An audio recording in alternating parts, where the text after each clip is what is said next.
Hey, Naveen, how are you? Fine, sir. Good morning, sir. Yeah, good morning. So actually, Sir, I want a participant session will to start from have that. 9:15, sir. But I No, no, think, I remember that. No. I just want to ensure everything looks good. yes, But sir. I'm just trying to find out if we can set up the AWS CLI account for the users. That is very important. So that's where Sir, I'm just yesterday thinking. I wrongly addressed a mail to you, sir. What is it? And also, can I get a separate account for myself? Yes, sir. Or Okay. otherwise, why not you can take my account, sir? Just I am Yeah, sharing, no, sir. no. For today it's okay, but I'm saying like for the subsequent sessions, right? The reason why I'm Okay. asking is, For each and uh, every session, you can use my account, sir. No, no issue.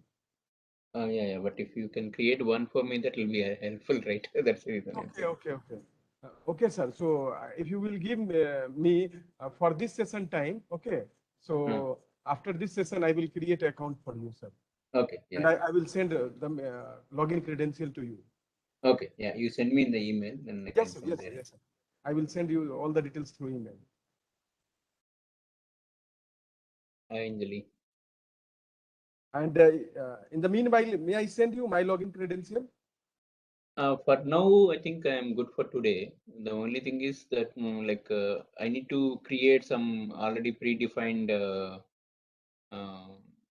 what do you call programs in the AWS account, Okay. and so that I can refer back each time when I log in, right? For That's the that, sir, reason. you can use my account. No issue, sir. Yeah. For a temporary purpose. And can we have any participant along with them so that Yes, sir. I think most of the participants have AWS login accounts, sir, okay. because each and every duration, sir, hands-on is going on. Yeah. And my colleague will join actually. She is helping me. So just I'm telling you. Her name is Deepthi. Deepthi.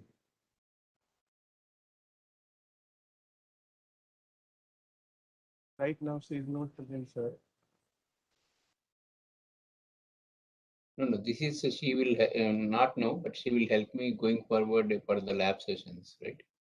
That's where I want additional help so that if if I want to showcase something, right, I need some participant who can. Sir, I am present in the whole session. If you will allow me to share my screen, I will share, and Okay, I yeah, also know a little bit about AWS, so I think okay, might sure, not sure. create so much queues. Yeah. Just for this session, yeah, that's fine.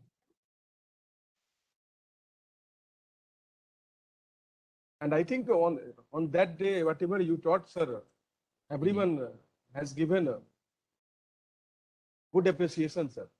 Yeah, thank you. Yeah. We will Definitely, sir. make it more interactive. Yes, Today it will be less theory because I yes, felt sir. Yes.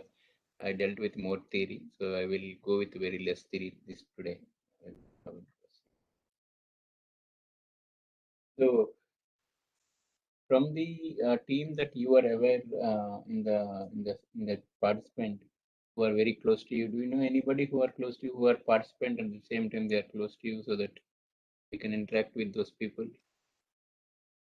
other Yes, sir. than you? And Yes, sir. Yes, sir. Sir, so can you give some names? on behalf of you, I will ask anyone participant to share the screen, sir. Okay, yeah, sure. Yeah.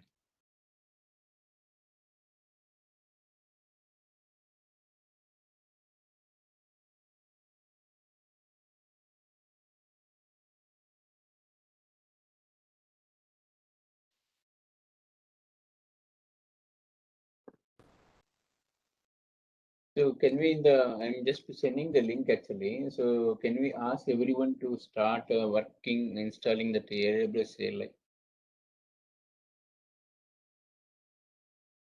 on their respective machines? Can we display in the somewhere in the page saying that please as soon as you log in, please install some Yes, sir. AWS CLI.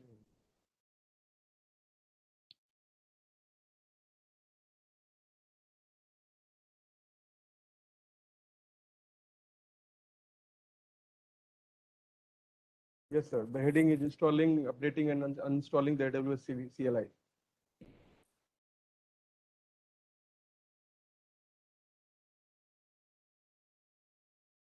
It's working, sir.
It's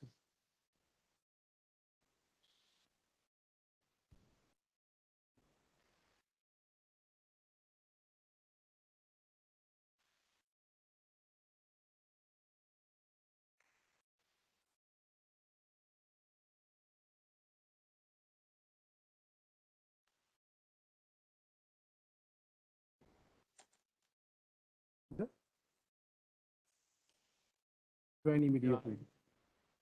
Submitting.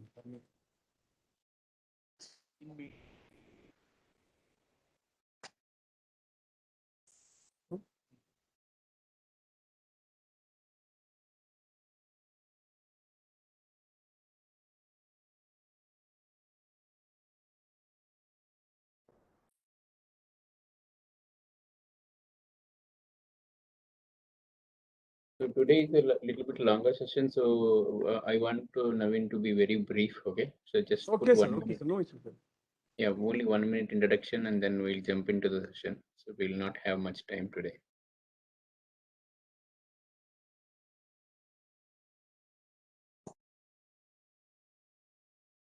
Sir. Hello. Yeah. Am I audible, sir? Yeah. You're audible.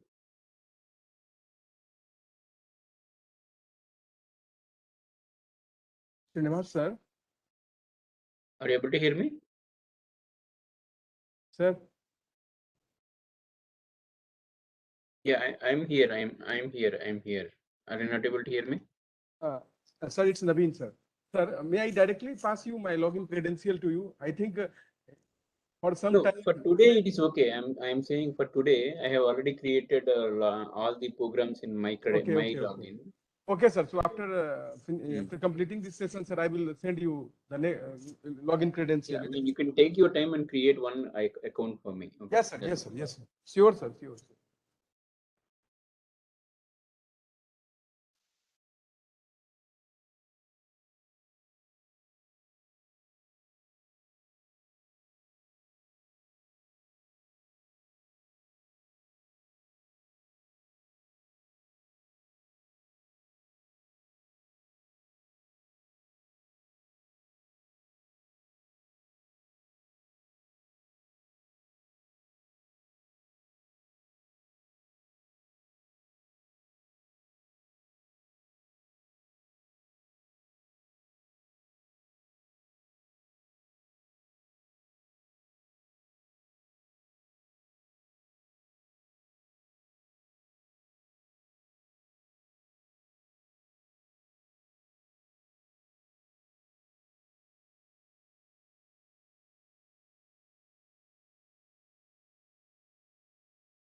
I think Srinivas is here. Hi.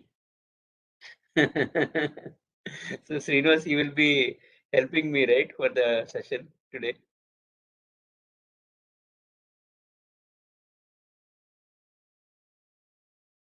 You can share your screen and then you can help me. That will be a good participation for us.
So participants, good morning.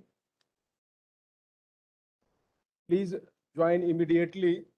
Now again, today, on behalf of KLU team and on behalf of all of you, I am profoundly delighting once again to call our guest, Mr. Srinivas Rao, who is working as an application architect and a lead developer in a reputed company named Cognizant Technology Solution in USA.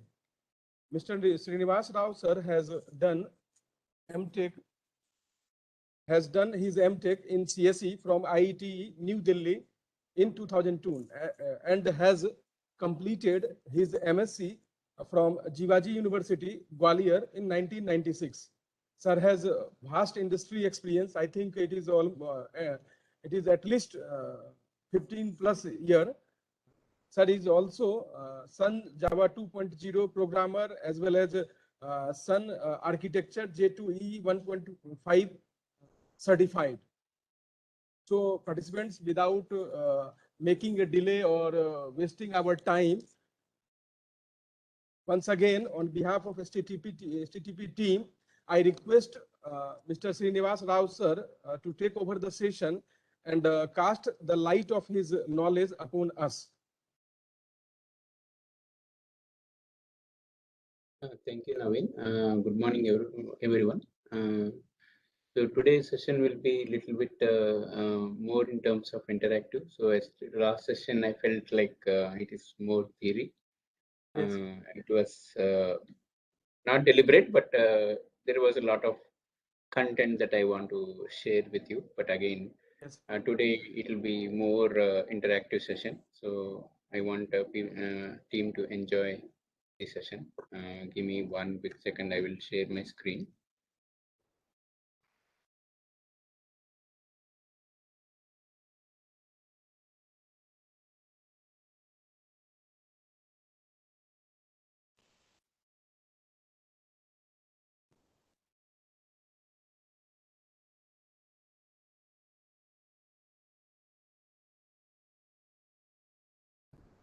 Oh,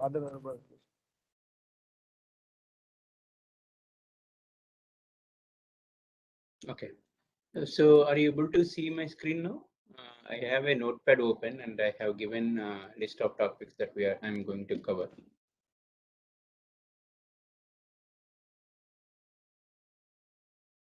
Naveen, are you able to see my screen? Visible, sir. Visible, sir. Yeah. Thank you. Yeah. So just to recap, and we will go for a small recap of what we discussed in the last session. And then I will also introduce to the AWS cloud and its importance in the current world. And then what is the reason behind many organizations started going through the cloud computing rather than the legacy world of having their own data centers and etc. like that. So yeah, coming back to the analogy that I told you. So the companies want to reduce the cost. Small example I will give you. So one of the example I was giving is that say for example we have an MSET exam, or we want to have some entrance exam. The entrance exam takes place maybe once in a year or twice in a year. And now when the exam is conducted, almost like entire state students will take this exam. And then now if the university want to maintain their own servers and want to make the exam available online and all the students want to take this exam, they have to buy a lot of servers first of all and a lot of maintenance. And then you need to maintain the servers, you need to administrate the servers, you need to monitor the servers, and then on the top of the servers you need to make your software licenses, and then you also need to maintain your application, and application has to scale up when there is a high demand. And the other part, if you see the other aspect of the exam, so after the examination is conducted, there is no use of the servers, right? So right now, if we want to serve the entire population of Andhra Pradesh for all the students. Maybe I may have around 10 lakh students, say, and for all the 10 lakh students, if I want to really serve the examination, I definitely need hundreds of servers. But now, only for that one single day, right? And remaining entire year, I don't need those servers at all. That's the worst case scenario. So now, if it is coming to cloud, on demand, I can request hundreds of servers for a given day, and then if there is no need for those servers, I can turn it off, and I am not going to pay any cost for that. So instead of maintaining or all this buying the servers, maintaining the software, everything is not required, because only for one couple of days I am going to use these servers. That is the one key advantage of cloud computing. So in the cloud computing, I can request any number of servers for a given day, and then once my task is completed, I can just turn it off my servers. Yeah. So I will log into the page where I have all the services up, and then we will revisit one more time, and then from there I will. Yeah. So as I mentioned, when you log into the AWS console, this is where how the console looks like, and all the recently you visited services you will be able to see here from the AWS console. So this is the management console, and this is where you have your own account, and this is where you have the service quota. So if you are in the free tier, then you can go and see how much is the service and what is the free quota, and how much I am able to use the service. And then particularly, as I mentioned, we will spend more time on AWS CLI, but I suggest you to the team to see if you can go and create an account here. So whenever you want to create an account here, you need to ensure that you are passing a key here. So you go and create a key here, and then the key is, once the key is created, you can make the key available. Okay, this key can be available. So once you configure the key, there is a configuration step. I have provided a link where you can go and provide the link there, and you can configure this. So very quickly, I will spend a few minutes of time. This is a very important step. That's the reason I want to spend time on this. So to configure the AWS CLI, they have a very instruction page. So they will be helping you to understand what is AWS CLI. CLI is nothing but a command line interface. It is a terminal. Basically, it's a command prompt in the Windows. They are calling as command prompt in Windows. And in case of most of the Unix or Mac operating system, they call it as terminal. So one and the same. So there is nothing difference from when you say terminal, command prompt, or your shell command or anything. One and the same. They are one and the same.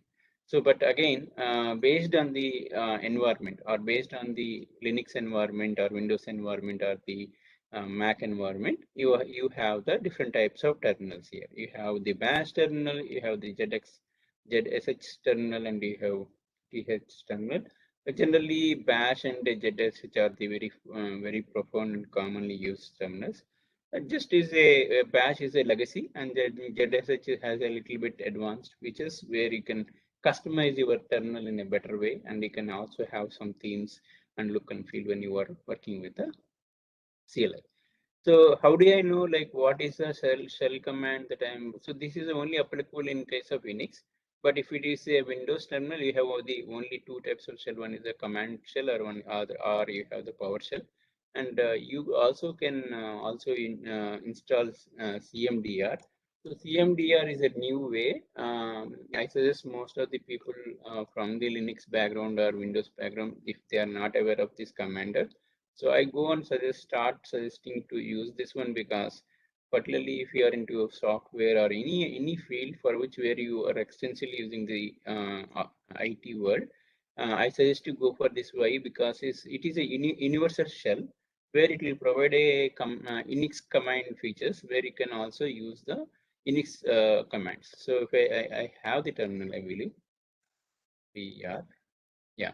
So this is a command terminal where it will also open a terminal. It's similar to that. The only difference is you can use all the bash commands here. So if I say ls minus ltr, it will still work for all my purposes. So with the one list of commands, I can go and use this terminal. That's one of the beauty of this terminal. So yeah, I suggest you people to understand and spend some time and install this terminal too. And coming to the CLI, when I go and use CLI, so let me go and say one level down. So I say AWS CLI. I can say version, which will give me the version of the CLI that I am using. So give me 1 quick second. So I have a command here which will tell me, yeah, I think so. This is AWS, not CLI, it's AWS minus version.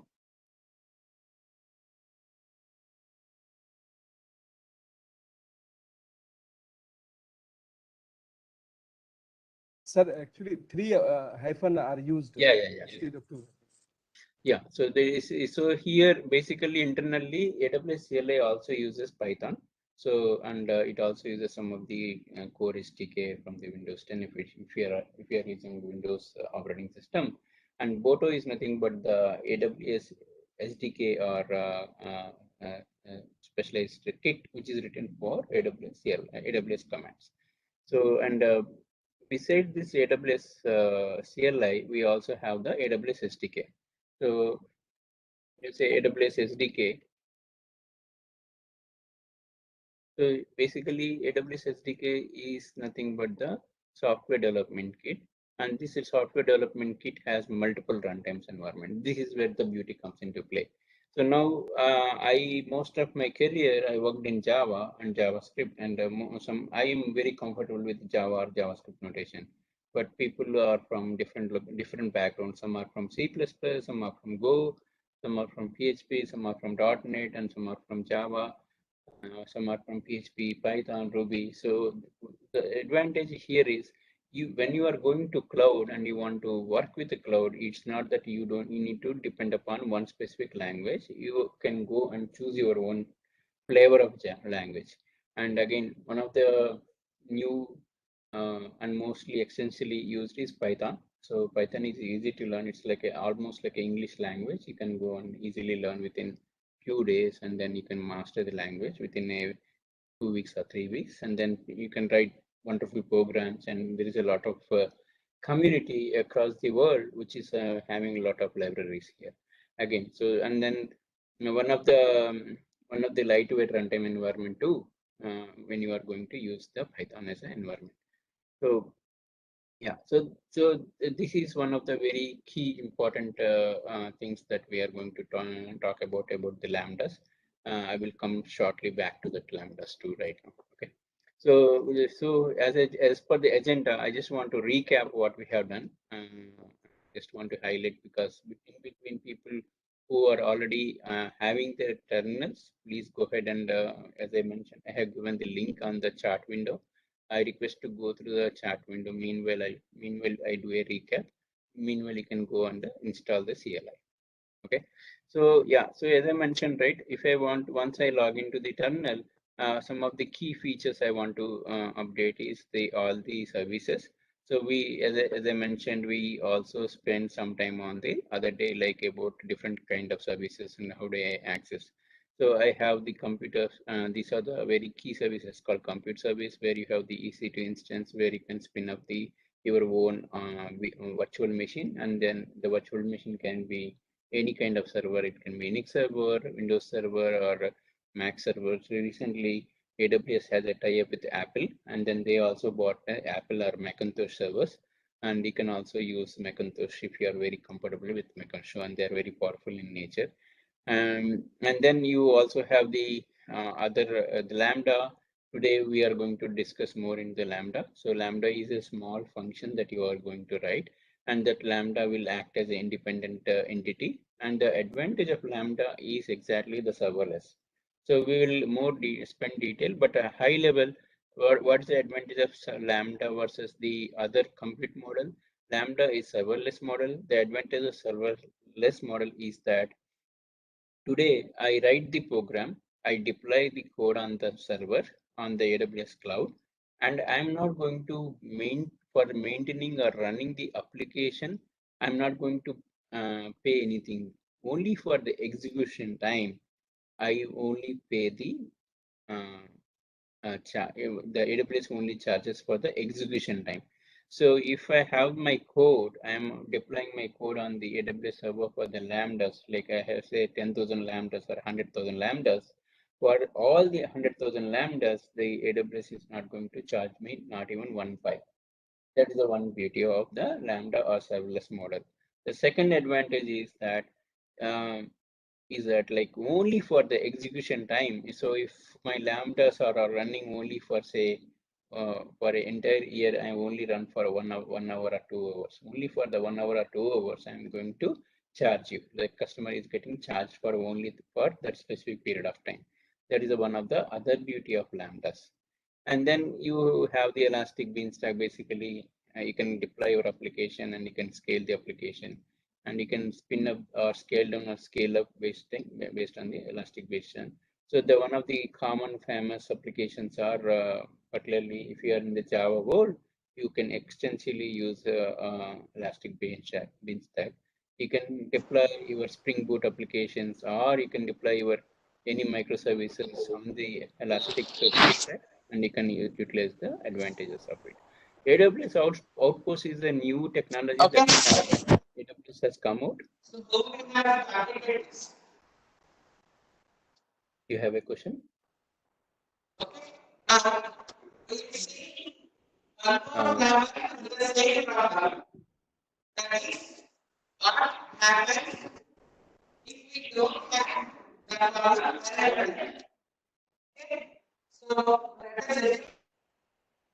I think, Naveen, can you mute other people so that they are not Sure, sir. I am muted, sir. Okay, thank you. Yeah, so AWS Outposts are nothing but a server box that is provided by AWS, and you go and install the on the customer end, and it gives me exactly the same interface what I have in a normal typical AWS world.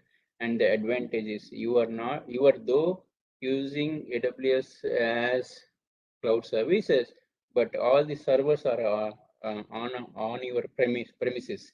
So the advantage is the time taken for execution your execution operations or anything. It is very and it's very speed, and you can save a lot of time for the developers when they are developing the applications on their AWS cloud. Otherwise, there is a lot of latency. So to avoid the latency and to improve the execution speed, that's the one other advantage of the Outpost, where they have the tiny servers, and you can request any number of tiny servers based on your account level, and then you can only pay for that usage again. That's the other advantage of AWS Outpost. So then again, yeah, you can go through this one, and this is basically the cloud pipeline. So the code, when you say pipeline, code pipeline is basically when you are into the software development life cycle, you are supposed to maintain a repository. Repository is nothing but where you save the code. Some of the famous repositories are Bitbucket and Git repository. And if you are coming from a legacy world, we used to have Microsoft Visual Source Safe and VSS or VCC. Those are some of the legacy world repositories where you used to maintain the code there. So you save the code there, and when you are deploying onto your server, you write a build pipeline. Most of the build pipelines are written in Jenkins, which is a Hudson was one of the old version of Jenkins. Recently, the recent versions of Hudson has been moved to Jenkins, and Jenkins is the latest build tool. Most of the it's an open source tool and it's free of cost. All you need to do is you need to spin up your Jenkins server, and you can write your build pipelines using Jenkins server, and you can also deploy on the servers. And the code pipeline is the underlying architecture for building and deploying the services. And Cloud9 is nothing but the IDE, that is AWS has bought this Cloud9 is a separate entity. It's a startup company. They have come out with a very good IDE on the web browser. So you can go and create a Cloud9 instance, and then you can start developing your code on cloud without any on the browser basically. So you don't need to have, as long as you have a browser, even if you have a lightweight normal Chromebook or something like that, you can still use the Cloud9 services, and you can use and then you can develop your application and deploy the application on the cloud. Cloud Shell is nothing but the AWS console. Other day we also spoke about this one. Yeah. And yeah, so then these are the database services, and this is a exactly the MySQL database or the relational database. And this is the Dynamodb. Dynamodb is a NoSQL database. It's similar to Cassandra. Who have worked on MongoDB or Cassandra, it is similar to the NoSQL kind of architecture, where there is no concept of normalization, and here the concept is duplication of data is no more a concern here. You can duplicate your data any number of times. It's basically based on the query that you write, how the query patterns are available. Based on the query patterns you query the data, you can maintain so many data instances and make the data available to the end users. That way your data retrieval is very fast and data saving is also very fast. And here the other main key differences between the RDBMS and this one is you create n number of instances of the same copy of data because you want to retrieve the data very fastly. So whichever the view you want, each view will have its own copy of data, and then that's where you get copy, duplicate copy in the your database storage. But there is no structure, and you can dynamically change the structure. We will also spend DynamoDB today. That's about the DynamoDB. So yeah, so these are a lot of services you have. Athena is one. We discussed about Athena on the other day, where you can write SQL queries on S3. So you store the data on S3, and then you can write the SQL queries. Yeah, so the other thing is the CloudWatch is one of the other topics that we are going to address today. CloudWatch is basically for monitoring tool, and then you can also have alarms. You can also have something goes wrong in your application, and there is a slowdown in your application. There is a performance issue with your application, or any kind of issues that you have on the cloud. Then you can go for CloudWatch alarms, and then you can trigger a message to the support engineer saying that there is something wrong in your application. Please go ahead and look into the application, and you can also share the logs or the references to the issue. So if something goes wrong continuously, say the database went down, and you need to somebody has to address that, because of it can be storage issue, or it can be there is a high traffic suddenly coming up, or somebody has logged into your system and manipulating your system, and then the system is getting stuck, and all the other users are not getting served, or something like that. It can be anything else, or it can create a virus, or a virus has been created, and then that virus is creating a problem in your server, right? So in any of these unexpected things happen on your server, then you need to want to alert your team. So one of the very key services for monitoring and alerting is the CloudWatch service. Okay, and then we have the simple notification service. It's basically when you want to notify using email, SMS, any of the notifications. This is the notification service we use it here. Yeah, so then we go to the S3 now for 5 minutes, and then we will wind up S3, and then we'll go for the new topic today.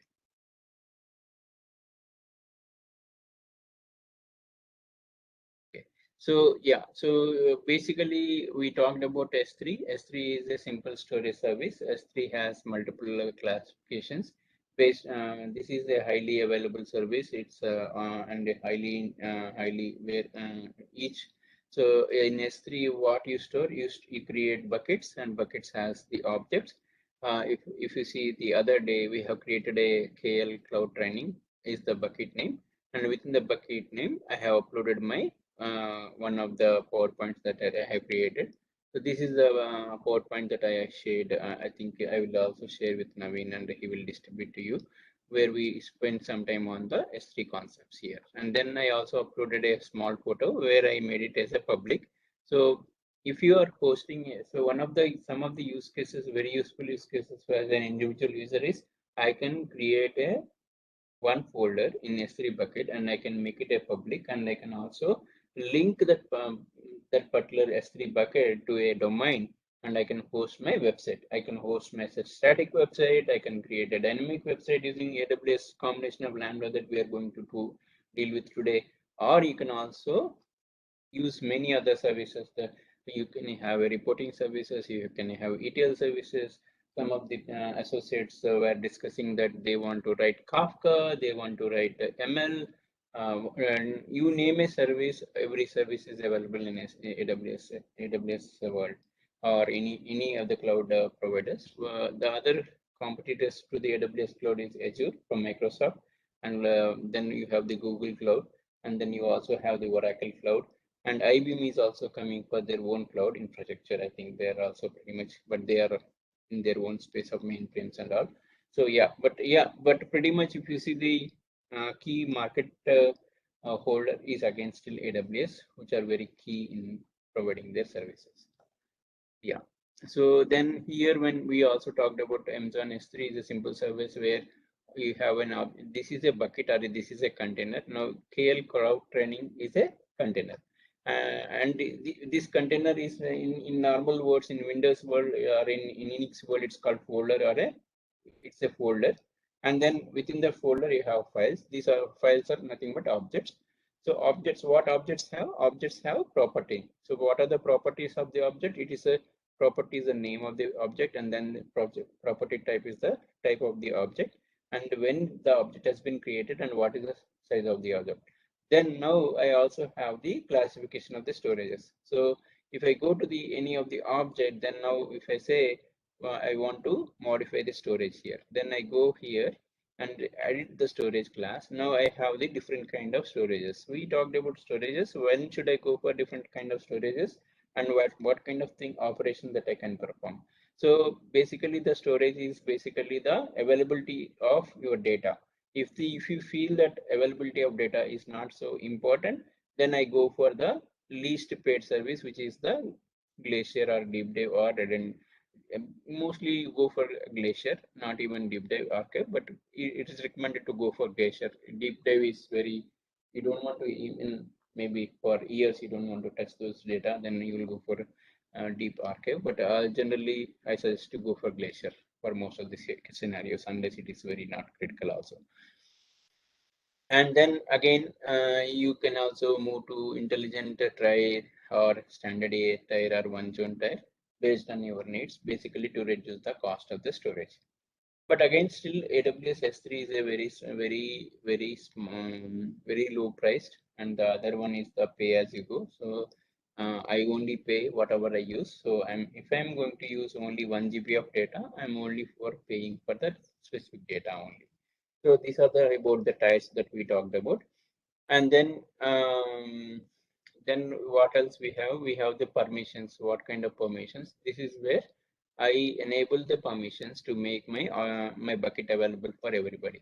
So if I make the bucket available, this particular bucket will be accessible by anybody, or you can also say who can access and what kind of public access you can give. You want to give a read access, you want to give write access, you want to give what kind of access and what kind of operation that user can perform on this bucket when you are making the bucket as public or private. So these are some of the key parameters. So again, ensure that when you are giving this block public access permissions, you also need to make sure that you are restricted in a different way, or you are only providing, if you know your clients and if you know who are your clients and who are what are their locations, and you can also do blocking like IP filtering or IP blocking to have additional security. And then besides that, you can also provide instead of having public access, you can provide some kind of authentication or authorization access to make sure that clients are a trusted clients rather than a untrusted clients. Or you can also create a public and private access key, and then you can also secure your buckets in a better way. Otherwise, there is a possibility of hacking the buckets, and then that may do a data breach, or it may get into the other kind of issues also.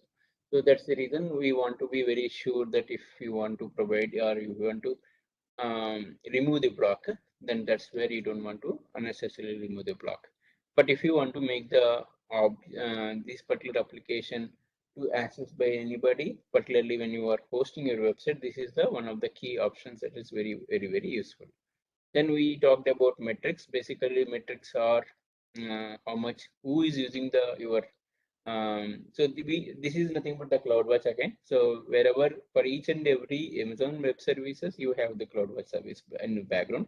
Basically, the CloudWatch service is nothing but the how much usage, or in case of S3 is basically a storage service we discussed, right? So you can go upload the files and all those things. So then here, what I can do is who has uploaded the files within your organization, how many people have uploaded, how many people have not uploaded, and on the top you can go and create alarms, you can go and create reports, and then you analyze the data analysis for how effectively the application being used. Then coming to the management, so we talked about the replication management and we talked about the lifecycle management.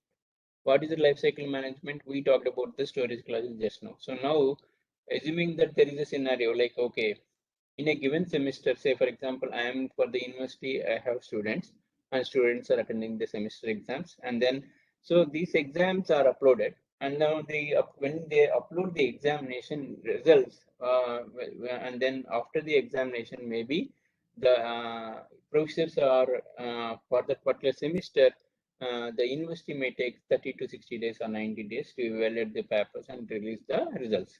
After 90 days, once assuming that 90 days or 120 days, whatever the time frame you fill up. So assuming that it's 90 days, after 90 days, the results have come and you have also published the results. So once the results are published, so once I know my results, what are my results, I don't care about that. Subsequently, I hardly come and see what are my results. Once the results are released, nobody cares about whether to access those status documents, whether the user is passed or not. You know that once you know that you are passed, you are passed. Once you know you are failed, you are failed. So that's only that whatever the status you have, you already have the statuses with you, and you don't want to come and again access this one. So in that case, what I can do, I can create a rule. I can create a lifecycle event, and then I can also change the lifecycle event and then reduce my storage cost. How can I reduce my storage cost? I can go here and select the type of what you call type of storage. So what kind of storage I can say? I can go to the different classification of storage, and that way I can also reduce the I can move the data to a different kind of classification of storage. That's where I can go and use that storage. So yeah, so then besides that, what we can do, when you select this particular application, I can also delete the file. I can also copy the URL. I can also move move this file from one location to one bucket to other bucket, and then I can also rename the object. I can also encrypt and decrypt. So we also talked about encryption decryption at a high level. Encryption is basically you can do server-side encryption or client-side encryption. Here we are talking about server-side encryption. So there is something called AWS has a new service called Kms Key. So this is basically a key which will allow you to generate keys here. Say KMS. Yeah. So here this is the KMS key, and the key, then once you go, you can go and create your own keys. These are called managed keys. And we need to be a little bit careful when you create the key, and you cannot delete the key immediately. It will take, I think, 7 to 15 days to delete the key. So when you are creating the key, you should ensure that the keys are created properly, and ensure that once before you create the key, you are creating the key with the exact values and the key value pair, and then the key has been stored. So once the key is stored, you can use this key and you can encrypt and decrypt your application. So that's where you are using server-side encryption for encrypting the data. So one scenario, when we come to the Lambda, I will also tell you one other scenario where my current client, how they are encrypting the data, even the code can be encrypted and it cannot be visible, right? So that also is one of the key AWS features when you are encrypting and decrypting the key. So you encrypt the data, and even your application programming also can be encrypted. And then what it will do is whenever you execute the application, it will decrypt the application, decrypt the code, then execute the code, and again keep the encrypted data within the AWS. That where your code is also secure. And even if there is a hacker, he cannot understand the code, and then that's where you can also have additional level of security for your code also. Yeah, so and then you can also download the file. You can also you can also delete the content of the file, and then you can what else we have? So we talked about metadata. Metadata is nothing but the file data. So when I go to the metadata, this is the metadata we are talking about. So what is the your Up My resource and what is the ARN? ARN is nothing but the unique name given for your artifact, or it can be your S3 bucket, or it can be your application of object. It can be a file, it can be anything of type where you have a ARN, and this ARN will not change unless you change the location of the object. And then we also we talked about tagging. Tagging basically used for billing purposes. Now we have created some of the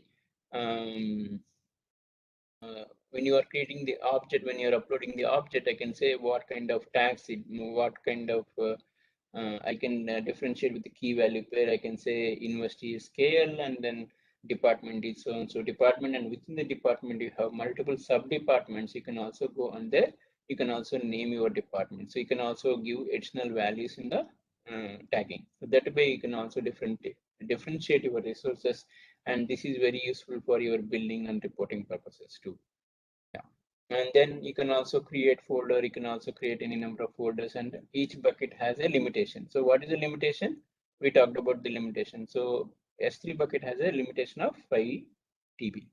So if you, I recommend not to go for 5 TB, but I recommend go for some GBs. And then if you want to have more buckets, you can go and create multiple buckets, because there's no limit in the S3. And one other key difference between the S3 and other services is S3 is a global service. But still, when I'm going and creating a bucket, I can specify the location of the region in which the bucket has been created. So that is also one of the key factors you need to remember when you are creating the bucket. Yeah. So yeah. So I think I covered most of the things. Any questions right now? I just want to give a pass and take some questions, and then move from there. And then we will spend other 5 minutes on the AWS CLI, when how I can play around with the S3 from AWS CLI too. So Naveen, can you unmute all the participants for next 5 minutes, and we will take some questions from the audience. And if they have any questions, we can address those questions.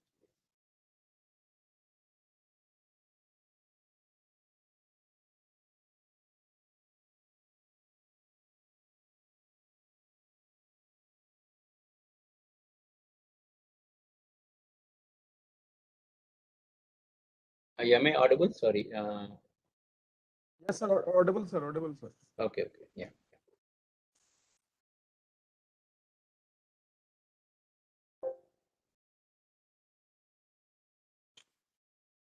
So unmute the participants, and then we will go through some of the questions. I have already unmuted, sir, all the participants.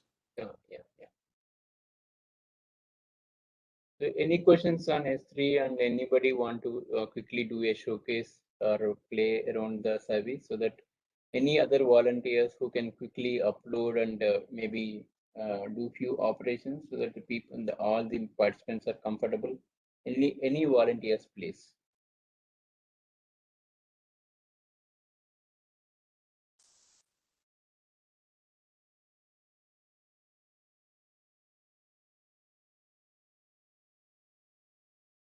Participants, if you have any query or any doubt, feel free to ask, sir, because we are getting a golden opportunity to learn some knowledge. Anybody Okay. from the faculty teams, I request to come forward to showcase a small demo by uploading few files and deleting files and moving files. That way you are comfortable. I want the team to make more comfortable and utilize this opportunity.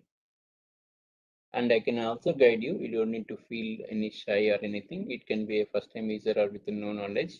I can still guide every member. Please, so the way I think is always we do right away and get the concepts there. That's the advantage. So I will maybe speak some of the names who can come forward. Participants, you can give your response by writing down in the chat box also. You face some difficulty to say something, you can use the chat box too. I see Mahesh Kumar, Kriti, Aruna Kumari. Anybody, please, who can volunteer? Ravi Kumar, V. Srinivasalu. Dr. Srinivas is available.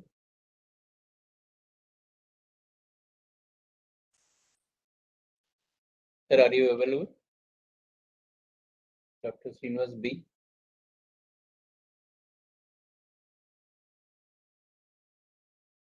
Sorry, it's not there.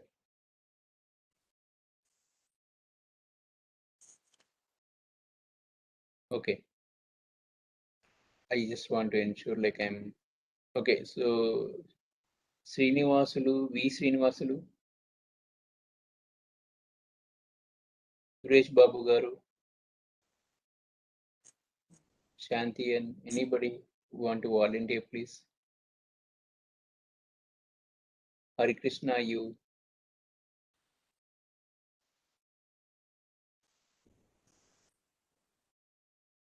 Radhika, Dr. Radhika Garu.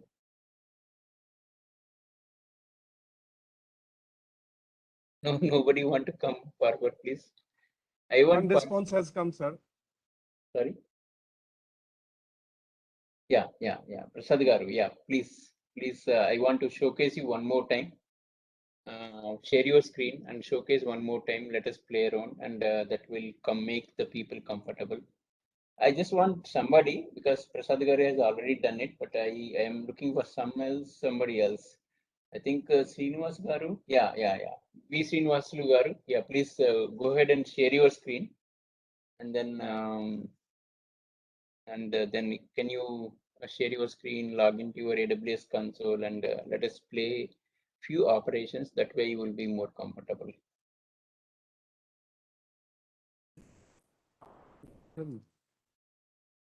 So can you hand over the screen to Srinivasalu Garu so that he can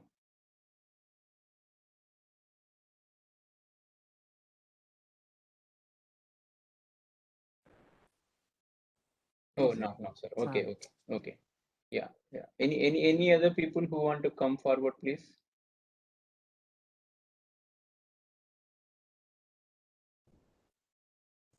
Okay. Participants, you can raise your hand for your confirmation. Okay. Immediately, I will assign authority to share your screen. Anyone?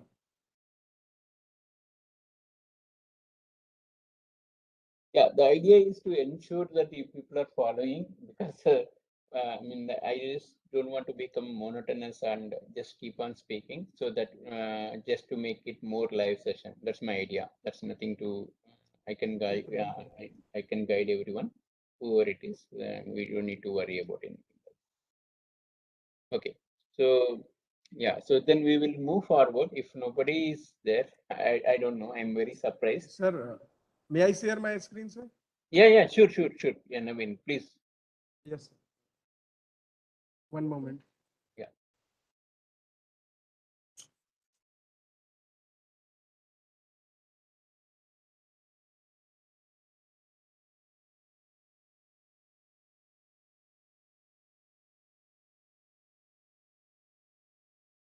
At least I request the team whether if they are following, not following, do I need to slow down, or do I need to? So if feedback is given to me, that will be really helpful for me. If it is too fast, or if I need to slow down the pace at which I am going through, so that will really help me to understand where I am, and then based on that I can tune my sessions a little bit, adjusted so that sets are following the session. Yeah. So go ahead and create a couple sir, is it of visible, buckets. sir? Yeah. We are able to see your screen. Thank you, Naveen. So go and create 2 or 3 buckets, and let us add some files to the each and every bucket, and then we move few files from one bucket to other bucket. can give KL, then you can say AWS demo or something like that, and then. So some of the key points that I want to make you remember. So the other thing is versioning. Yeah, versioning is a very important feature or very important advantage when you are going for versioning. But again, there is a cost involved in it because each time you upload a file, there is a one more copy of the file is being maintained. Then, but again, you also can reduce the cost if the I can use what you call the AWS rules. If you go to the management console and give the rules, I can say after 30 days, I don't want to maintain any more versions or something like that. And that way I can also reduce my cost. But at any point in time, if I want to roll back, I can also roll back to the specific version if I'm maintaining the versions.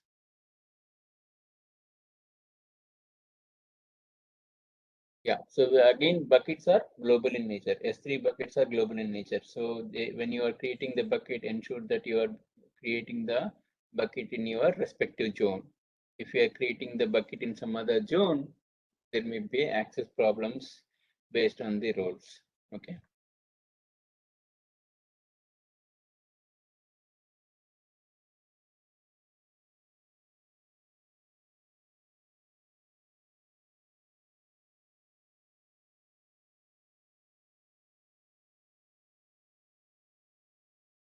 Yeah, I think two buckets should be good enough. And now you can add 2 files in one bucket and then move those 2 files. You can upload two files in the bucket. Yeah, we are good with the buckets, number of buckets, Naveen. We don't need third bucket. Yeah, you can cancel the bucket. Yeah, go back and then select one bucket and upload few files in the bucket. Yes.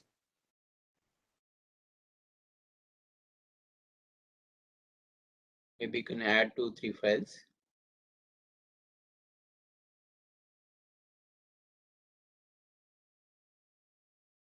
Yeah, one other key advantage is you don't need to add files, you can also drag and drop the files. Okay, Yes, so there is yes, an option yes. called drag and drop. If you see Yes, sir. Naveen's screen, there is an option called drag and drop. Yeah, I think you need to add the file, right? Okay, you already added the file. Okay, that's good. Yeah, maybe add some more files parallel.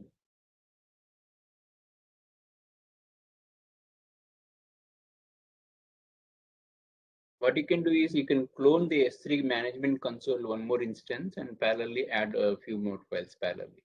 Yes. Yeah. Yeah, duplicate the 2 more copies and add 2 more files.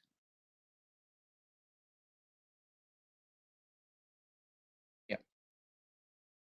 You can close here and add one more file there. Click on upload.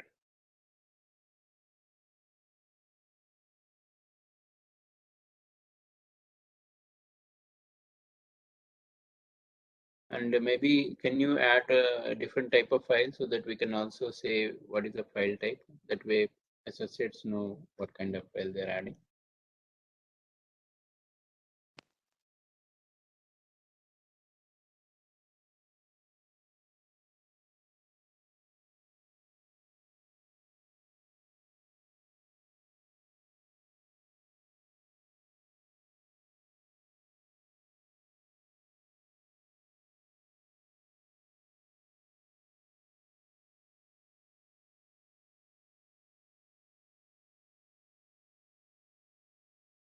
Okay. So now when the file is been added and file, if you click on the file now, click on the file. Yeah, click on the file. Now you see the properties of the file.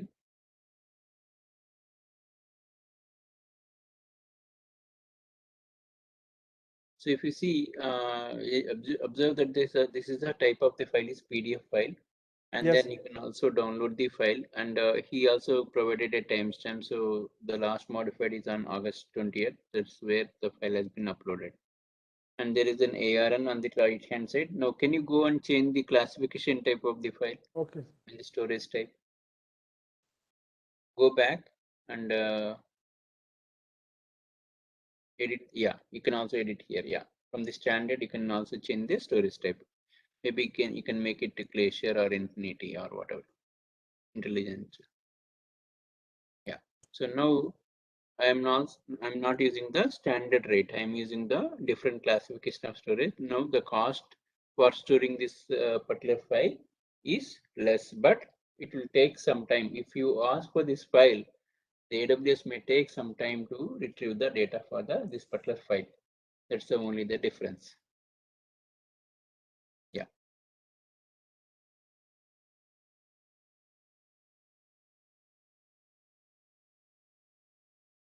Yeah. So it is just a warning, just to ensure that your classification type is a different type. And when you want to retrieve the data, it may take some time to get the data. Yeah. Now, can you go back to the console and delete those files? And now what you can do is move this file to other location. Yeah, move from one bucket to other bucket.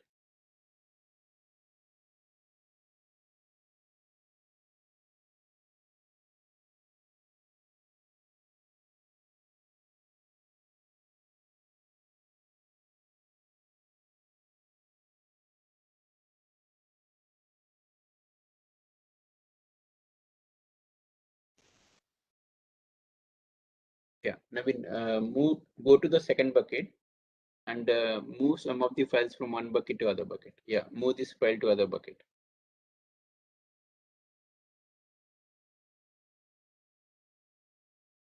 Yeah, you have changed the classification. Maybe that's the reason it is not showing the file. Maybe go to the other files.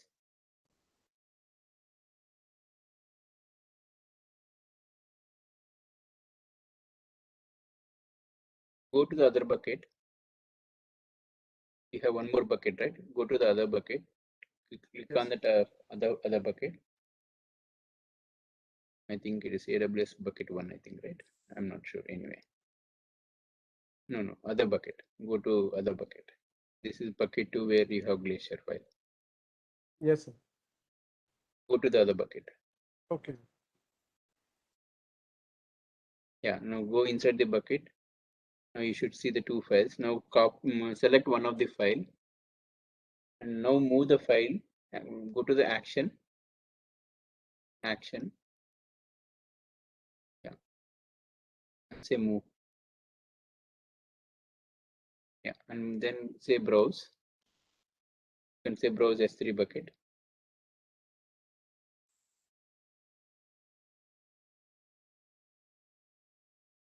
You can browse and select that bucket also.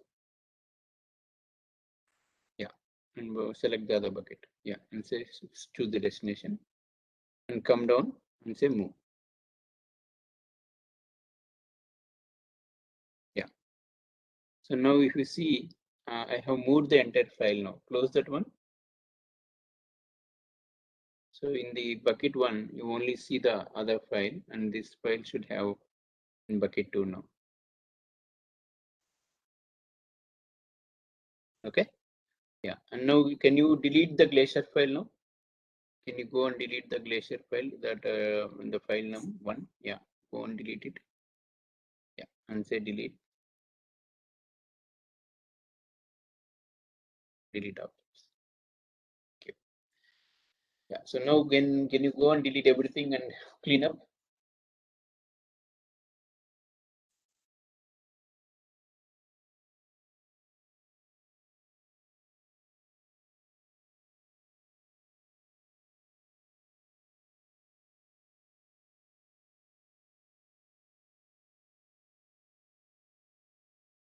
Yeah. Delete the 2 buckets too.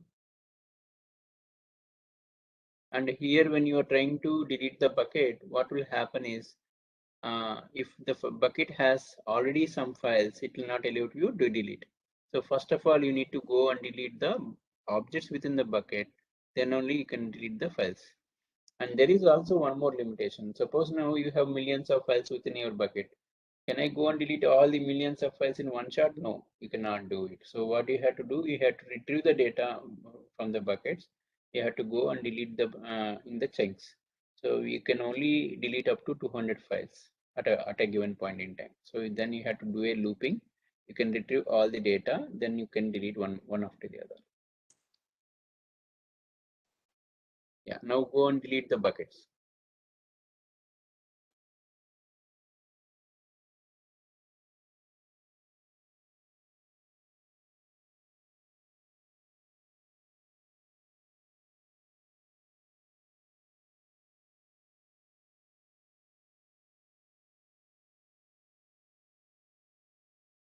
Sir, I have to remove bucket also.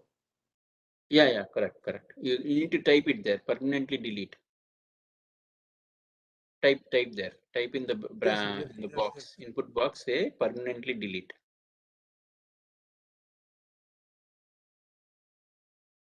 Yeah.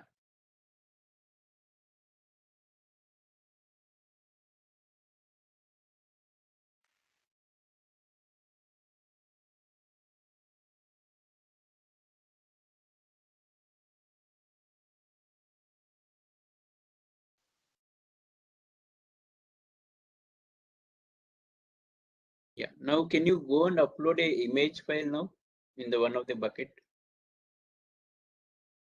Any HTML page or image file can you go and upload? So that bucket has been no objects are found in the bucket too.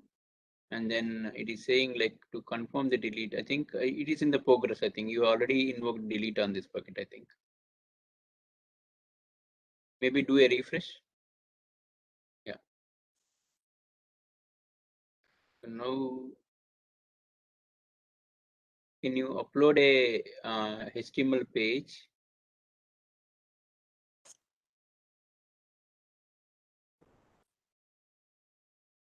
Okay. I can. Yes, sir. Yes, sir. Yeah. What you can do is I can give the HTML content to you and create a page.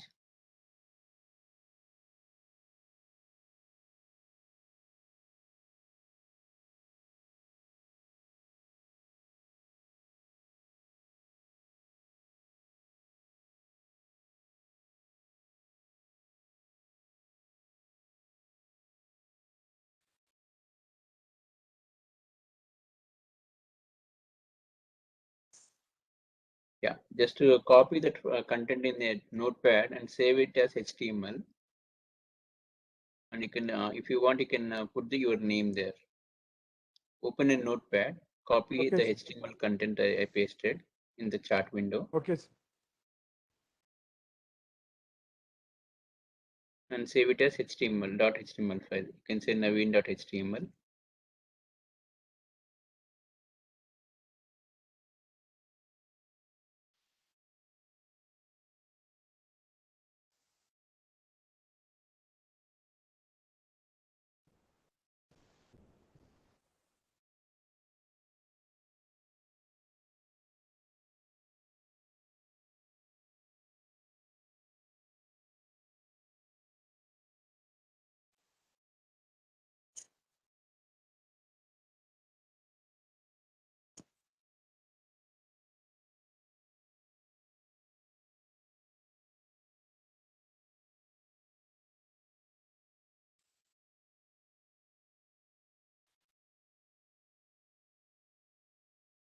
In between, any volunteers who want to showcase one more operation, please?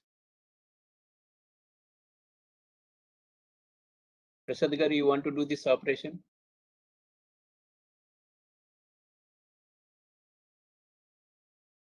Dr. P. Isaac Prasad Garu.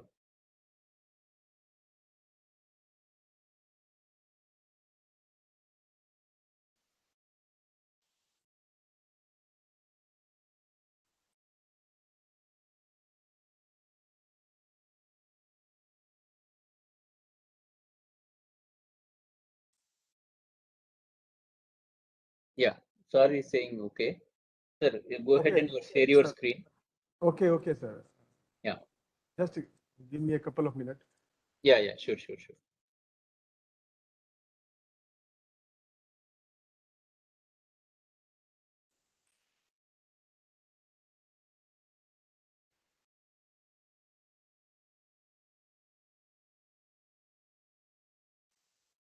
Yes, sir.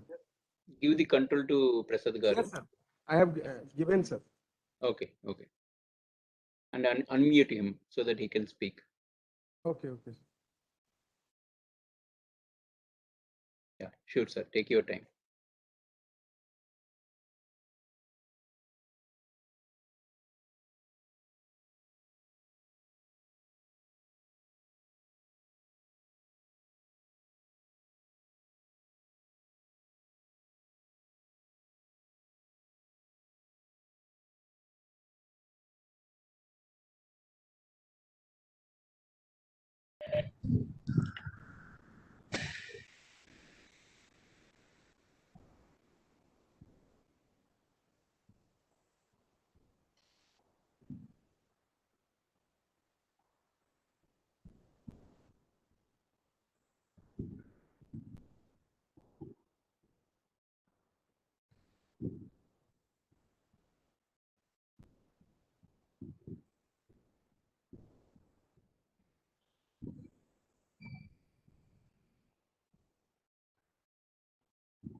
My screen is visible, Master.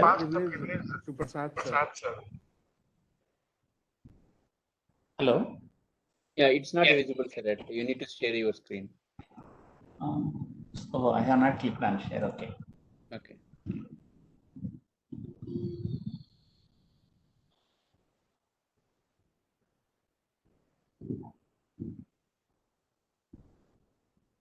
Yeah. So now, sir, you need to open a notepad.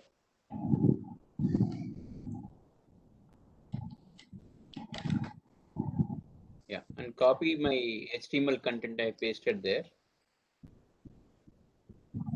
The chat window I pasted HTML content, right? Yeah, I am coming, Master. Yeah. Sure. Take your time.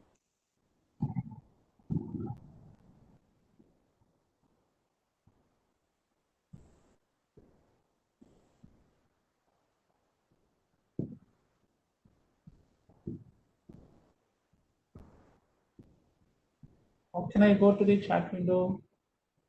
Um, It's not visible now. the- I have shared my screen, I think. yeah, you can still go and access your chat window, sir. Yes, I got it, Master. Right. Yeah, no problem. Take your time. So there is a HTML tag to HTML tag. There is a opening tag and closing tag. From there to end, you can copy and paste it.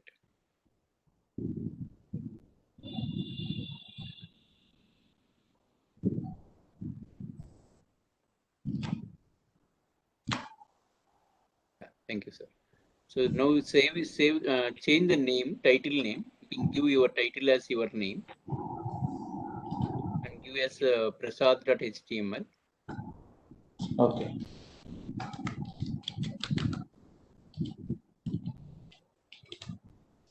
Yeah, save it. Yeah, you can click on save there. That's fine.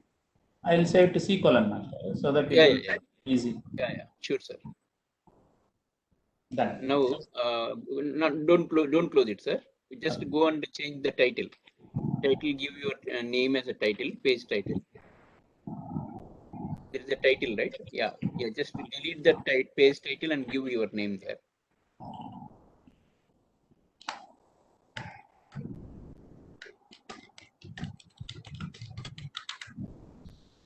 Yeah, and then in the heading, you can say cloud computing lab.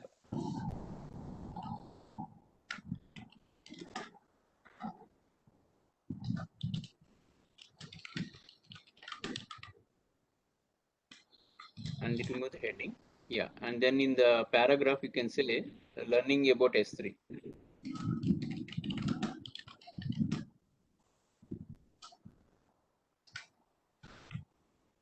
Yeah.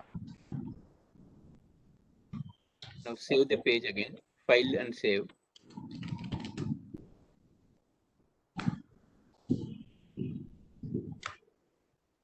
Yeah, file, save.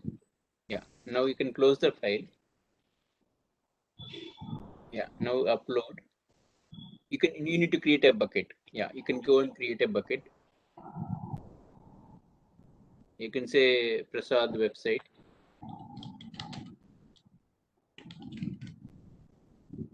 and then go and yeah, come down all the way down, and you can click on create bucket.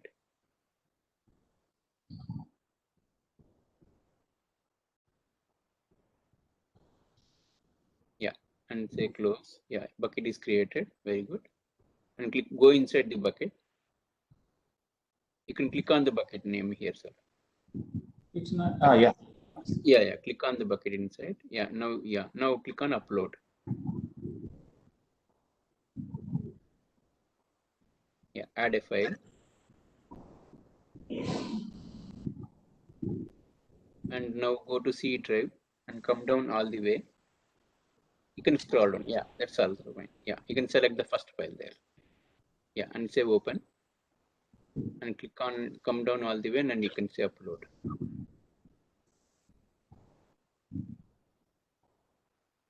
Yeah, close. Yeah, now select the file, sir. No. We'll go other side. No. Select the checkbox. I mean to say, go back one. Select the file. Yeah, and now make it go to action. Go to action. Can you come down a little bit down? Let us see if we have this. Yeah, make it public. Yeah. And say make it public again. Yeah, I think you need to do the make it public as a bucket level. Just go to the bucket and let us give permission to the bucket. Go to the permissions. Click on permissions. No need to select the file. Just click on the permissions. Yeah. Click on the bucket and go to permissions. Yeah, and make it public access. Yeah, come down. I think you have already done it. You need to undo it. I think you need to remove the. Okay, 1 second. Yeah, public is on. It's saying. Yeah, you can say click on edit. Click on edit. And remove. Uncheck that one. Uncheck that one. Yeah, and save. And say confirm.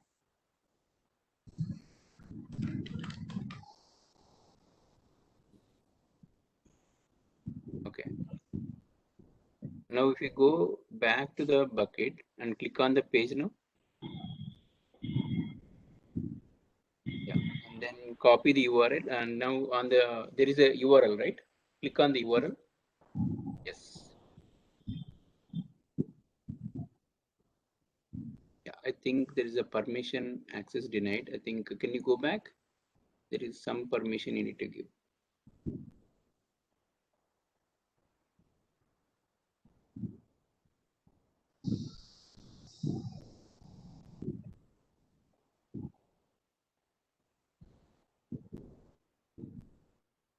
Yeah, 1 second. Edit to not versioning, sir. Go to permissions again.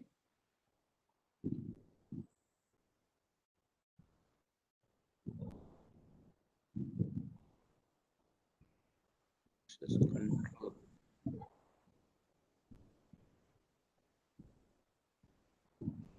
Yeah, I think you need to go back and say one more time for make it public. Let us try that. I think if you give permission, yeah, select that file. No, select that file.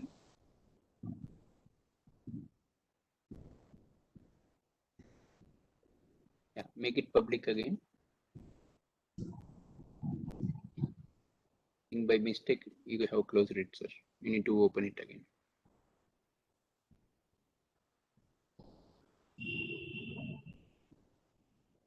Yeah, make it public again. It's saying the information is no longer. Yeah, successfully edited public access. It's saying you failed to edit the public access. Why it's saying that? Okay, close it again and let us go and click on the URL again one more time and let's see.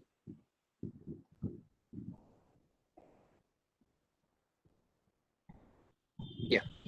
It's fine. Yeah, so you have the Dr. Isik is your top on the top. If you see, there's a title with your name, and you have the your contest, my cloud computing lab, And now you have learning about S3. Now copy this URL and paste it in the chart window, and everybody can access this URL page.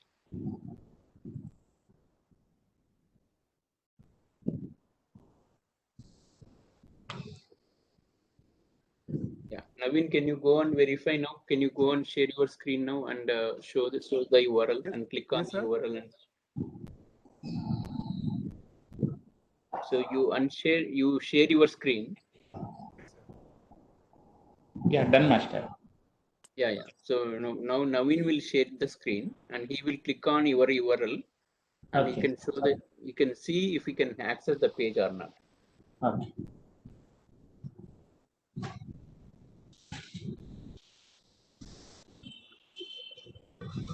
Anybody volunteers who want to show their screen and click on the URL provided by Prasad Garu? Yes, sir.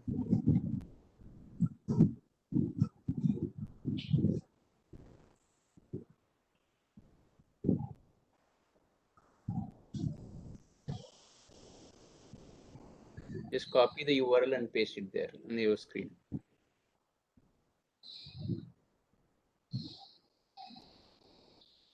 Yes, sir. No, you need to share the screen and show them that you are able to access that page. Screen is shared. He has to open another. Yeah, he's doing. Yeah, and paste the URL there. Yes.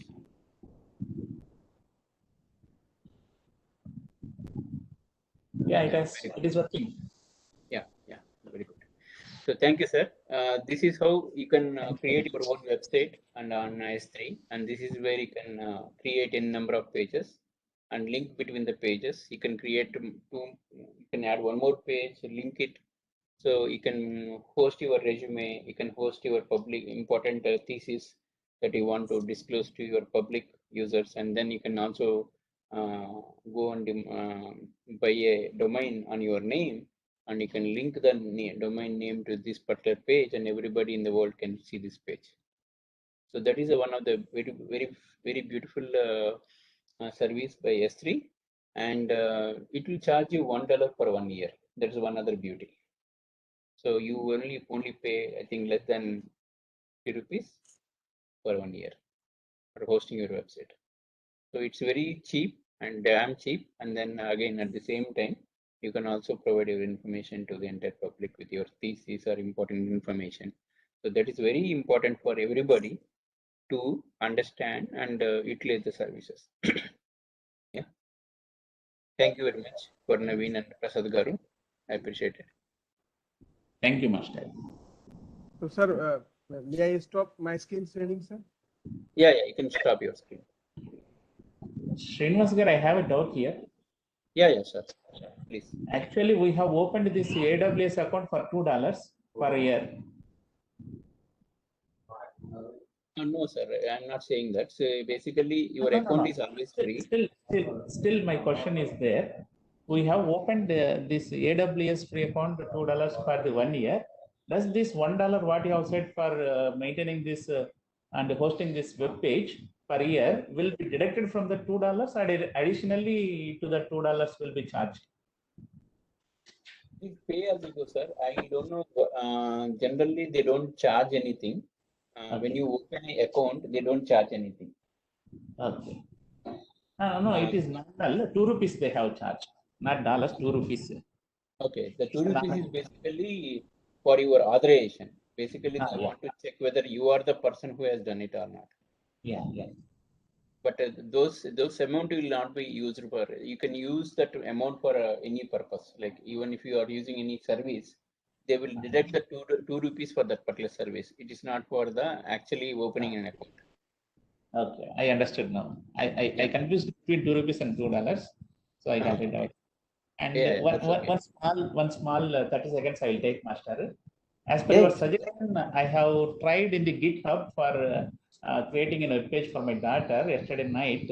I tried, but it is asking me to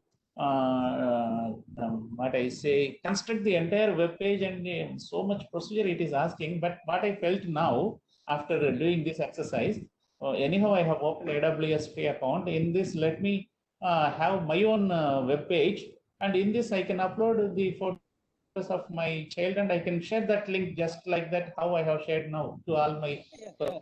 Yes, to sir. You everyone. can So do they it. can open. Yeah, definitely, sir. You can do it, and then is charging only $1 per year. I think this is best yeah, option. I felt it. yeah, I don't know you whether I'm can do right it, or sir. wrong. I'm not saying anything. Yeah, definitely. I suggest you go and utilize the services. But what I was also saying that there is also alternative mechanisms, and definitely you can reach out to me. I can guide you how to do that also. Okay. Sure, sir. Definitely, I'll come back to you. Thank you. Yeah. Yeah. Yeah. Thank you for your volunteership, sir. I appreciate it. Thank you so much, Master. Yeah. So 1 second. Sorry, I am about to share my screen again. Yeah. Thanks. I think this helped definitely other members in the team. Give me 1 second. Let me share back. Can you give the control back to me, Naveen? I don't have a control to share my screen.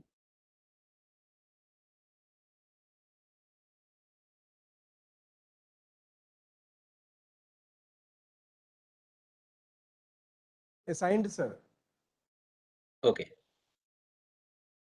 Yeah. Yeah. Share content.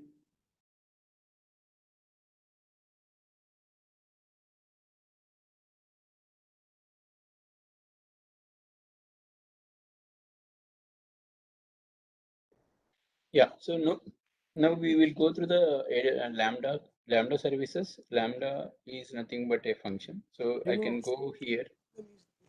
Am I able to see my screen, right? Anybody has a question, please? Hello. Okay. Yeah. So we were. So today we spent some time on the recapping the S3. Hope this helped the team members to understand, even though it takes some time. But yeah, definitely people will remember these steps. And I recommend each and everyone to play around on S3. That's a very good feature and very important feature, which is very useful for our day-to-day needs also. Any reporting tool, if your manager is asking or your director is asking, and you want to store the data, and then there is always an opportunity to use a S3. The reason is tomorrow, if your computer crashes, or if you want to take a backup of huge data, this is a very good tool. And the one other important other 5 minutes I will take. So there is AWS S3 CLI. Okay. So let me show you a few commands. I can also upload some of the files to S3 bucket directly. Okay. So this is very beautiful feature. So all you need to do is, as I mentioned, you need to basically enable your AWS CLI. Once the AWS CLI is available, you can copy the files from your local machine to the S3 bucket. So I will show you how to copy that. It is very simple. You don't need to do anything. All I need to do is AWS is the command, S3 is the S3 bucket, and CP is for copy, and what are the folder you want to copy to whatever the folder in the S3 bucket. So this is a very simple command. All you need to do is, so I copy this one, go there, and I'm opening my notepad, and I just paste it here. Now alter this information accordingly. So I go to this particular location now, where I have some demonstrations. Let me go there. Give me 1 second. And then I can say,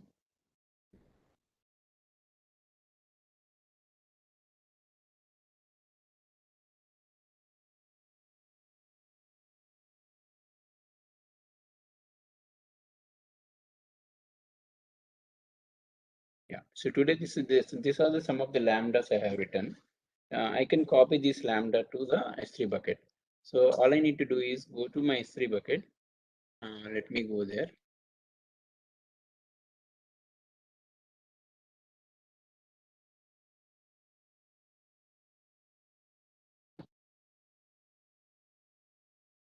Yeah, I can go and put it in maybe KL demo. So how do you know what is the URL for KL demo? Anybody has a question? So you can go to the properties here.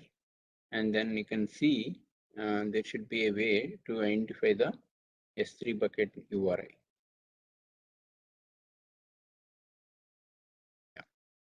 So this is the ARN for the your S3 bucket, or you can also go inside the file.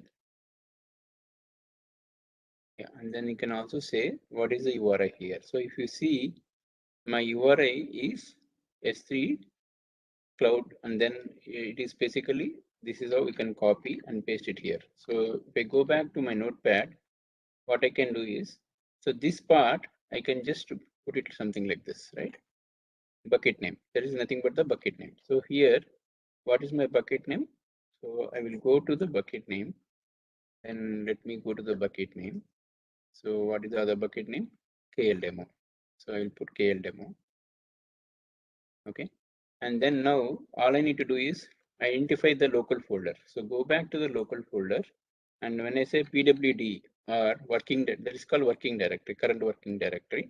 So here I can say copy this entire URL and then paste it here. So, but I need to give a what you call from the root how the data is looks like. Let me try with this option.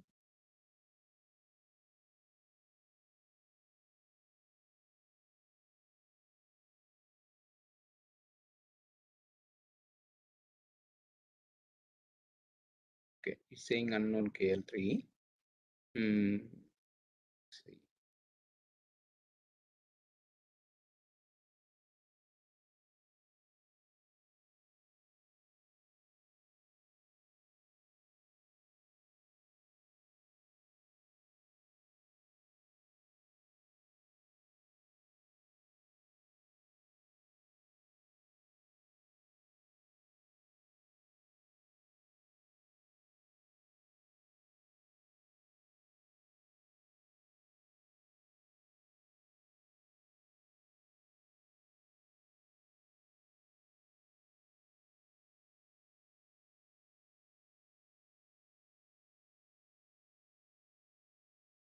Should able to also do this. So let me try with the other one. Let us see.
Okay. So file has been uploaded successfully. Need to see. Okay. So now I'm able to upload this file here. So let us try one more level down. I'm able to do this successfully. And let me go to this location and see if I can do the same thing again.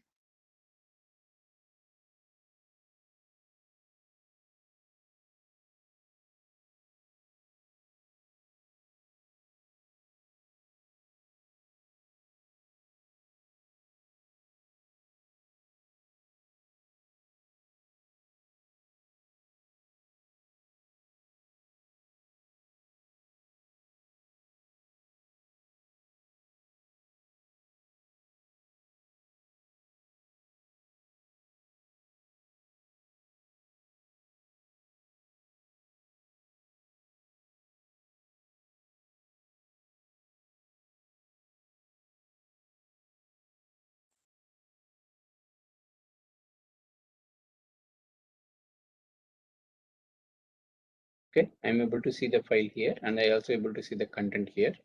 Now I can also upload the file here. So now I need to say AWS S3, and it is read drive. So if I say, let me say ls or pwd, let me say it's saying c / something like this. So let me try with that option. Drive, and I say hello dot three, and then this will remain same.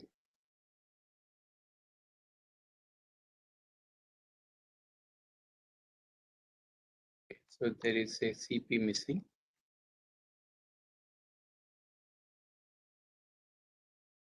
It's saying okay, C D colon, right? I try. It does not have listed. Okay. Okay. Okay. So now I'm able to upload. So basically, the syntax in the command in the Windows, we need to say D colon / something like that. So now let me go back to my folder where I am.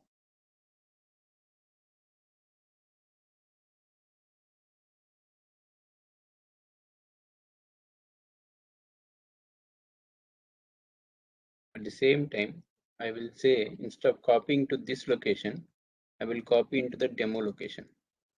Let us try that also.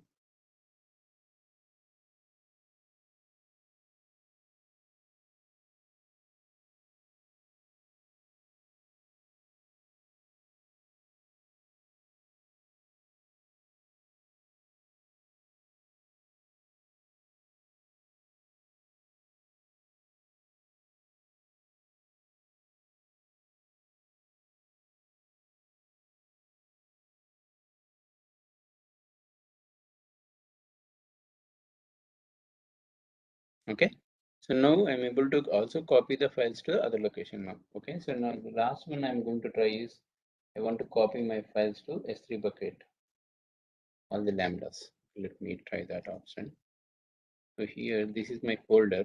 So I need to change my folder to in a similar fashion where I have this one. So I need to say D, think like this.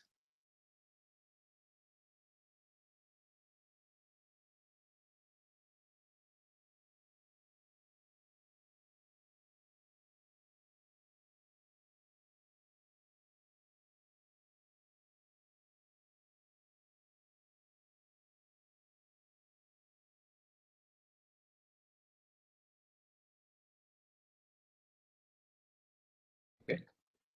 So what I need to do is I need to replace this string with this one. Okay, and then I need to paste my URL.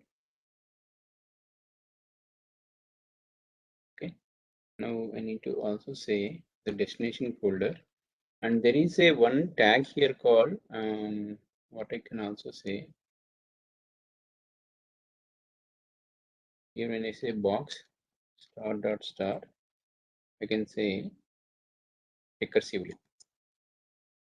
So if I go back to my CLI, there is a command called recursive. You see, there is a recursive command. So it means that whatever the files it has, you don't even need to specify this one. All I need to say is at the end, I can say recursive. So I remove this one. And now copy this file and go back to your location and just paste it there.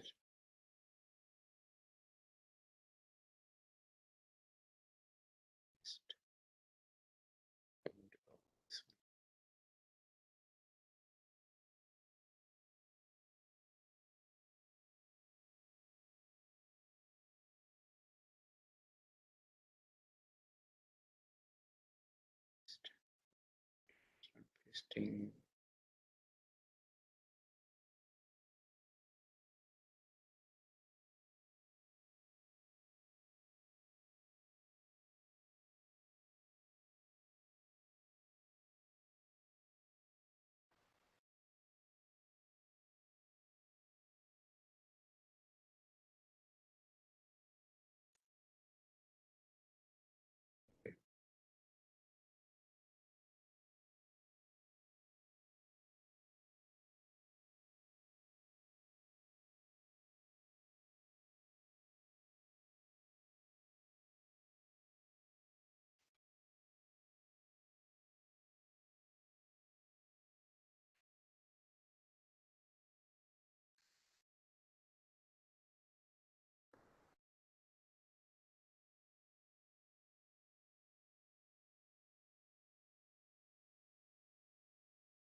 Okay, so basically, I just want to showcase like, yeah, you can do this, but somehow I need to correct few syntaxes here.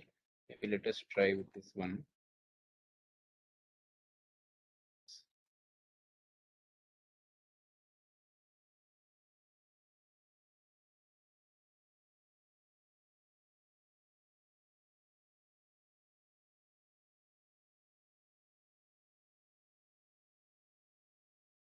The unknown option.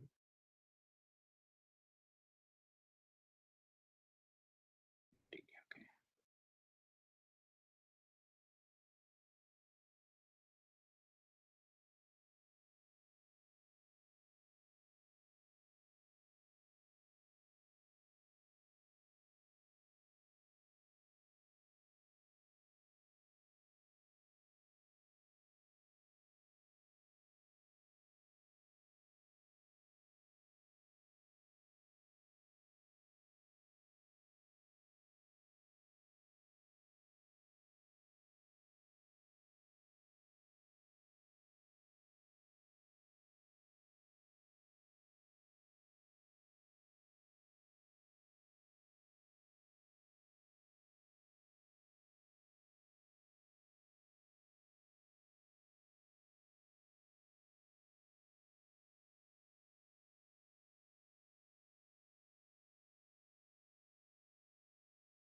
Yeah. Anyway, so you can modify the syntax and it should be able to work, but there are some syntax problems in the. So I am recently using Mac for a long time, but if you can correct the syntax and properly provide, you should be able to see the files here. So right now I uploaded few files, and so this is hello2 which I am uploaded in the command line. So you can upload any number of files from the command line, so you don't need to use the console. So similarly, this is one way. So now you have seen one option where you are uploading the files manually from the AWS console. The second thing is the CLI where you have done the same thing. And the third option is there is something called AWS SDK. Yeah. So AWS SDK is the new programmatic way, and then every what do you call every services within the AWS has this option to upload the files. So you can upload the file, you can create a bucket, you can delete a file, you can programmatically alert anything, or you can copy. You can do all the operations, whatever you have seen just now, using the manual AWS console. Besides that, you can also programmatically do the same thing. So if I have a recursive option tomorrow, like for example, every quarter, I have something called a test is taken, and the people has to copy. People has to upload these files to S3, AWS cloud, and then your administrator, whoever the examiner, has to collect all the files and put it in one location, and then it will be scheduled, and automatically during the schedule time it will go and upload all the files. So I don't need to worry, okay, whether the files will get uploaded or not. It will be a recursive function. So I can also do a CloudWatch trigger to schedule the events. So at a particular time of event, I can go and schedule a job. So that way I can also avoid duplication of work and avoid and automate the work. So that's one of the other options that you have in the AWS services. So we will also now go back and try to spend something on the Lambdas. Okay, so coming to Lambda, let me go to Lambda.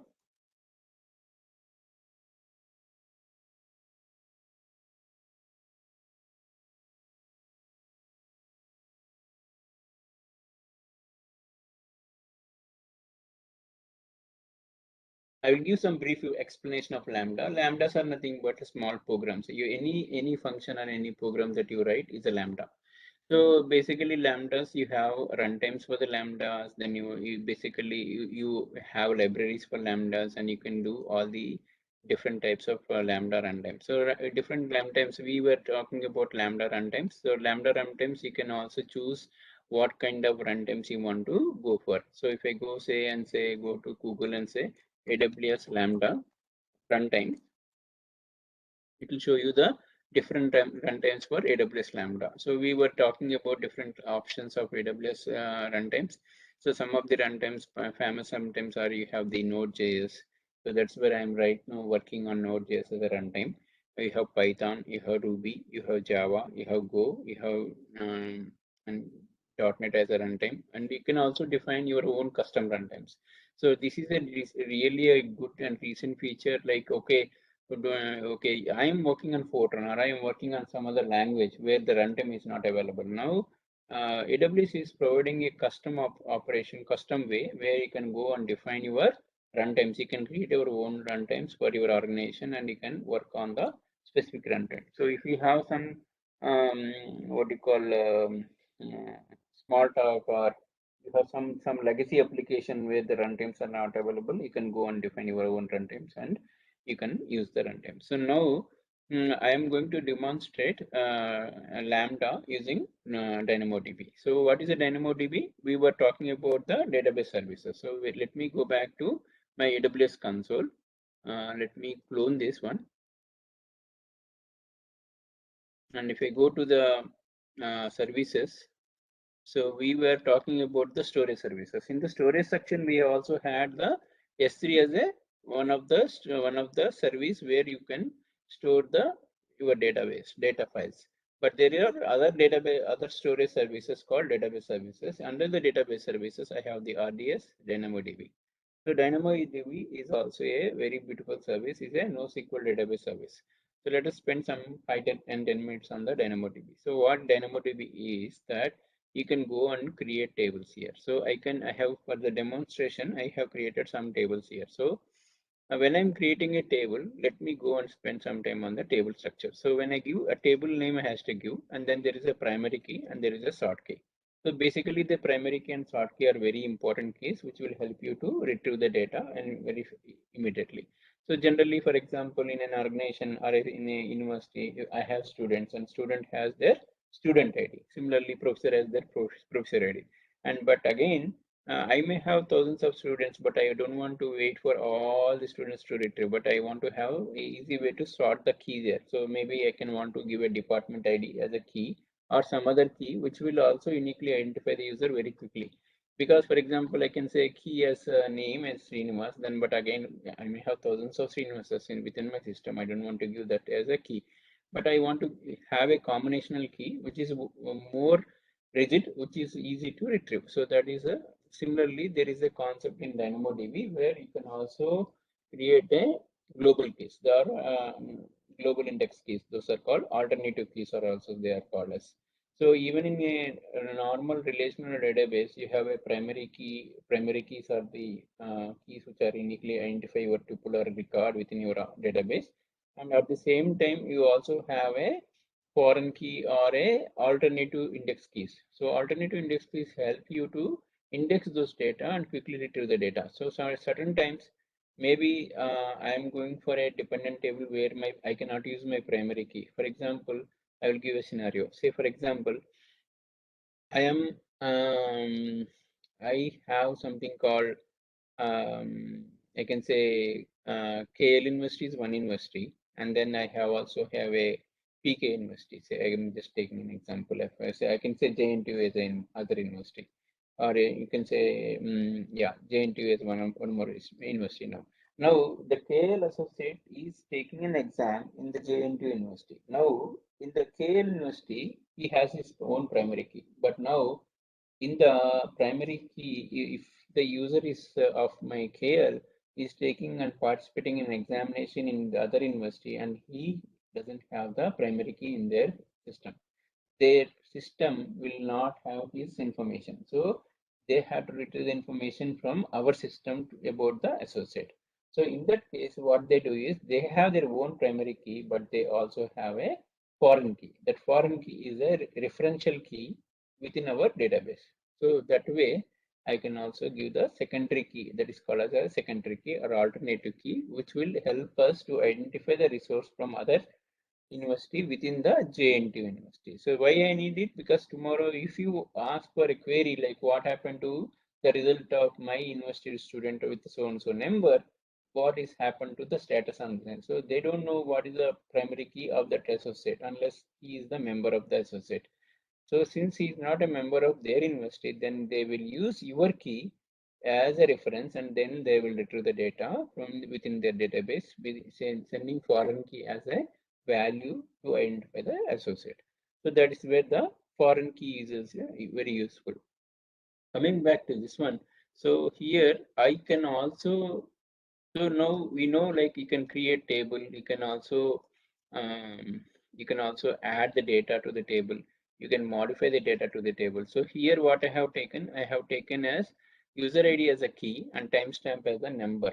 Basically this number is the foreign key or a short key. So if I go and view the data here, now if you see the view and data here, I have created some dummy data here. So I have given timestamp as user ID as 22 and 11 as user ID. So I have two IDs, and then the timestamps are different, right? So this is the short key. So within the short key, this is combination key is a unique representation of this particular record.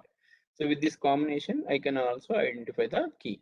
So now tomorrow, if I want to go here and I want to find the user, I can say 11 here, right? Then what will happen is I have the two keys, but I can also create one more key with a different timestamp. I can say 11 and the timestamp is 2 now. Okay. And now I can create a key because my short key is different. So that's where within the same category, or you can say something like a department, a combination of department, and within the department, I have a student kind of scenario.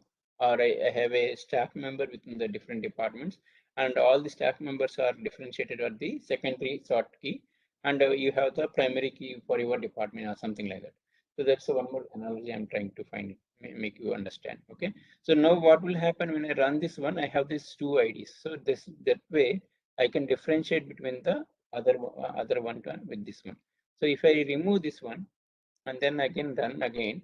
So now it is asking, if I don't have a partition key, I don't know how to get the data. That's where this is where I'm getting the scan option. In the scan option, what will happen is I'm not specifying the any key. I'm just scanning each and every record and getting all the data. So scanning is a very intensive operation. Why it is an intensive operation? The way we have the Lambda, as I mentioned, the Lambdas are the programmatical functions blocks where you can independently execute the information there. So here also DynamoDB is also a service at the AWS level. There's a platform as a service. So because why it is a platform as a service for DynamoDB, you are not installing the DynamoDB database. You are not maintaining the DynamoDB table. You are only creating the table, adding the data, modifying the data. If you don't want, you can delete the data. But tomorrow, any number of people can go and add their own tables, right? So within the same account, any number of people can add and maintain their own database. So that's where it's a platform as a service. So this platform as a service is only if you are consuming the data, then only there is a charge. But if you are just putting the data there and you are not using the data, there is a very limited amount of money or the charge that is being charged for you because it is a shared service.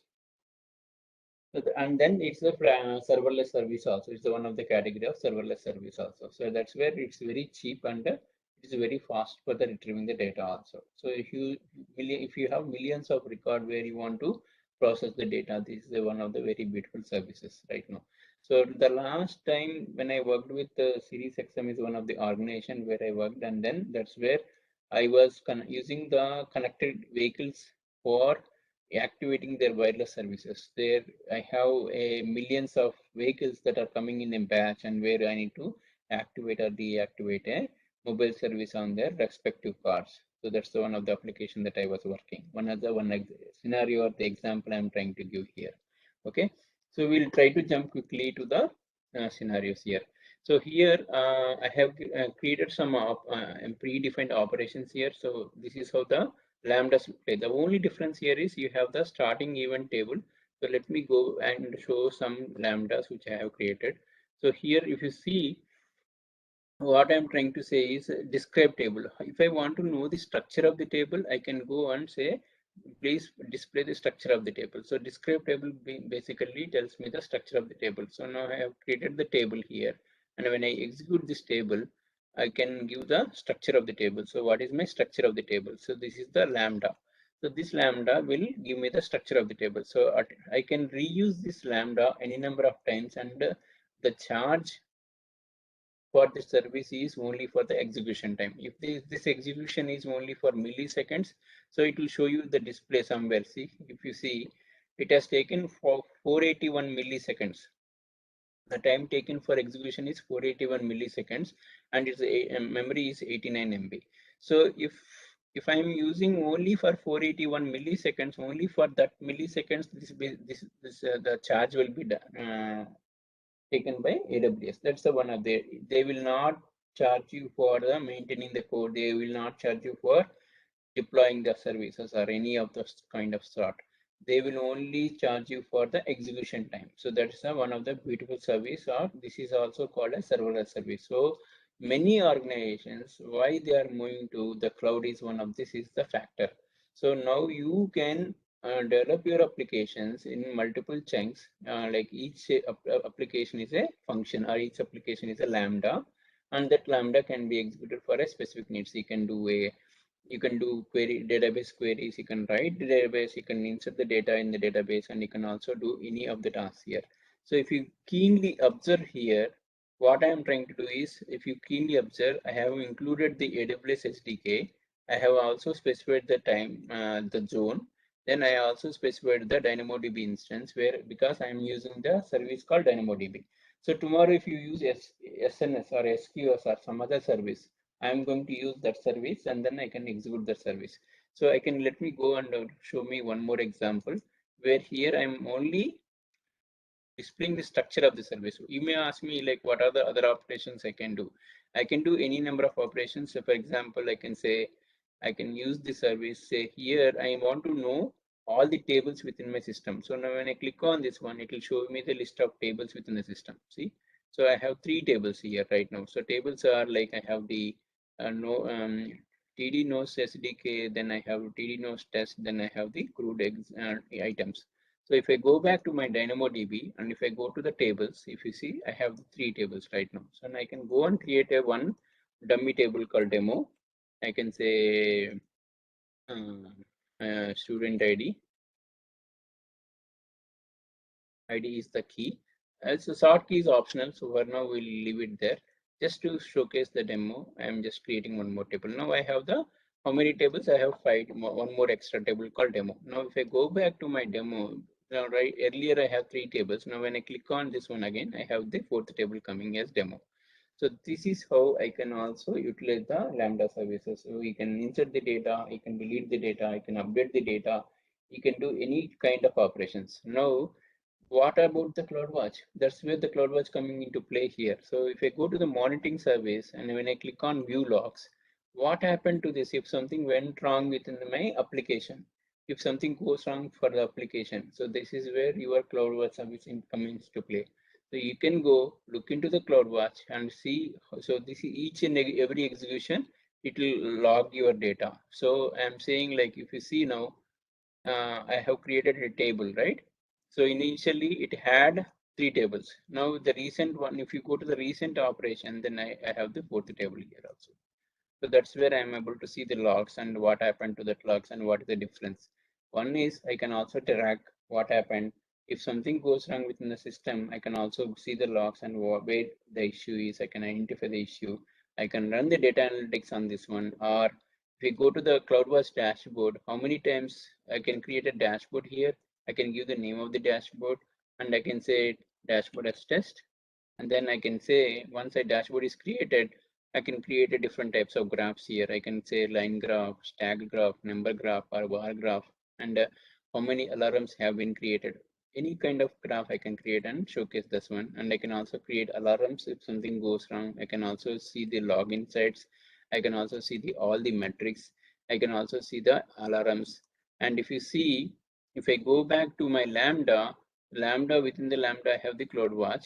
And then if I go to CloudWatch, it will show me all the logs for that particular Lambda application that I'm using. So what are some of the examples I have created here? I just want to quickly show.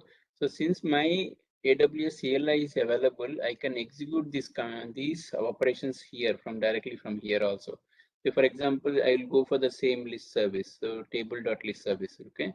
So if I go here, this is a JavaScript runtime environment I'm using. So if I say, if I want to run this one, what should I do? I have to go here and say node is my JavaScript runtime, and I will say the name of the file here.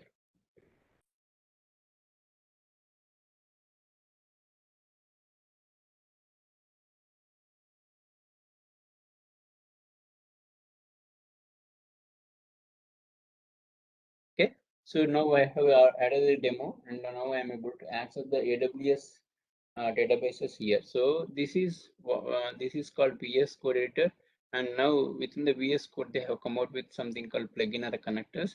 Now you know what are the lambdas you have written. If you go to the I think somewhere in the Lambda, you can see what are the lambdas you have. All the lambdas now. What is the region you are configured to, and all the lambdas will be displayed in this particular region. Now, if you are in the US East, but my applications and that I have done is not in US West. I have done in the other region. That's the reason it's not showing the data. But you can also, there is an option where you can go and configure it in the different region, and then you can fetch the data there. So I don't know, I need to change the region. I say show region, I can go, and then I say US West, right? Yeah, US West 2. Yeah, Oregon region now. So now if I go to the Oregon region, now this is the other region. I have the Oregon region. Now I have the lambdas here. Let us expand the lambda. So now I have the list tables here. See?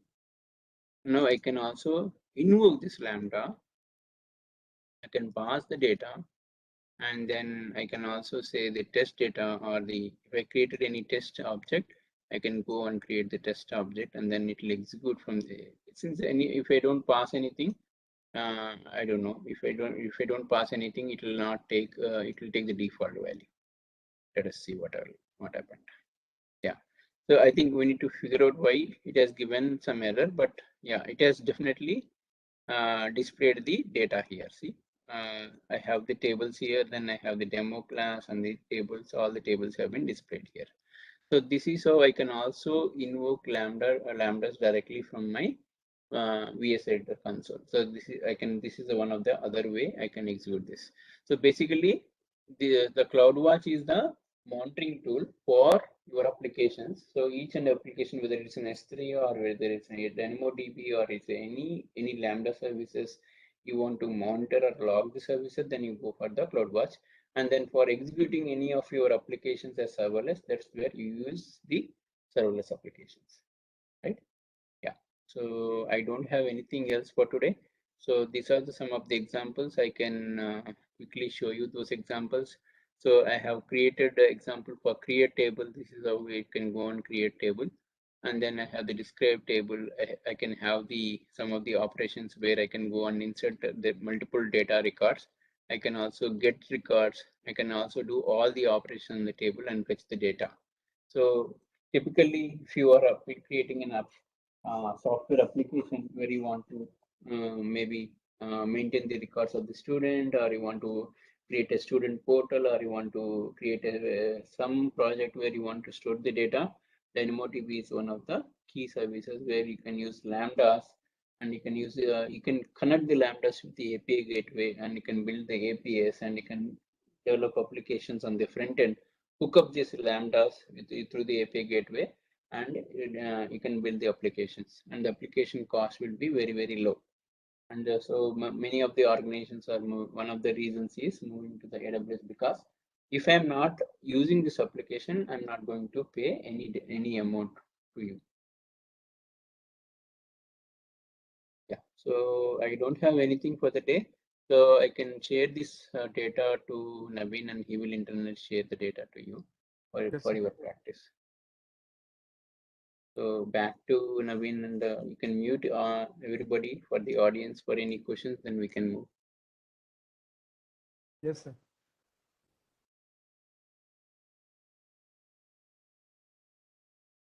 We can wind up for the day.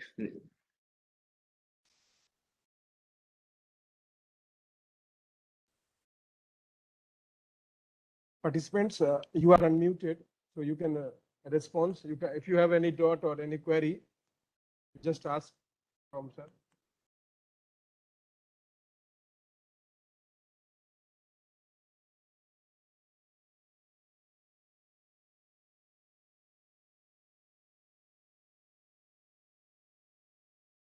Anybody, any volunteers to talk about any services that they have any questions or any general questions? Please welcome for the shooting the questions, please.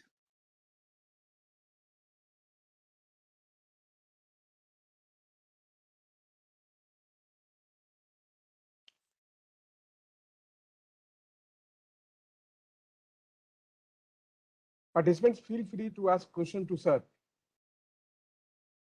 because we are not getting such kind of golden opportunity many times.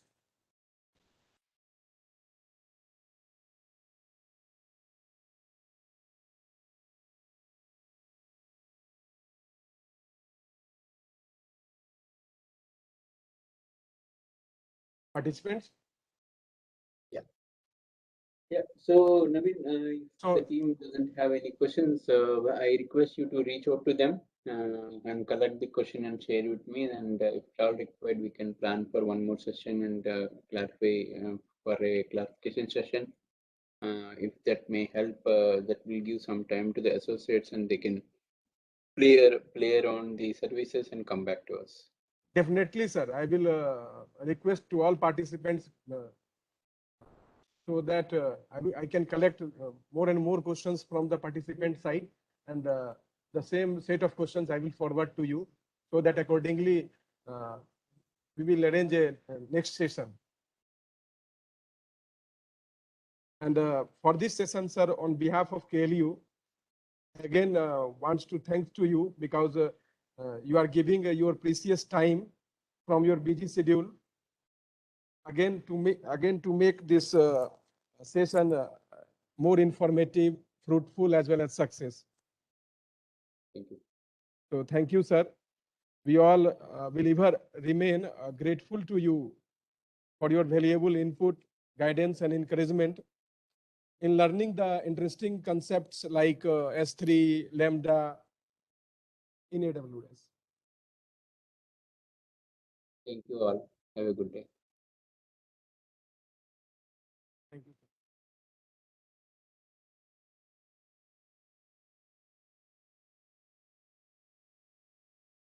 Yeah, thank you, Naveen. I'm leaving there for the day. Yes, Okay. yes, sir.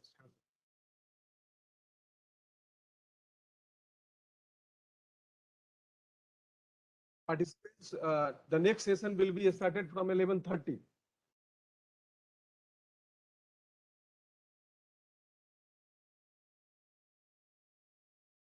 And Stephen Samuel, sir, will take over the next session. So have a tea break time. Please take a tea. We will come back again and we'll start the session at sharp 11:30.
Oh, yes.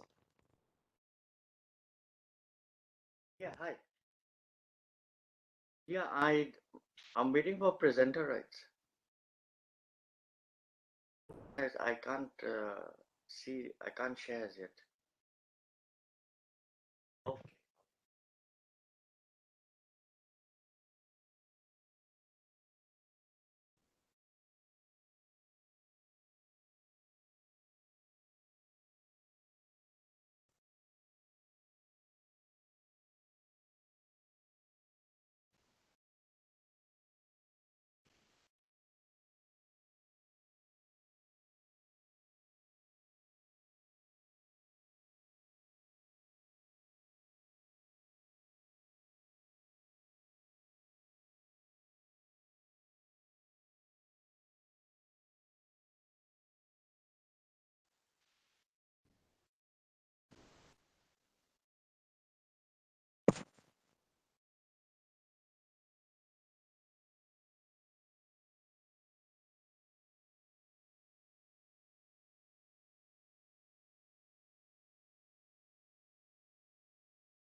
Good morning, all. Welcome to day 5 of practicing cloud computing with AWS. Today, we are going to do a deep dive into storage, finally. And as you know, the storage is one of the most important core services. First is yes, well, not first. Who knows exactly which is used in what proportion? Both of them, though, are the most used. It's hard to build an application of any, consequence when if you don't configure an EC2 instance because that's your server, and if you don't have somewhere to store your objects or your files or your data, because those are different types of storage we have in AWS. So we're going to do a deep dive into that today. Now, we had done some of it. We had taken an overview of it on the first day, but that was an overview just to get, the hang of what kind of services, essential services, core services are offered by AWS and what are the extended, like as I call it, extended services we use with our database or applications. Lambda comes under that category, for instance. So we took a look at that, but today we'll take a deep dive into it. And it's a little heavy going these sessions today because we're dealing with a database. That is the backbone of any organization is this data. So you can see, you can understand that some of it will be maybe a little bit more technical, quite a few metrics involved and all that. But it's important that you have a grip on storage and how the storage facility is available to us from AWS. But before that, we have something to do for our two-tier architecture. Okay. So what we have done, we have just a quick recap. We have done quite a bit. You can see that it takes a little while. And a three-tier architecture, this is the very basic setup, believe me. If I had the time, I would take you to a three-tier architecture or more involved a two-tier architecture, but we would bring in a lot of other services to make it more robust. But this is still sufficient. It's still pretty good.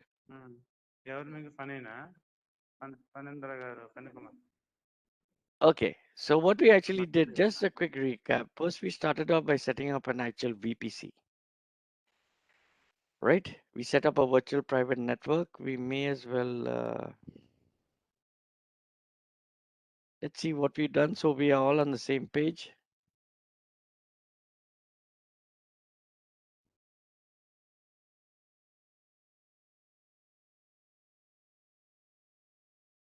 And setting up our initial VPC is very simple. Of course, it's only later that we add our configuration to it. Setting it up is pretty simple.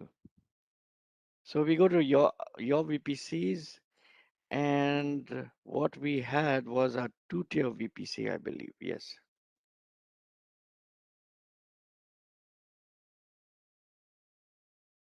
So initially, when we set up our VPC, all we did was specify a CIDR.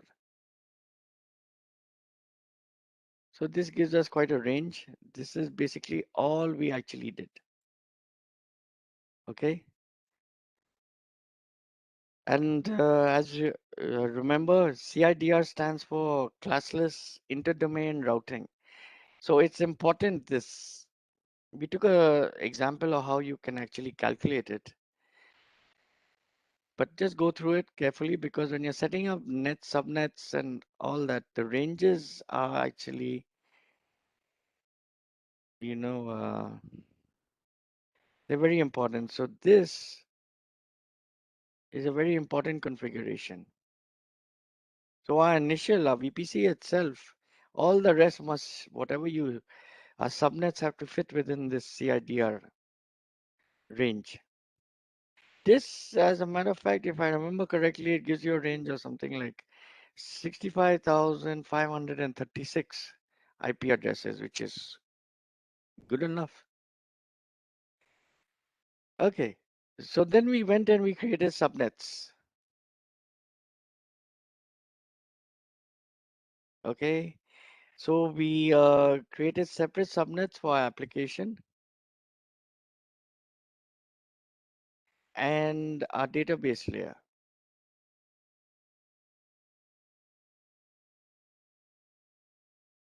So we had my database subnet 1, my database subnet 2. Okay, and as you can see how it all ties together.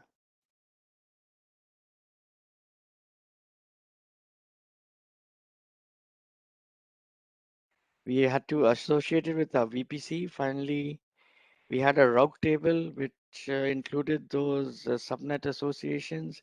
When we created a NACL, this also was associated with it. Now the CIDR blocks also you have to be careful about, otherwise it'll be havoc. You can see we are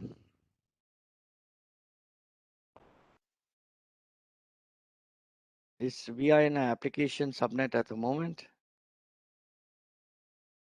You can see all we have this is IPv4 is actually private. We don't have IPv6. So that's how we have to enable it. One is with the network access control. So remember, IPv4 is for basically private. None of it, we don't get any public IP. Public IPs will come under IPv6. Now, after creating our subnets, so that was pretty straightforward. Then we went to our route tables. So we created one route table for our application subnet. Okay. And then we associated it from here. As you can see. Tags did we put? Yes, we did. Okay. Now, and we created one route table. My database route, I think it was.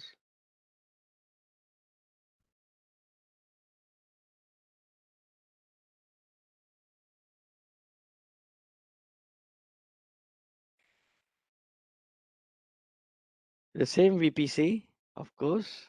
You see how it all ties together.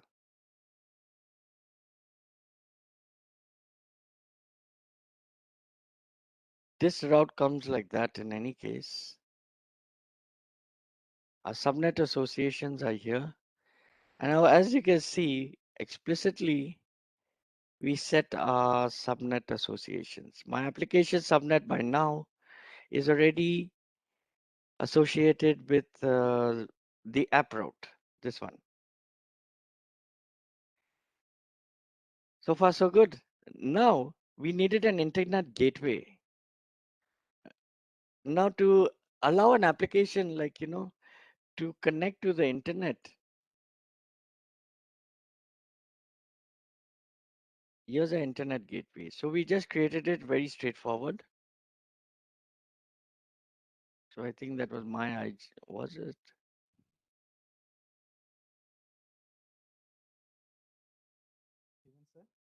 Excuse me, sir. Yes, sure. Sir, you have to please share your screen, sir. Yeah. Oh, I'm so sorry. Thank you. Sir. This very sorry. Yes, yes, yes. I get caught up in something and I forget. So we were on our internet gateway. We're just doing a recap of what we did yesterday, till what point we reached.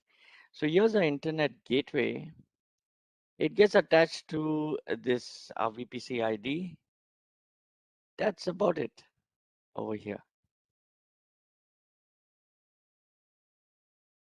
Now, once this is actually created, we have to go back to our route table, select the application subnet, and we go to routes and we add this with the destination 000. You wonder why? Because your application subnet is actually public. It's a database subnet, which is private. You don't want your database accessing exposed to the outside world. So realistically, the database can connect with the application. You want to allow that, right? So your application, this is where your two-tier architecture comes in. On one layer, you have your application. Your middle tier, it can contain the front end, of course, so that tier, think of it that way. All the requests, clients requests, etc., will come to the application tier. And then from there, it'll be routed, requests will be routed, CRUD operations, basically, CRUD. It'll be sent to the database tier. So the database has to accept connections. We have to open traffic to the application subnet, to the application route, all those routes. Now the application itself has to be able to connect with the internet. And as you know that all the addresses that have been assigned IPv4, which is private. So when you attach, you create and attach an internet gateway to this, then you enable connectivity to the internet. So that is why we are creating an internet gateway, and we simply attach it to our application subnet. And there's one more thing. When we were creating the subnets, I should mention, we have two, we should choose, we have two database subnets, right?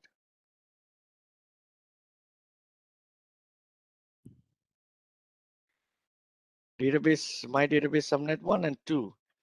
We should choose different zones for the database subnets. That is to ensure availability. And it's just like common sense, because if one like zone goes down, one availability zone goes down, the other is still very likely the other zone will still be up. Very negligible probability of both being down at the same time. Okay. So that's why we create our internet gateway. Now security. Security, we have NACLs and security groups. Now these are network access control lists.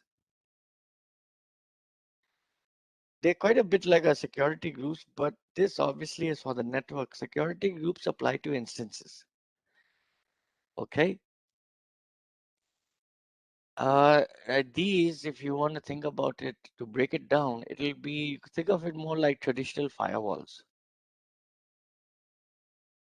Okay.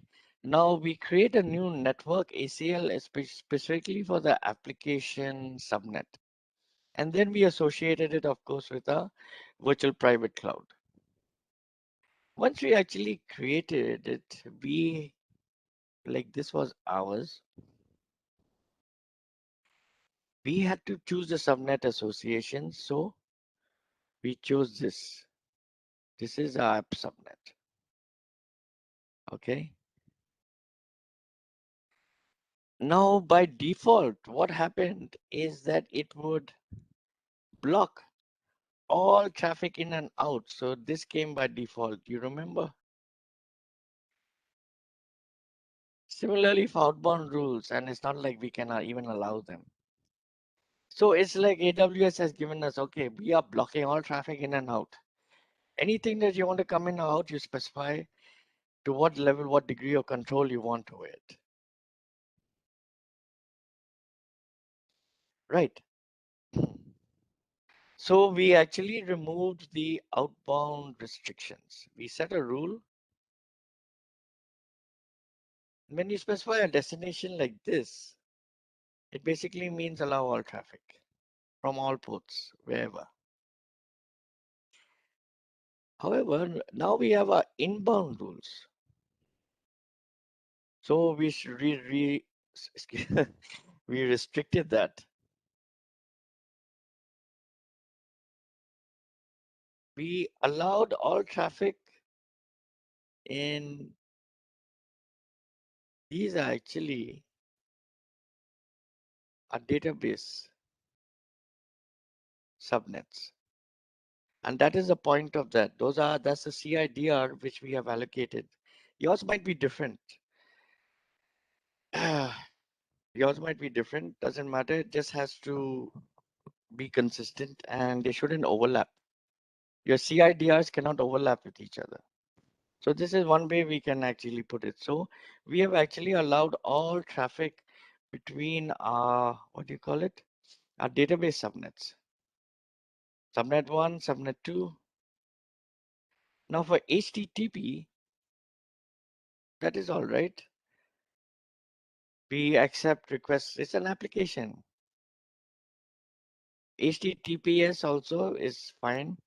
Now RDP is actually a database itself. So now we in our instance, we have config. We are actually going to provision a Microsoft SQL Server. All right. So we actually know that. So this is our default port. I think like MySQL is 3306. So for Microsoft SQL Server, it's actually 3389. It is. That is 3389. Okay. So all traffic is allowed between our application subnet and a database subnet, and this RDP also we from the database port. Okay. So now you get why we have created a NACL. In a real production system, we can it'll be much more restrictive, but this is fine. This is also pretty restrictive in that way. Now, next, now we have a network infrastructure in place. Now we can set up an EC2 instance that is, once again, our EC2 instance just our servers. So we need one to run our web server, like how you saw yesterday itself. We on 2 instances we installed and configured Apache and put a place a simple HTML file to test our load balancing, right? Similarly, we need to set that up to run our web application. Now, before we create an EC2 instance, we need to create a network interface. So it's over here on the left.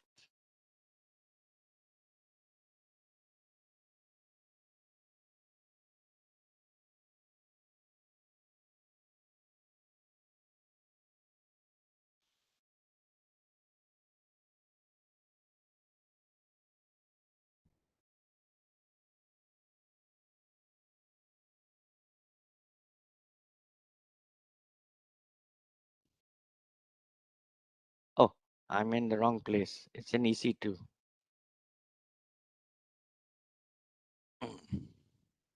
Now a network interface is actually like a virtual network that we attach to our PC.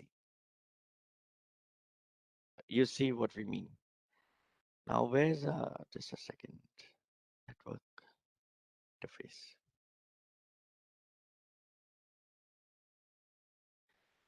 So this was our My App NI is our network interface that we had created. As you can see, it's in use. It's a good idea to create the security group beforehand because we have to attach it to this. But okay, if you skip a step, you can always go back and delete it and just start again.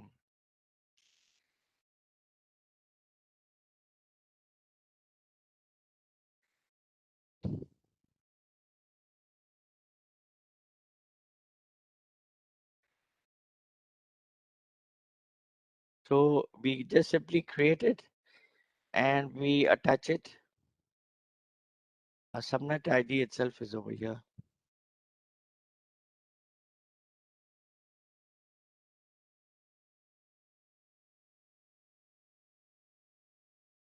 So we set it to a application subnet, as you can see. All right, so subnet it's associated with the VPC, and a network interface is associated. This is to ensure that we have connectivity from our application subnet, internet connectivity. Okay. All right, next. Now we should set up a security group, but this can be done very early also. It's actually better. So two things, remember, we have a network interface and a security, NACLs and our security groups.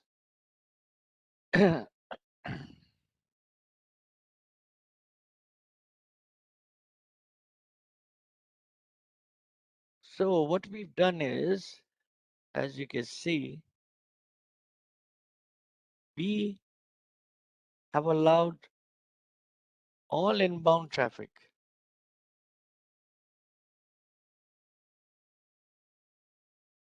Basically, anything from our VPC.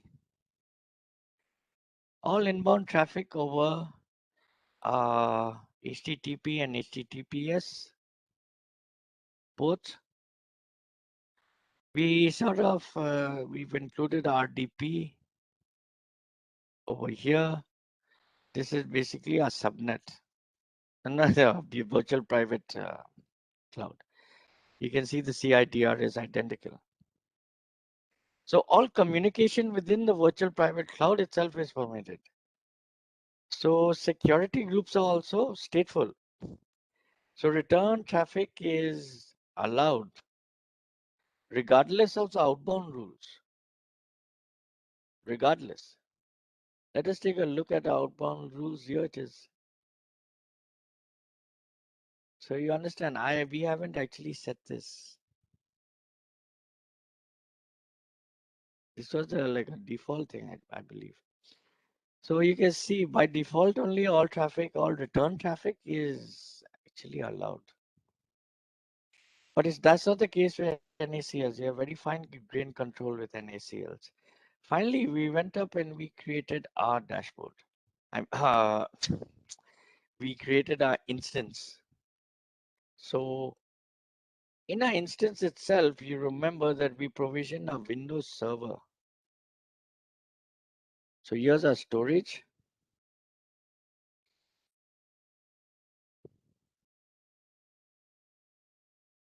Now that was the free tier, that was okay.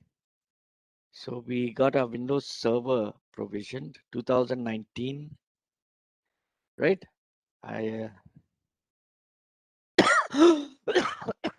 Sorry. It was a Microsoft Windows Server 2019, actually, a base with containers. So that's what we did. And then we have a T2 micro tier, which is we always use.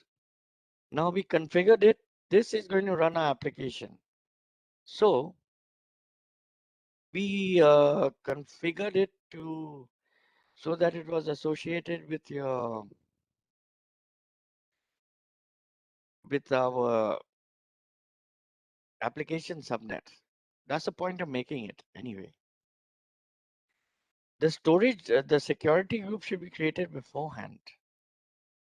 This is the security group that we created, that we just reviewed. All right, and then finally, and that's actually not all. We have one more step to do. It was running late, so we actually never finished. But there's one more thing that we are expected to do.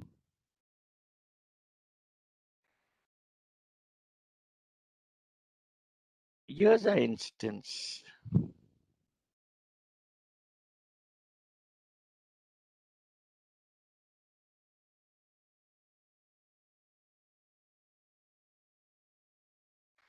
So you see, we have our private IPv4 addresses and IPv6 addresses.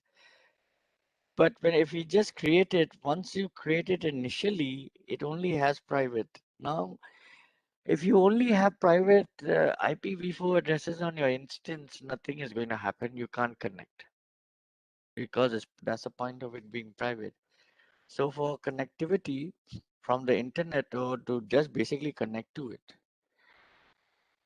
via client, you need a public address. So how, now you're also going to wonder, why do I even want something that is on a private subnet? Suppose we can put this, do this, we can allow even instances on a private subnets to have some connectivity to the internet. And we saw that when we were building our first virtual private cloud.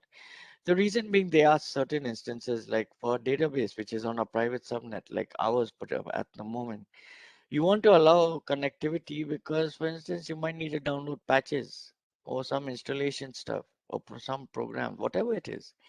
So in certain situations, you want that connectivity, but you want to restrict it. You don't want it open to the world. So how do we enable that? With private IP addresses, how do we actually get our instance to be able to, how do we actually connect to our instance if it's only on a private IP? So over here, we have to set this up. We all can do this now. You all can set this up right now. You will get, AWS will give you one elastic IP address. Okay. So what it gives, actually an elastic IP address, very simply to put it, if you, for private IP addresses, it gives you a public IP. You can see it's not a public, where is it? Just a sec. All right. So it'll give you a public address. That's what it'll actually give you. Now it'll give you one IP address, elastic IP address. So on your screen, I have done this already because I know that creating the database will take forever. So I've already set this up. I know very well how long it takes. Anyway, create your elastic IP address and associate it with your VPC, and then allocate your elastic IP address to your instance. So here you can see I've associated it with the instance that was created. So you go ahead and do that. Create your, this was original private IP address. Once it is there, it gives me this, which is actually public. It doesn't exist until you create your elastic IP. All right. Associate it with your instance.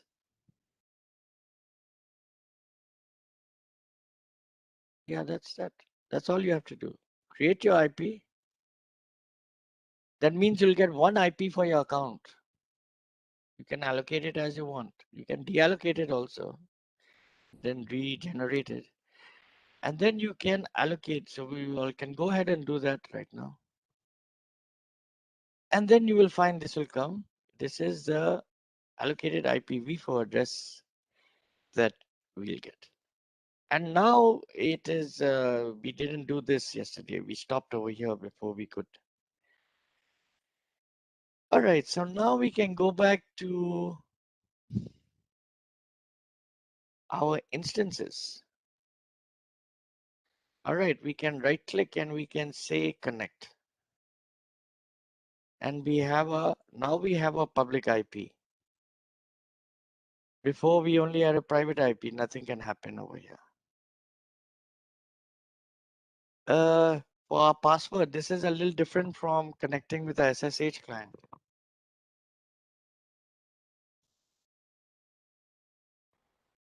So you simply, to get your password, you click on password and you browse to your key pair. Right. And this is the key pair. And then once you got that, you will say decrypt password and your password will come up. Okay.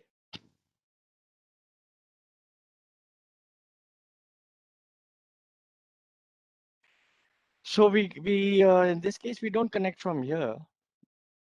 In any case, yesterday, I'm actually not used to working with, I'm used to having my own remote client, which I actually install. But that didn't happen because of whatever, it can't recognize my account and I have to reinstall it again. But no worries, we can simply use the Windows remote desktop connection. So if you type in your search and just open it, you'll get your connection. Okay, so just go remote over here and use the inbuilt one. It's fine. It's fine. You can actually enter in everything and save it. Now this is administrator. Sometimes if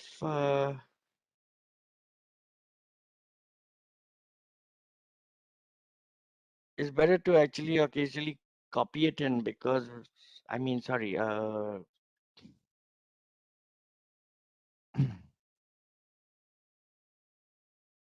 sometimes it's actually better to actually type it in if you know it's not recognizing your credentials, because maybe you're copying in white space or something or the other like that. So from here you have your password. So now we should be able to connect to our application because this is our instance. So we should be able to connect to our application. So this is a password that was generated for me. Okay, so let me just connect.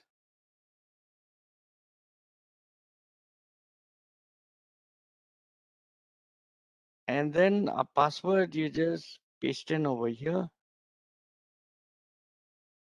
Yours will be different. It will be generated. You can actually save it. It will be saved as like an RDP file. And then maybe it won't bother you about asking for credentials all the time. That is also there, as you see on the screen. Then, okay. Now it's going to connect. This is the first, actually it comes up when you're using, it'll come up this thing,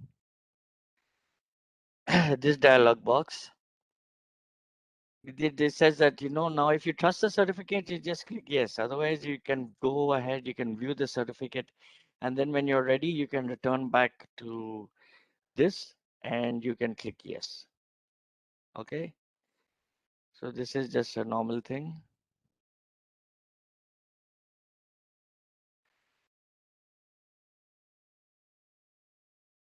So here we are in, remember we provisioned our instance is running a Windows 2019 Windows Server Professional, right? And I really like this.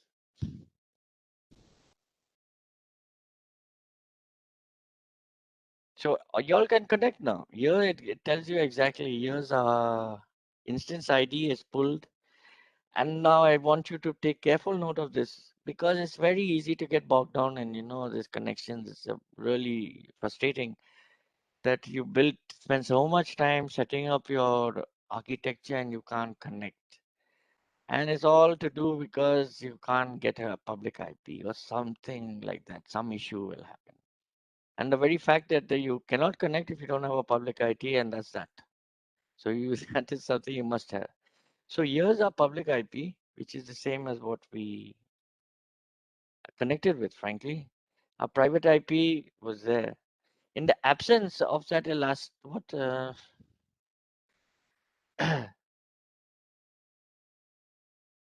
in the absence of that elastic IP that we generated, it's actually one for your account, and you can allocate it. It'll do the same job. In the absence of that, it's not really possible. So that's a real lifesaver. Our instance size, as we know, is T2 micro. Availability zone for me is the US West 2A. Okay. So this is that. Now, so everyone just try to connect. I don't know what zone this is, because if you look at the bottom of my screen, it's showing 638 in the well, okay, it is US. Then now, I'm not sure, but according to this server, it is about 6:38 in the morning. Okay, so go ahead and connect, please. Now your administrator, no, up till now is fine. You've got everything you need. Okay. So what we are actually going to do now is we will set up our web server. Now on Windows products works best with other Windows products. So we will set up IIS. I'm actually looking for a Windows add roles and features. Let me see. Add roles and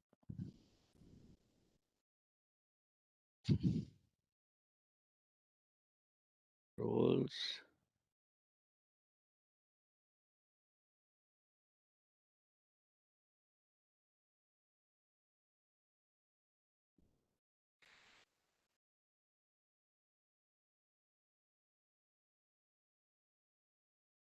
There's a wizard on this that we should be using.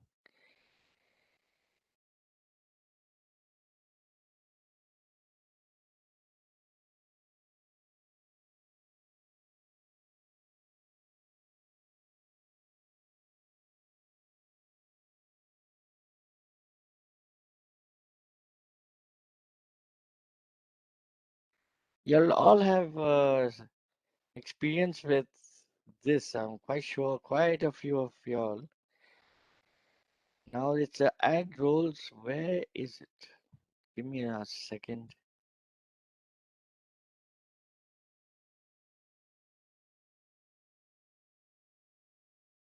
Add roles and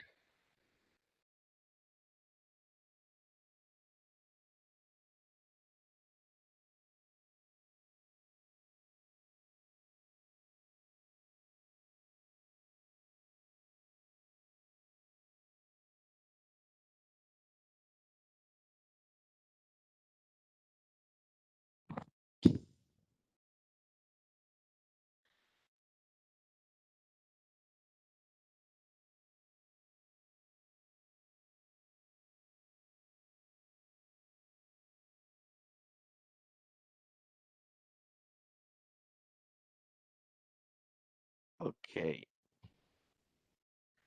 So I think I meant to. I actually never use IIS for my own stuff, or never. I mean, very for this is for our purposes. We are using it because we got a Windows server, right?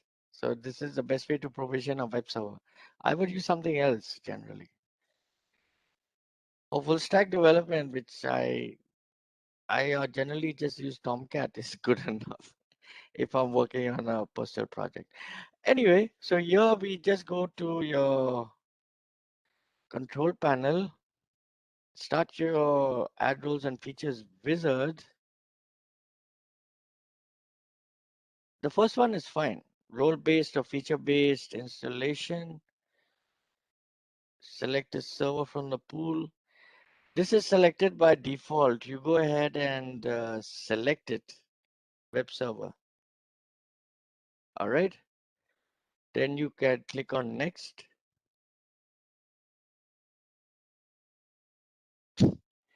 And then it will start installing for you. Okay. So let it run.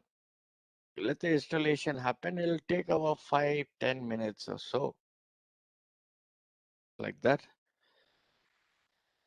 And it will install IIS for you. But I guess it might be take a little time because we are connecting from here.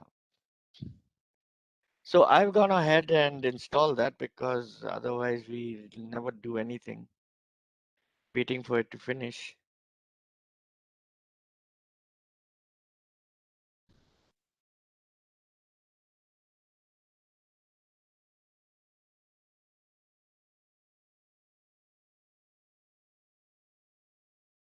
Okay, now just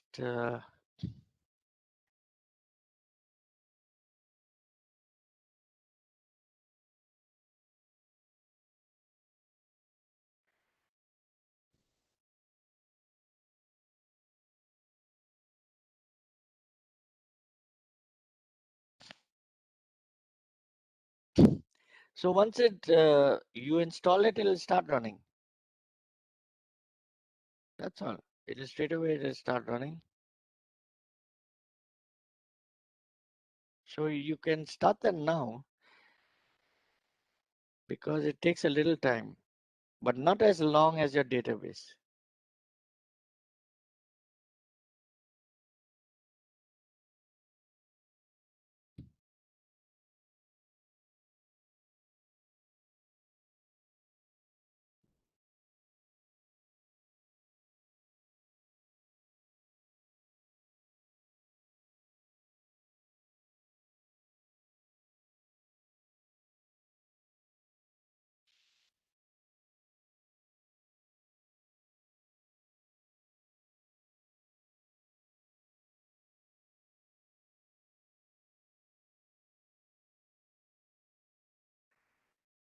So the server manager is a good tool. You can get to it from anywhere, from the menu also.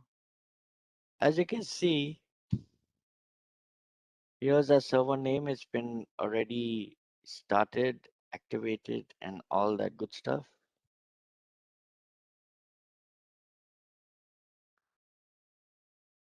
And it's running.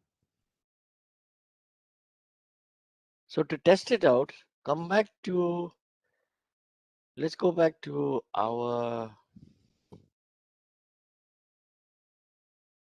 console. Let's copy this.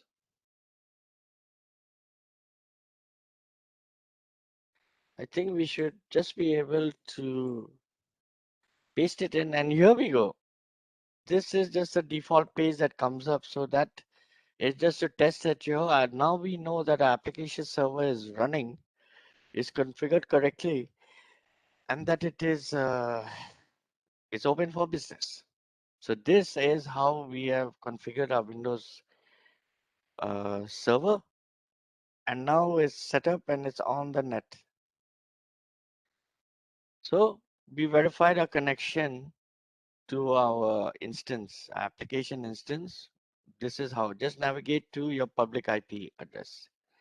As you can see, once again, without the public IP address, nothing is going to happen. All right. So far, so good. Now we're nearly done.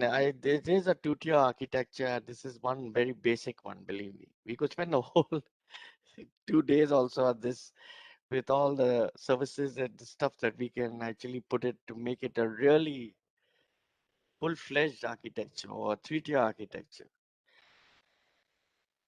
Because three-tier architectures are actually, there's no more really client-server architecture, just like that, right? It's usually 3 tiers. So it would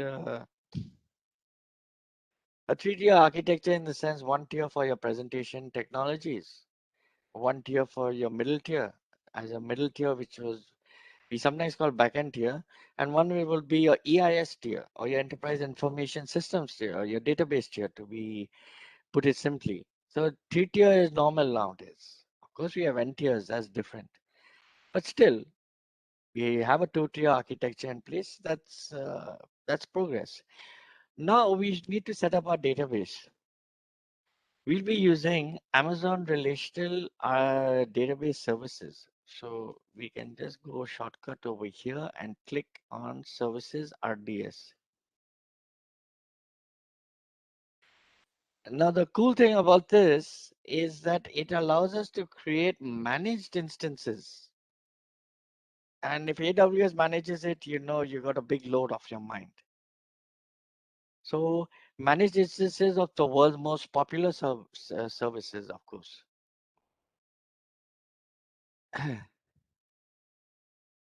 I mean, PostgreSQL, of course, SQL Server, MySQL, Oracle, IBM DB2, all that is available. So for us, we'll create a SQL Server instance because we are running it.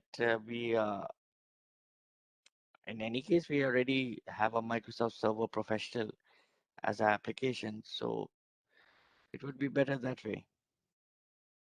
Now, before we start, we have to create something called a DB subnet group. This is your default VPC that just comes, as you can see. This is a DB subnet group. So we create a DB subnet group.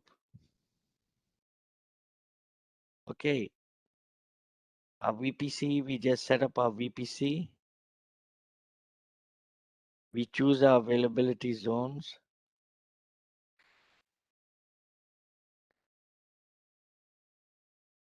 So this basically what does this do? It allows our database to be associated with the VPC by virtue of its constituent subnets. Does that make sense? Well, associated with the VPC already contains certain subnets. So in that way, be associated, and the availability zones we can select that we wish it to. Generally, it's two, at least two, because it's a recommended thing that it should span like two availability zones. So what you need to do is just go ahead, create this, give it a nice name, give it a description, associate it with your VPC. Your subnets will be available. The two database subnets, you associate them with this, as you've done it a million times already. Select your subnets from here and associate it. Okay. And remember, we already got the database subnets in two different availability zones right from the beginning. Now, what we are doing it is fulfilling what they call a durability requirement. That subnet groups must contain subnets in more than one availability zone. Everything shouldn't be grouped together in one zone. So our subnets are already in different availability zones, so our durability requirement is fulfilled.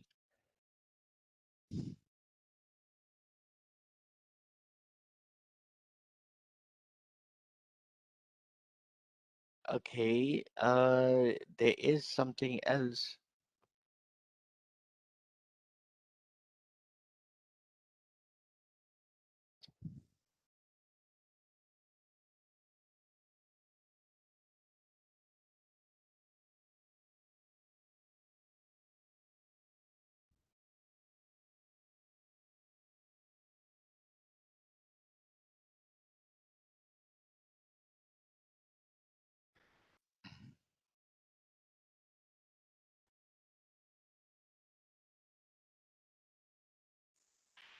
Now there's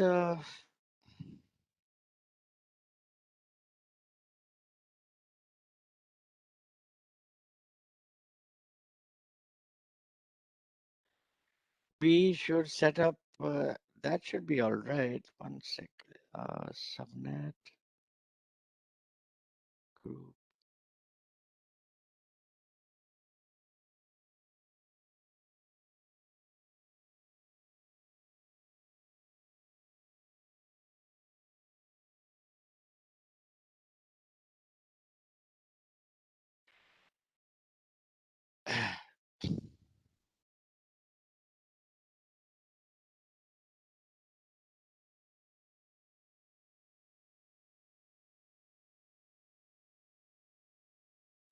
Okay, so now we have got our subnet group created. All right.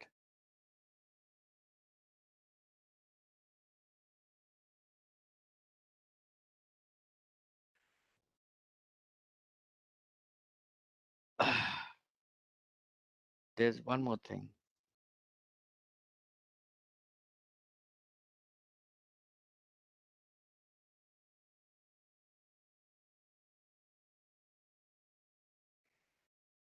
Let me just check something.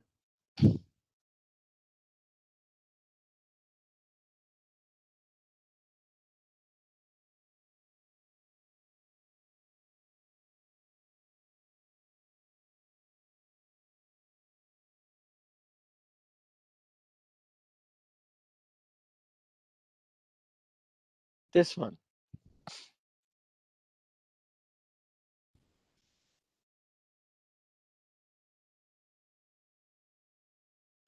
We should set up a security group for our database instance, because what we are going to do is create a database instance. The other instances we created are not database, they're EC2 instances. This is RDS. So we create, and what are we actually doing? Here's we created an inbound rule. We set the type as MS SQL. That's our server. Here's our default port. And this is nothing but our application server. Got it? This is our application server. So it's like this 10.0.0.0 initially /16, that is our VPC. Then we can put it like this 10.10.10/24 application, or 10.10.20/24 database subnet 1, right? And then 10.10.2.0/24, like that. So the CIDRs must not overlap. So this is the CIDR for application. So it is going to allow connections from here. So your security group needs to be created. That's it over here. Now, for the database instance, all outbound traffic is allowed to anywhere. Fine. That is allowed out to anywhere. That is fine. Okay, so let us come back over here. Now we can create a database. You are in the RDS services. Once you come over here, don't take standard create. You please, everyone, be careful when you're on this. As a matter of fact, it takes firstly for your own protection, that you don't incur any charges, because if you request something outside your free tier, Amazon will very happily provision it to you and then also as happily charge you. Anyway, choose easy create over here. And then come and choose Microsoft SQL Server. Don't take these. If you don't be in a rush when you're doing this, take your time. Choose your free tier. Give your database an identifier. This admin is your master username. You put in your password and write it down. Put it in Notepad. As a matter of fact, after your database is created, it'll say it'll come in blue. A blue bar will come and it'll say your database, instance will take some time to launch, is getting ready or not. It might, that's another matter, but there'll be a button says show credentials. You click on it, it'll be the first and last time you'll be able to see what your username and password is. So when you put it in over here, take note of it, store it in a safe place, put it, make a little notepad file for yourself and put it in a safe place. Then you confirm all this stuff, and that's basically all you have to do.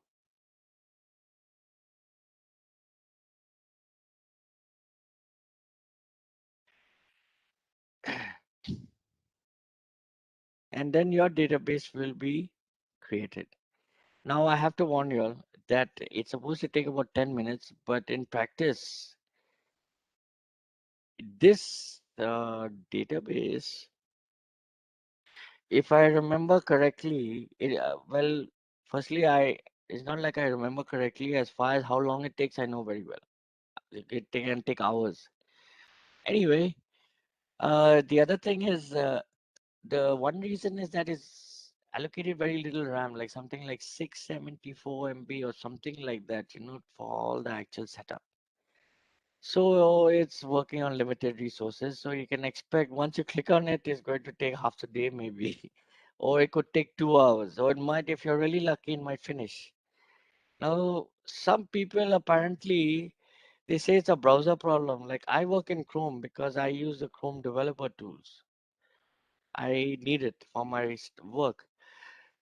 But if you do it in Firefox, it seems that it gets created relatively easy. So if you want to, you can actually go ahead and create. This is actually our last step. Otherwise, you can come back to this after the session today and create a database and go for, do your own thing. It might take a while. Otherwise, go ahead and create it right now. Anyway, so you will get this over here and it'll actually tell you show credentials. You can check it out. Now it'll tell you forever. It confused me once, like nearly, because I was thinking, why is it taking so long? But I hadn't actually opened it up. So that still stayed. But then even though it was telling me with that round and round thing going on, the progress thing, that it was still getting about to launch, but actually it was already available. So I'm not really sure when and how long it took to actually get provision. This happened with sometimes before. So once you create the database, just click on it and just see the status will be over here. Once it becomes available, then you have your database set up. As you can see, public accessibility, no. But that's the point of configuring so much NACLs and security groups and all that, so that you allow accessibility, of course, from your application instance. Now here is my endpoint. This is what I can use for. Now to actually connect to it, you can use, there's SQL Developer also you can connect. You can install it in your web server, like your Windows, your application instance, you can install it over there. And you'll be able to connect with it because you have the endpoint. You just put in your username, password, and since it's coming from there, it'll let you through. So as you can see, once it says available, that means you've been successfully created your database.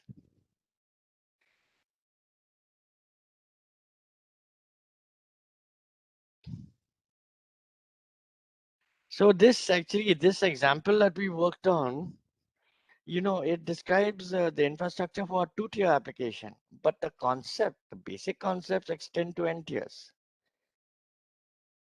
The same thing, right? Okay, so now that's then.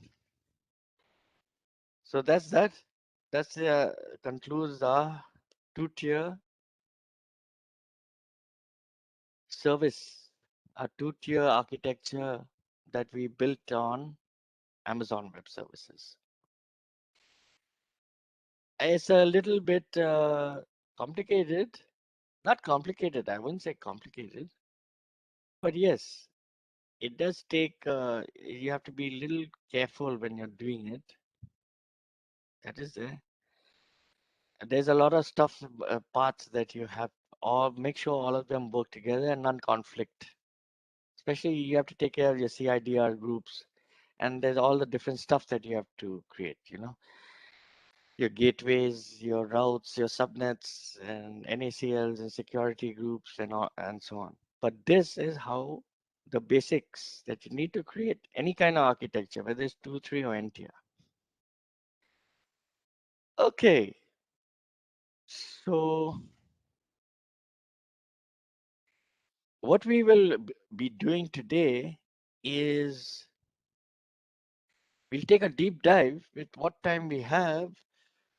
Today, we are going to look at specifically storage in Amazon Web Services, AWS. We're going to look at two types. One is the file storage, actually S3, which we had a little bit of an intro before in our first session. But our main focus over here is S3 is there, it's important. There's a lot of stuff with S3 also, but our main focus is not S3, it's EBS, Elastic Block Storage, which is what our instances are characterized by. Our instances are not S3, they're EBS. So we'll look at first S3, then we'll go and look at EBS, and we'll do some demos on each. Okay. So, all right, we can get started before lunch.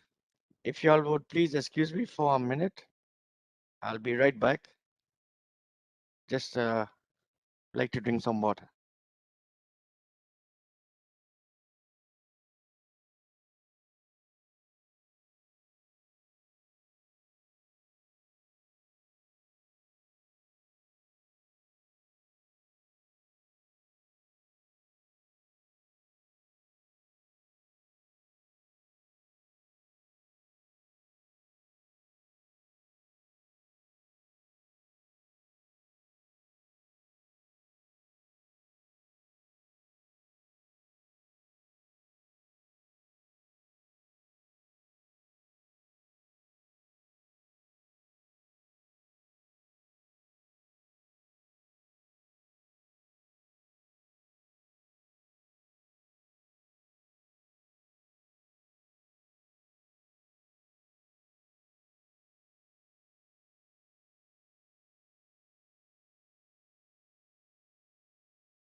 So very well, let us continue. We are going to look at storage services in Amazon.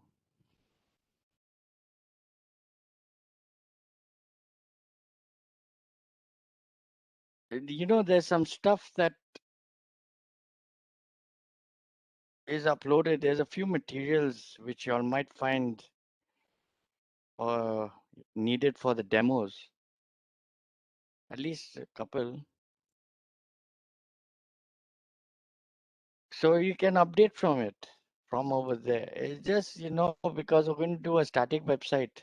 How do you do a static website with website hosting on S3? So we're going to come to that. So you get some, you know, just like a basic index.html and image that you can use if you wish. Or if you got a ready-made website, that's even better, but it's complete, it has to be completely static. As a matter of fact, now if you already downloaded, you can just delete the previous download and unzip this. It's not that large. It's small. So whatever you downloaded before, you can delete it and just replace it with what is over here in this GitHub repository. Okay. It's just the slides and some materials are over there for you. Okay. You can go ahead and do that right now also.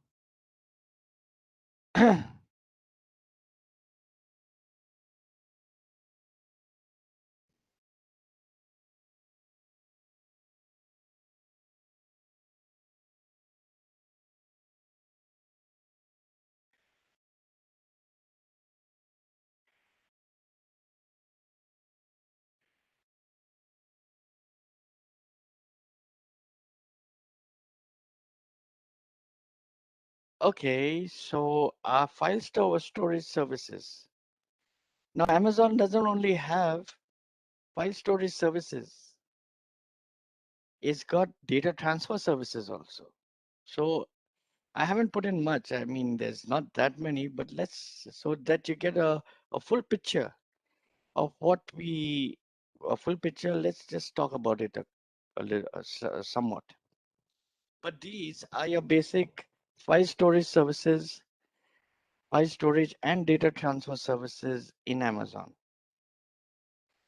So that means that we are really going to be looking primarily at 6 different services, what you see on the screen. And these are going to cover, of course, both file storage and data transfer. Firstly, we look at Amazon S3. And as you know from our previous sessions, that this is one of the core AWS services. We'll also be looking at Amazon S3 Glacier. Then we look at Amazon Elastic Bookstore, Block Store, excuse me, in a separate module though. That's easy EBS. Now we also have a Amazon Elastic File System or EFS, as well as AWS Snowball and AWS Snowmobile. So that's what we are going to cover. But let's firstly, we'll review the overall storage services that are available on Amazon to help us understand the ecosystem. It's an ecosystem. Then we'll do a deep dive into Amazon S3 and its capabilities.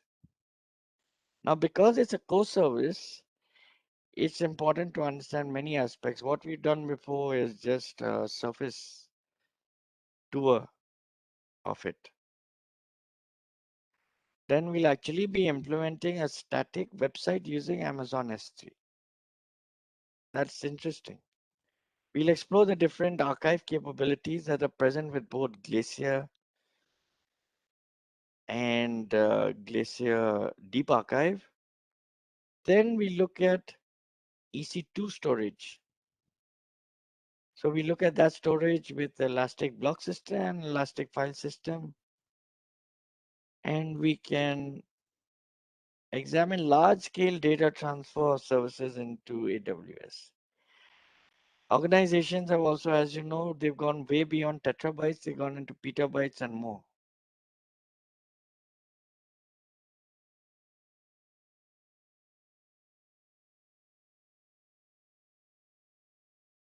Now, if like we discussed before, if you ever leveraged AWS at any time, you've used EC2, but you probably also use Amazon S3 at some point. It's actually, that's like its name, it's a simple storage service. So at a very high level, Amazon S3 lets you store files as objects inside a bucket. Now, buckets are the unit of organization within S3. So you will create a bucket, it'll have a set of settings, and then any file, like how we did that demo with file uploader, any file that you drop in has those settings applied to it. So it provides different storage classes for different use cases. It allows you to store data automatically across multiple availability zones.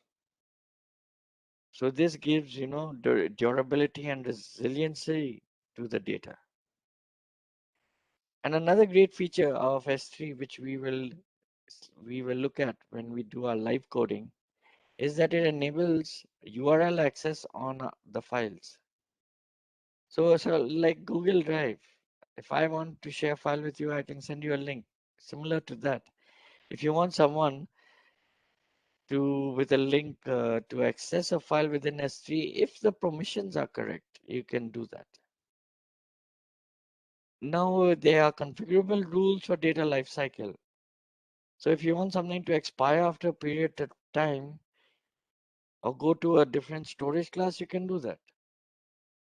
And then finally, it can serve as a static web host, and we'll implement that later in this module. Now, these are the non-archival storage classes for S3. So first we got S3 standard. So by default, if you upload a file to S3, it will have the S3 standard storage class. Then we also have S3 intelligent tiering. And this is a special storage class that will allow you to move your data to a correct storage class based on usage. Then we got S3 standard infrequent access. So if you have data that is not frequently accessed, you can actually get charged less by utilizing this particular storage class. We also have S3 one zone infrequent access. This is for data that is not frequently accessed, but is only stored within one availability zone. So you get a much lower cost point than you do with the other options. However, there's less resiliency. So let's talk about intelligent tiering first. Now, intelligent tiering is the only way you can move data automatically between different storage classes based on access. So within this overall storage class, it has two different classes associated with it. The first is frequent and the second is infrequent. It gives you like pretty much the same performance as what you get with its S3 standard, but it can provide a cost savings if you have some data that needs to be moved between different storage classes. Just to put it in perspective, these are the S3 lifecycle policies. Okay. So this is an approach that allows you to transition based on your own custom criteria, the objects in your bucket. This is not a database. Database we're coming to. This is a bucket whole stuff. Images, documents, files, videos, whatever you can think of. Now transitions can enable objects to move to another storage class based on time. It's important to note here actually that you can't actually move something back and forth based on usage. When a usage, if it's frequently accessed, you move it to one storage class to take advantage of cost savings. If it's infrequently accessed, move it to another storage class, and so on. That's available with intelligent tiering over here, but you can delete objects with aspiration based on age. So suppose you only want a certain file to last 30 days.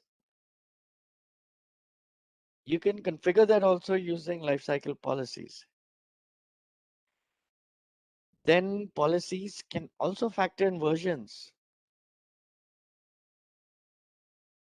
for an object within the bucket. So S3 does support versioning of data, and you can say something like delete a version of a file that's not the current version after 7 days. So these are different things you can configure using S3 lifecycle policies. S3 transfer acceleration.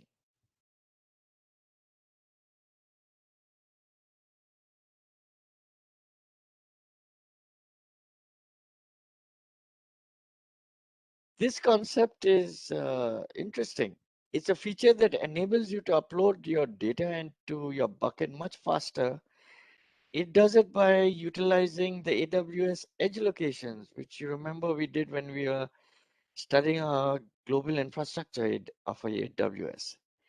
So if you need to upload your data in a fast and efficient way into your S3 buckets, you can consider utilizing this S3 transfer acceleration.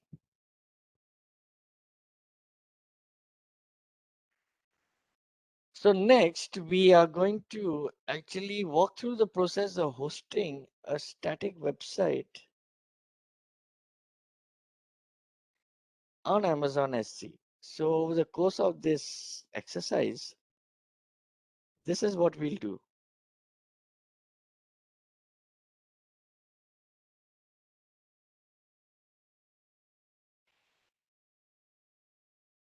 First, we're going to create a new S3 bucket from within the AWS console. And then we'll be uploading objects to that S3 bucket. And after that, we'll be accessing objects from the S3 bucket using a URL, like how we had talked about earlier. And finally, we'll configure the bucket for website hosting. Okay. So I think everyone has logged into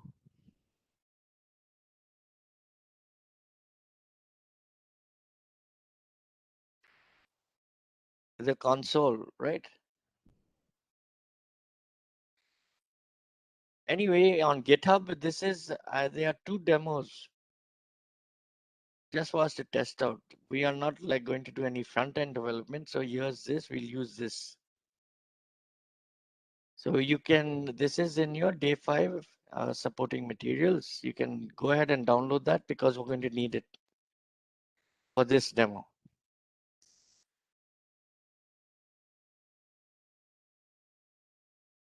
Okay, come to your Amazon. Let's see how much we can do before lunch. We can always pick up afterwards. We have about 10 minutes.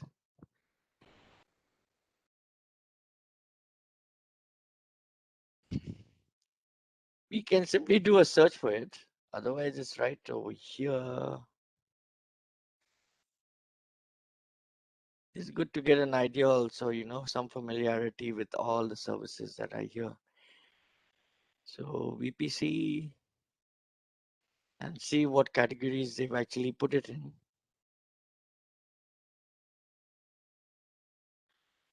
You can see S3 doesn't come underneath. RDS that we set up before, obviously it does come under our database, but not S3. S3 will come under storage. And here we are. These are all our different storages. EFS you have to actually configure. EBS is by, you remember when you, the volume on your instances are all EBS. If you remember, we looked at that. So select S3.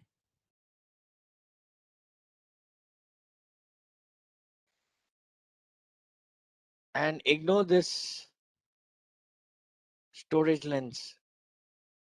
It will only give you a lot of stuff about this should be there and that should be there. Don't even bother with this.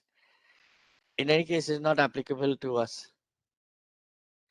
So the first thing that we need to do, first thing we're going to do is create a bucket. So just hit create bucket and give it a name. Now one more thing, you look at your region.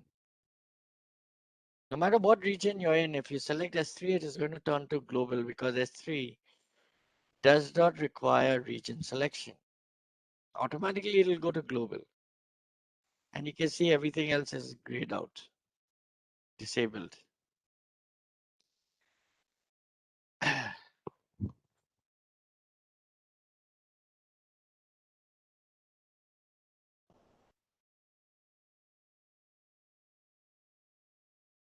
So give your bucket a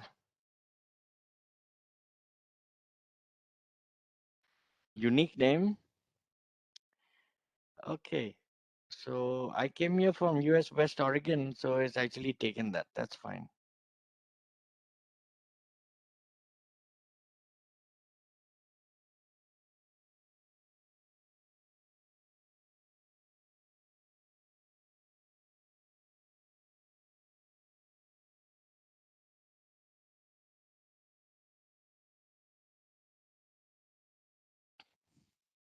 You can just leave that. Now look at this. Block public access settings for this bucket.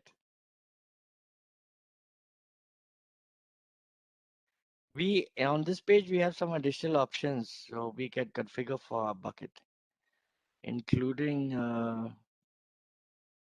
okay. But I want to talk to you all, including bucket versioning, but just leave that as it is. We don't need it for this exercise. I want to actually bring your all's attention to this. We have to specifically enable public access. You might be surprised to see this setting. By default, AWS is trying to block all public access. This is because organizations that put sensitive data into S3. They don't accidentally enable public access to one or more files. So by default, now they're telling everyone that the buckets need to block public access. But in this case, because we do want to allow public access into our bucket, we're going to choose to deselect this. Now, one thing to note, this doesn't change the permissions for the data you put into your bucket yet. It just gives you the option to make items public. Okay, so if you come back over here, just check this. Acknowledge this, that you understand. And then once we have that, your bucket versioning, encryption, you leave as it is. Advanced settings, we will come to later. We can customize a bucket after it's created. So if everything looks correct, you can go and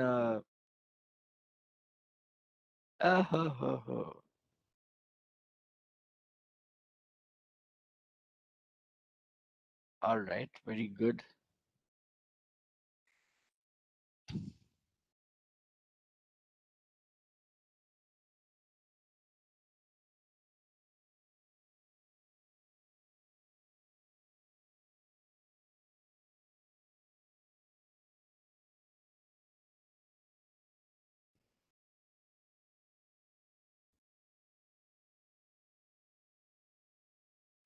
My God.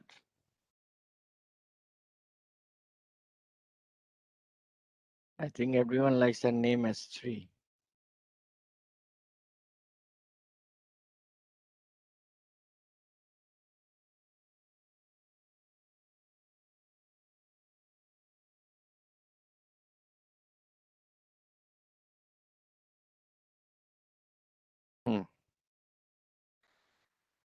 So let's create a bucket, and our bucket is getting created. And there we see successfully has been created. It's we can upload files at folders now, or we can choose view details. We have some more configuration to do, believe me, around here, and we're going to upload stuff. So that we won't start now because it's our lunch break. After lunch, we will continue with this. It's interesting, right? So, okay. So Naveen, I believe we can let us Yes, sir. Yes, sir. This is very go for good. lunch and we'll Yes, sir. return Yes, back sir. at 2 o'clock, right? Yes, sir. Yes, sir. No, sir. No, no, not 2. Can you tell me what time? Because schedule was changed a bit. It was Yes, but it is 2 o'clock, sir. it's 1 2 o'clock. o'clock. So we meet back again at 2 o'clock. Yes. Yes. Okay, fine. Great. Thank you, sir. Right. So I will see you all back at 2 o'clock then. Your participants So please go ahead. meet at by o'clock. Bye.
Okay, everyone, let us continue.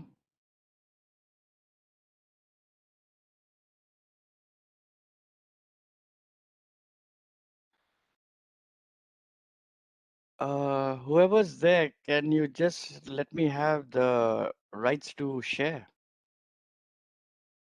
please? I logged in again, so that's why.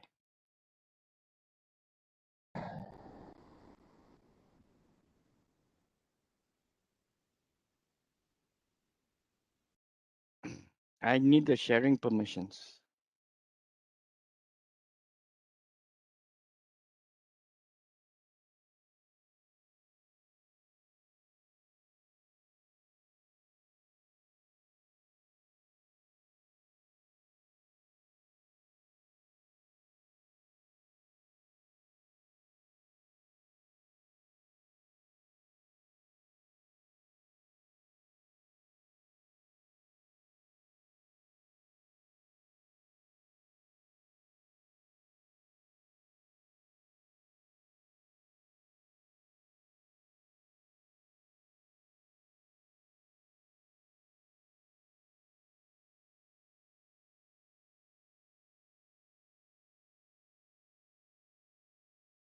Naveen, if you're there, please grant the sharing permissions.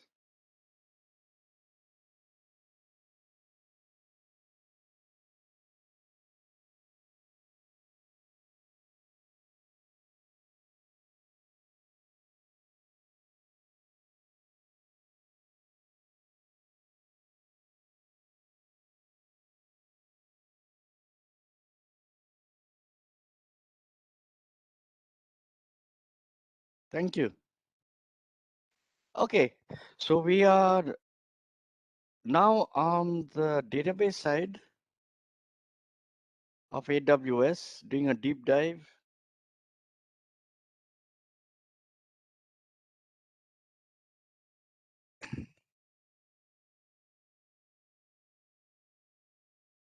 So what we've been working on quite a bit actually is on the EC2. That is there. We've done other stuff. I mean, we looked at virtual private clouds. We've created our own load balancers, our availability groups and all that stuff, right? Our ASGs, our ELBs, our ALBs, all that we've done. But actually that is still more on the application side because our instances are built for as a server. So this is strictly the database side. So very essential that we all understand this well. Because as you know, data is the asset of any company. And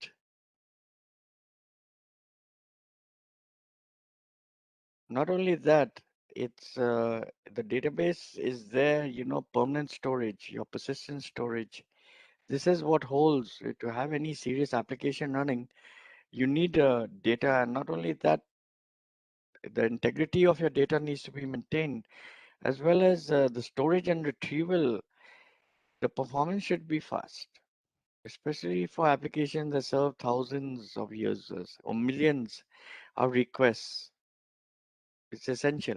So this is what we are into right now. All the different types of storage from file storage. Right now we are on file storage, and then we'll move on to EBS or like what, as you say, elastic block storage. Okay, so we go down to S3 again.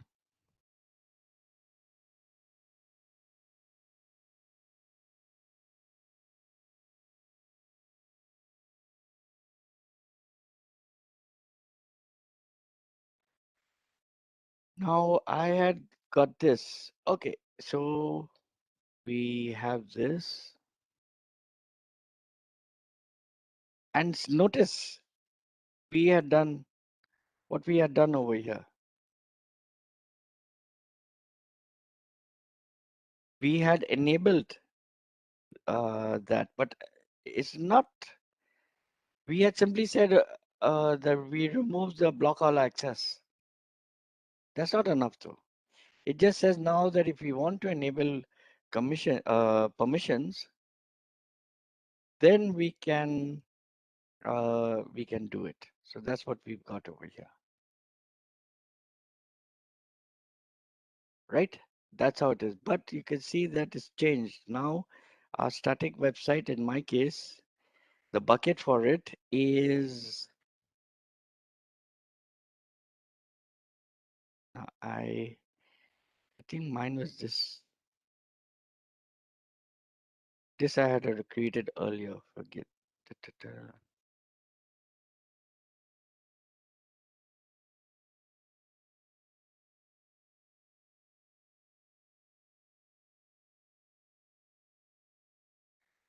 Okay, this was my static web demo.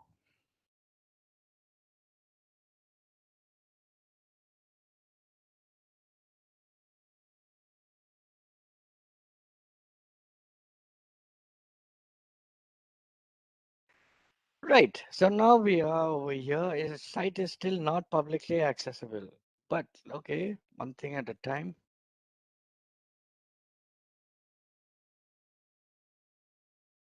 So from within here, once we get down into the details of this bucket, we can see that we have a upload thing.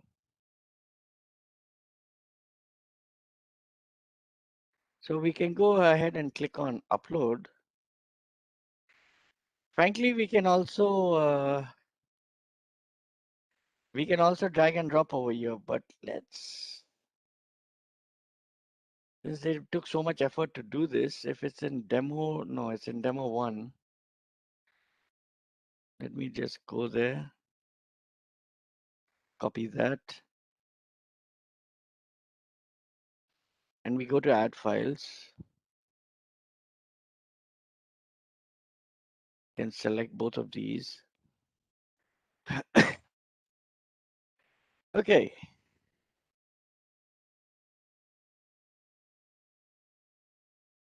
And here you can see, here's my destination.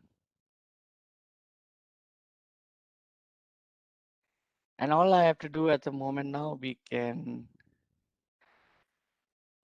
go through the wizard for all this.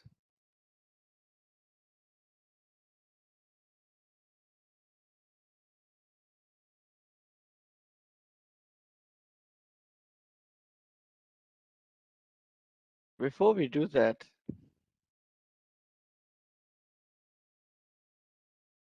we have the opportunity to go and actually set some properties. Okay, let's just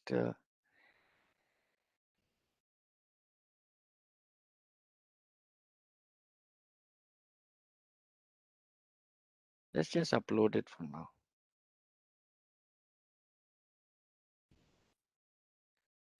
Very good. So now our files have been uploaded.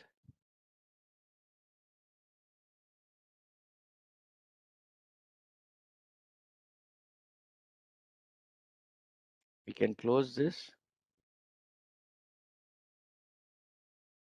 And let us go to properties.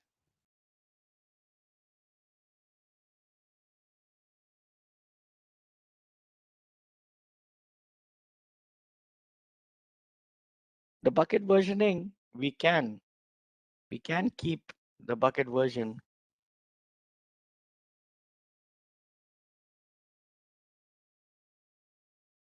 That is there.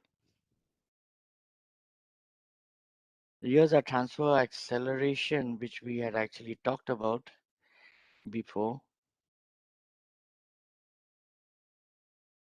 Okay.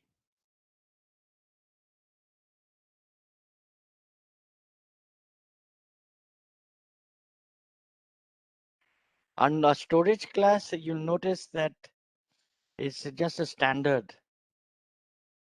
So we can simply keep it. The standard is actually there for frequently accessed data. That's what it is there for. So just get familiar with this, all that we have over here.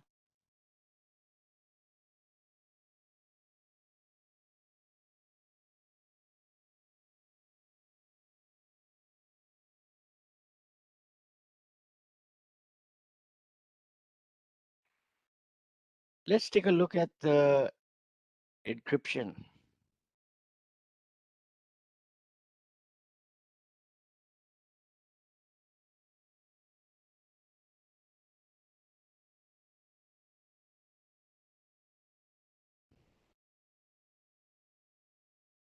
Not much over here to see.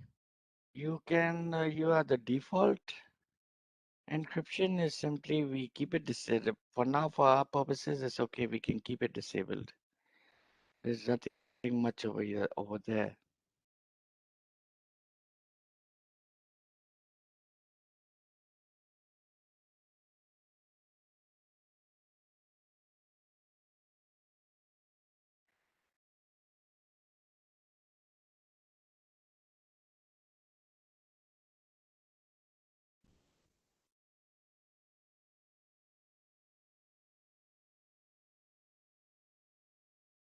All right, so now we have basically two objects that have been uploaded into our bucket.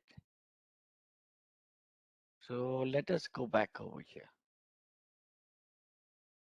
Let's go to our objects.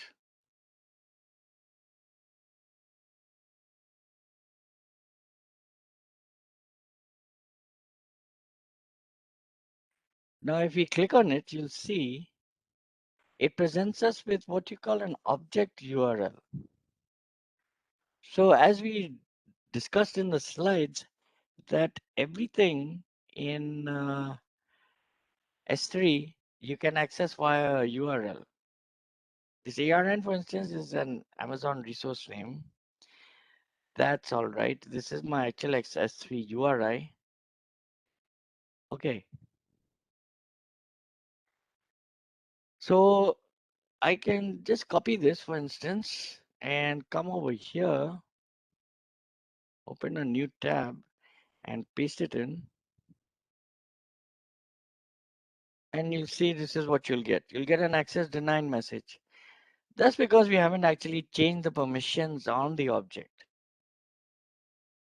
So even though we enabled the access, we unchecked that. We haven't done anything as far as regards permissions. So let's go back. And static web demo. Let's go to permissions. Now this has gone off. That is also okay. Now I want you all to take note of this because I'm going to ask you all to do something about this later. The bucket policy. If you click on edit, it is simply going to give you can write the policy in JSON. Like we wrote a policy, when we were working with Lambda, we wrote a policy actually, right? To start and stop servers, our EC2 instances. We had a policy in place. Similar to that. You can do that in AWS.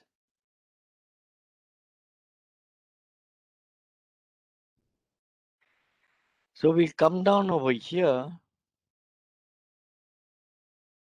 Okay, where it gives everyone public access. Let us edit this.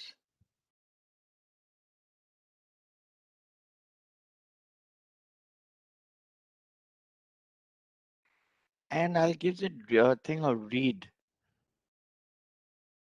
Here's our group. Global all users. For my particular, for the bucket owner, this is all the permissions I have. I have everything on objects and the bucket access control list. I have that. So will you. Okay. So this will give everyone access to this particular object from within our bucket. Also, I need to go and I need to actually accept that I acknowledge this. Then you save changes. All right.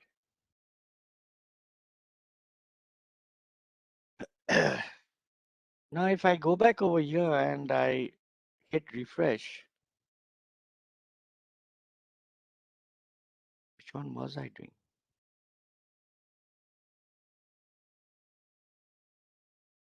Just a second.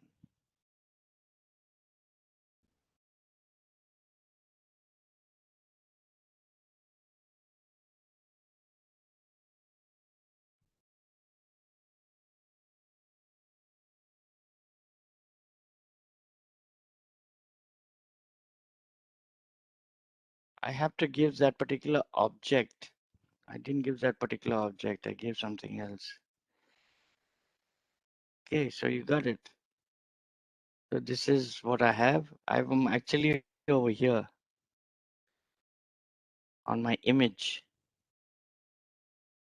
Now I've given read access to everyone. So now if that's, wow.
Okay, let us try and sort this out. It's not so difficult. This is very simple, simple stuff really. It's just a case of giving permissions.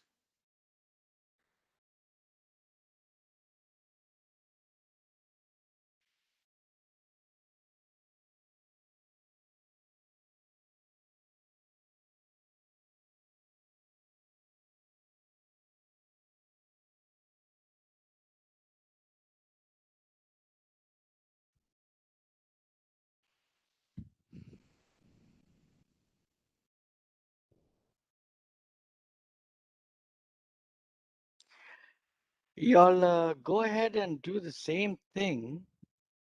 What I'm doing, I might have just done something, some wrong configuration.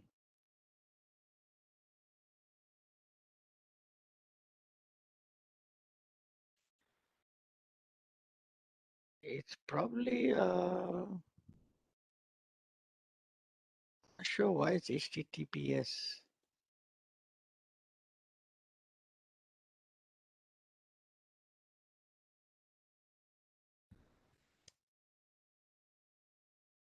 Hmm.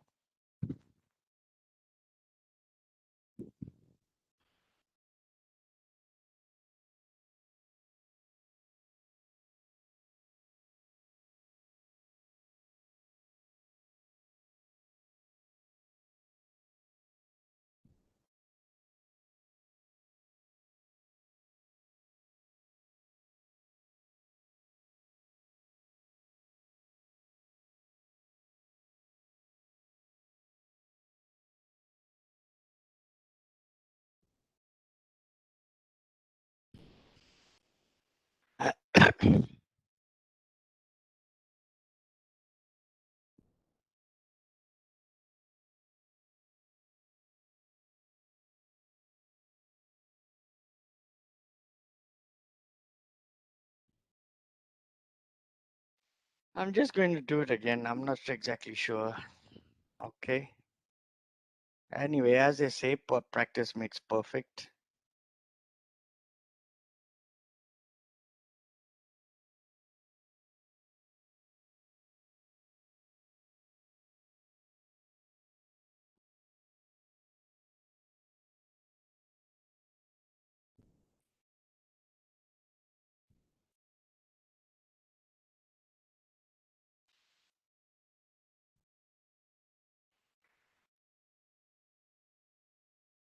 Y'all go ahead and work on that.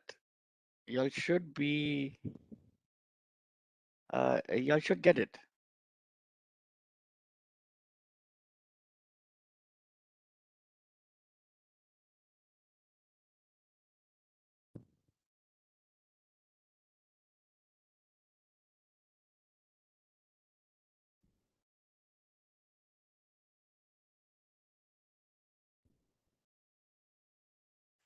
Okay, so after creating it, only we can configure all additional settings. So let's see how it goes over here.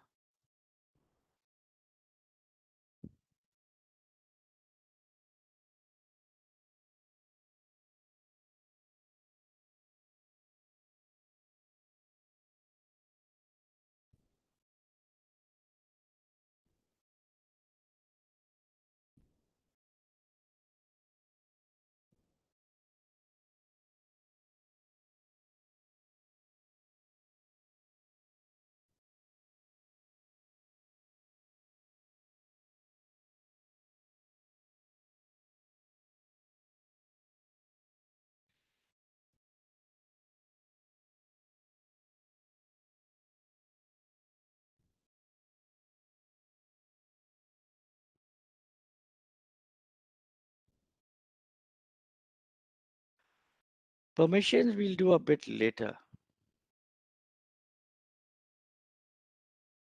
Not over here in any case. Let us look at properties. The permissions, I want to show you all the another screen because this screen is not very, doesn't have many options. So I want to show you all another screen. So we just have to navigate to it. But first over here, there's something we should, I want to take a look at. Is how it's actually encrypted over here. So what we have actually done, this is what I meant, that we have many different ways, many different storage classes. We have standard intelligent tiering, what we were taking a look at before. This is infrequently I addressed, long-lived we were discussing. Glacier, Glacier Deep, and this we will do after this demo. Okay, so we can actually go ahead and set the storage class. So we'll choose to leave it at this. This is actually S3 standard. This, right? So that is okay. Let us go down to encryption. So we can specify an encryption key. Now look at this over here. I forgot about doing this before. Over here, we have two types of encryption keys. One is, this is actually the default is pretty fine for most cases. This is actually Amazon's key management service. The first one is cool because Amazon creates it and manages and uses it for you. So I am going to select simply the Amazon S3 key. It's like a master key, actually. What it does is make sure that the data is encrypted, whatever we are uploading into the S3 bucket. That's what it actually means. All right. Is there anything else? It tags. It's all right.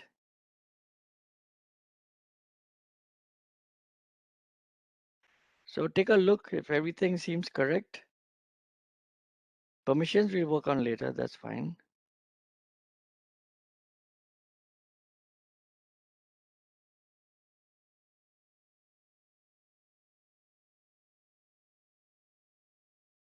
All files and folders in this table will be uploaded. You can drag and drop as you wish. Standard storage. We've got an encryption key. So, okay, if everything looks good, then we can hit upload.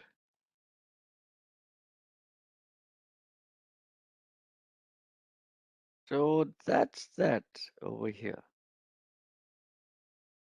Again, we come back to the same thing. We got two objects that have been uploaded into our bucket. Okay.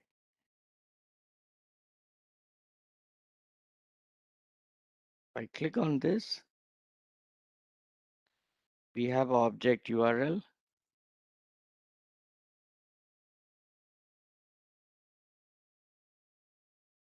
And that is to be expected. Fine. We got an access denied message because we haven't changed the permission. Now let's try it again. So I'm going to go to permissions.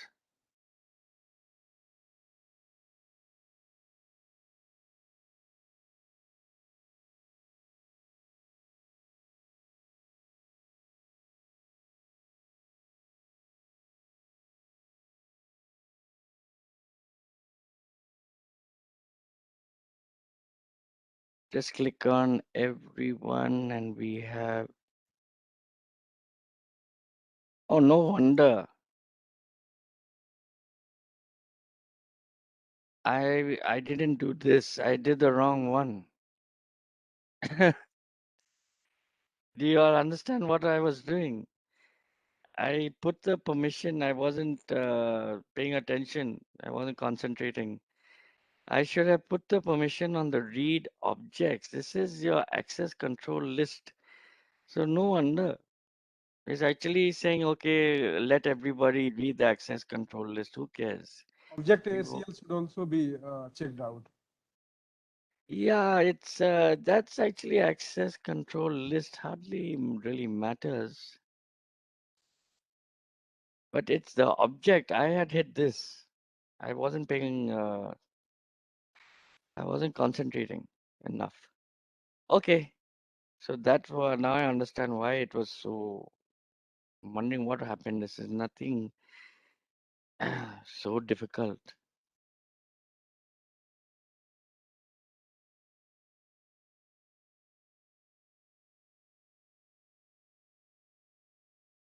So this is edited successfully. Now if I do this, and here is finally our Johnny Be Good. It's a very just something that we can put together, you know, just to try things out. Okay, good enough. Okay. Actually, by the time you finish scrolling up and down, you've forgotten like what the actual columns are. All right, now let us go back to our management console tab. Let's come over here.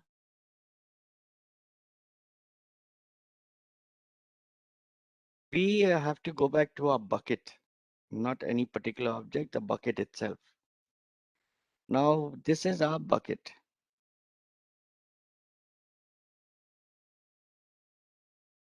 So I want you to come like this to a bucket. Okay, get out of the objects display.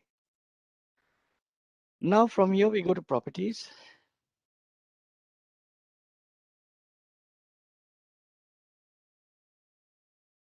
Now we can just scroll down, take a look what's going on over here.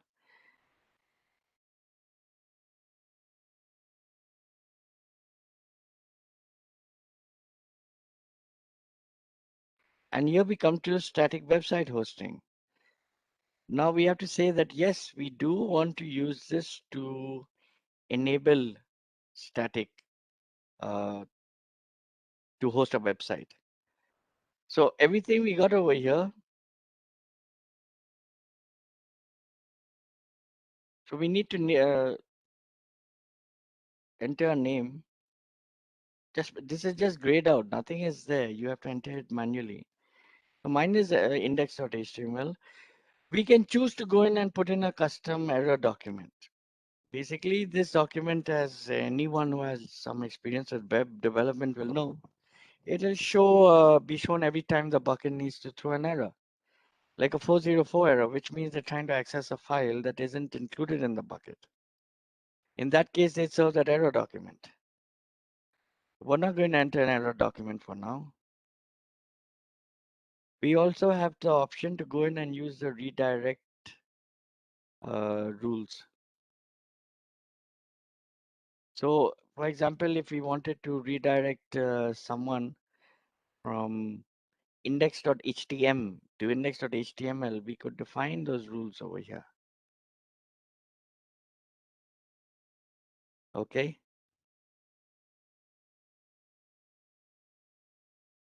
So once that is all done, if it's all good, we can click on Save Changes.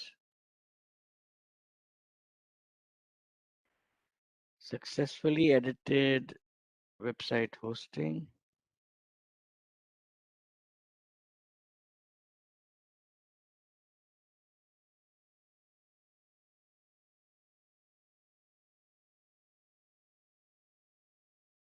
And here we can see that bucket hosting is enabled.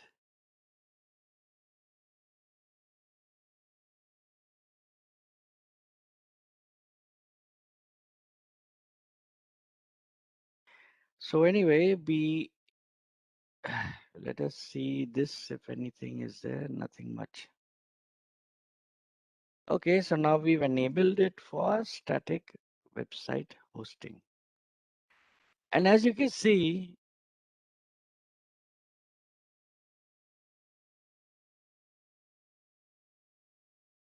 don't click on the link directly. This will take you to another window.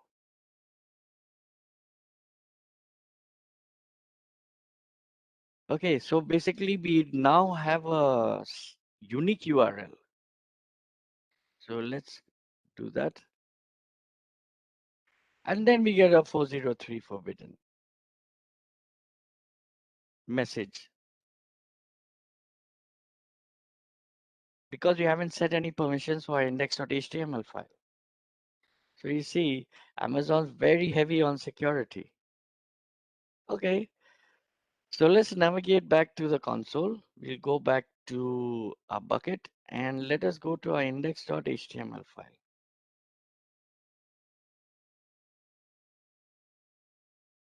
Here's our index.html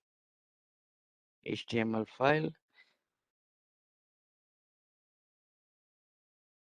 So we can edit this. This is where I should be. I'm in the right place now over here. And we can choose to give everyone read access to the object, and then we can hit save.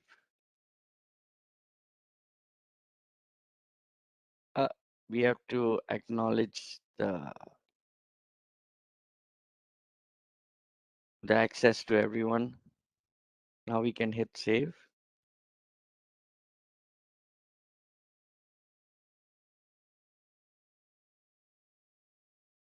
Okay, so that's that. Now let us see. Here's our static website. And here's our Johnny Be Good, I call him. Okay, so we can see that we have indeed loaded our index.html file. We're pulling in both the index.html file as well as our Johnny Be Good image that we uploaded within the, within the bucket. So this is only static website. It doesn't have any support for, running scripts, heavy duty scripts and all that stuff. Programs. It's static websites. You can upload HTML, CSS, Bootstrap, as long as there's no Bootstrap. Yes, I'm not sure. So anything static files you can upload over here, build your own website out of that. And the index.html, whatever file you specify there, like index.html that we specified, that will be served first. Anyone hits the URL, that is what is going to be served first by AWS. Right.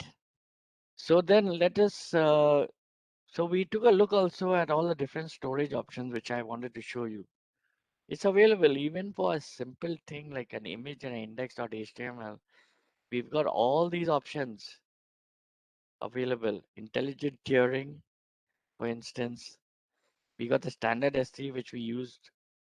I don't want to even mess with the other options unless because we are on a free tier. So whatever is given, let's be happy with. Right. So let us go back to file storage services, and we saw over there a Glacier and Glacier Deep Archive, which we haven't discussed as yet. Let's talk about that for a bit. This is let's talk about it at let's say a high level. It's designed for, there are many, you can see, we're only still on file storage. We haven't come to EBSs yet. Next module only. So this Glacier, S3 Glacier is designed for archiving of data within S3 as a separate storage class. Let's talk about what that means. Let's say, for example, that your company needs to hold on to payment information from your customers for 1 year or for 3 years. They'd be very happy to do it also. In these cases, you need to have somewhere to store it, and you need to be able to produce that data for legal or compliance reasons. But you're not generally going to go in and access that on a regular basis.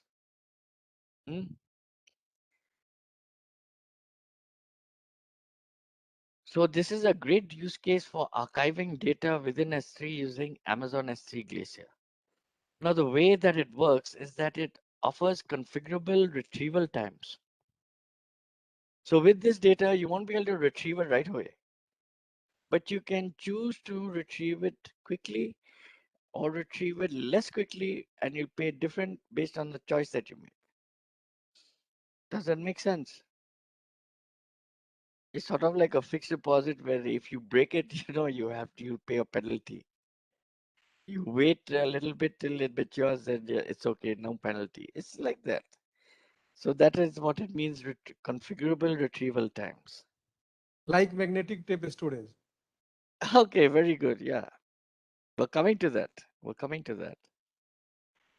Okay. Now you send files directly, or you can actually utilize the lifecycle rules in S3 to transition data into S3 Glacier.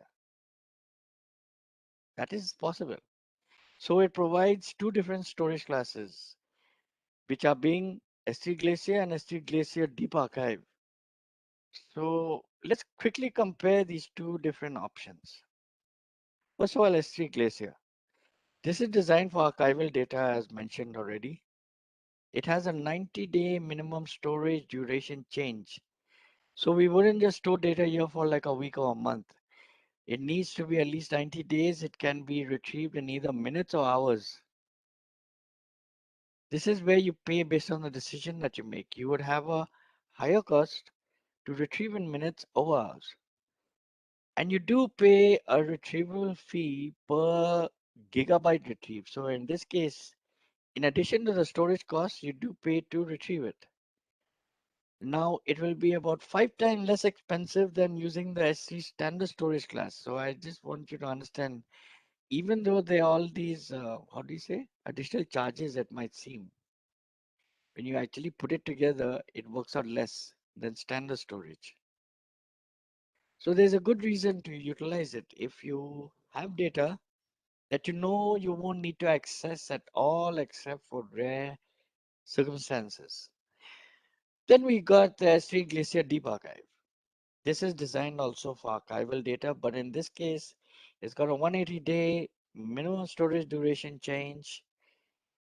So you're going to want data here for basically about half a year and minimum. In this case, it can be retrieved in hours. So we don't have the option to get it back in minutes. That's why they say glacier, like a glacier of ice somewhere in the North Pole, in the Arctic or Antarctic region. But over here, we also pay a retrieval fee per gigabyte that we retrieve.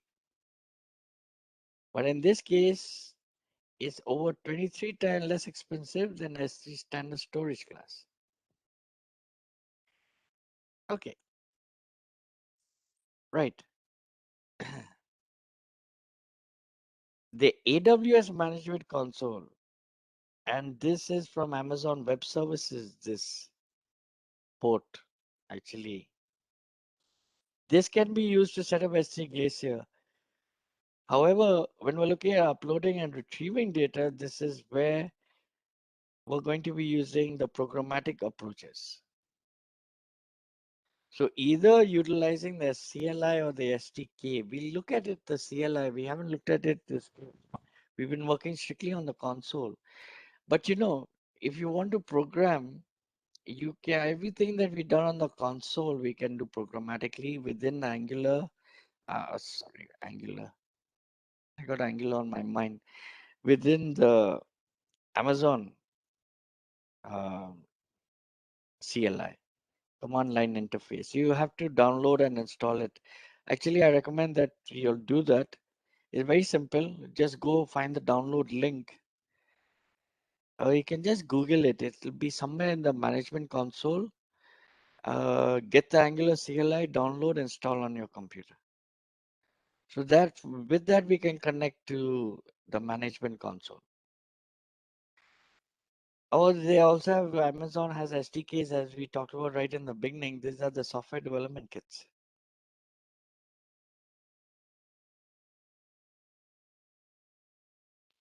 Now, this is what we were talking about at one time.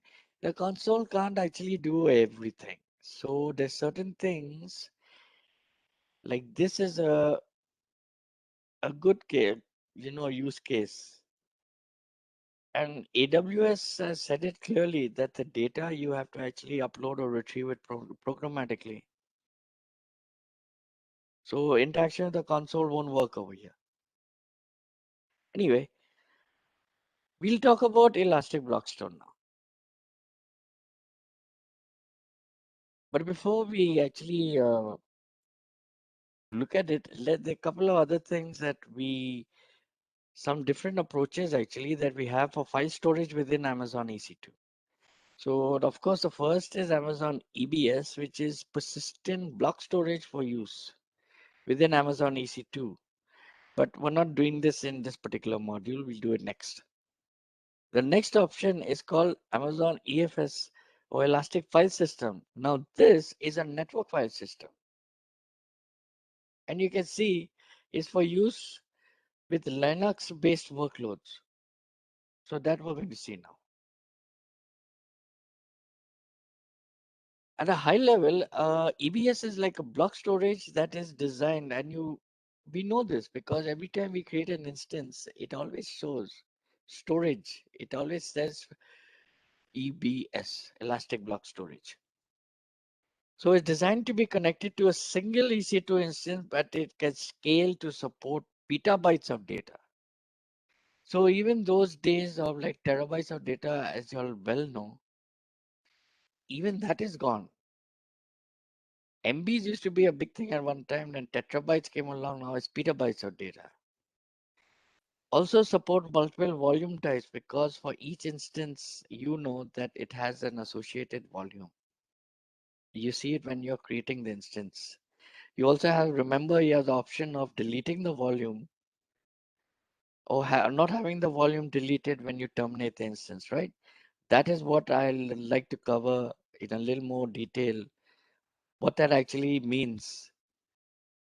Because you can take the volume reattach to another instance. So we look at it in the upcoming modules.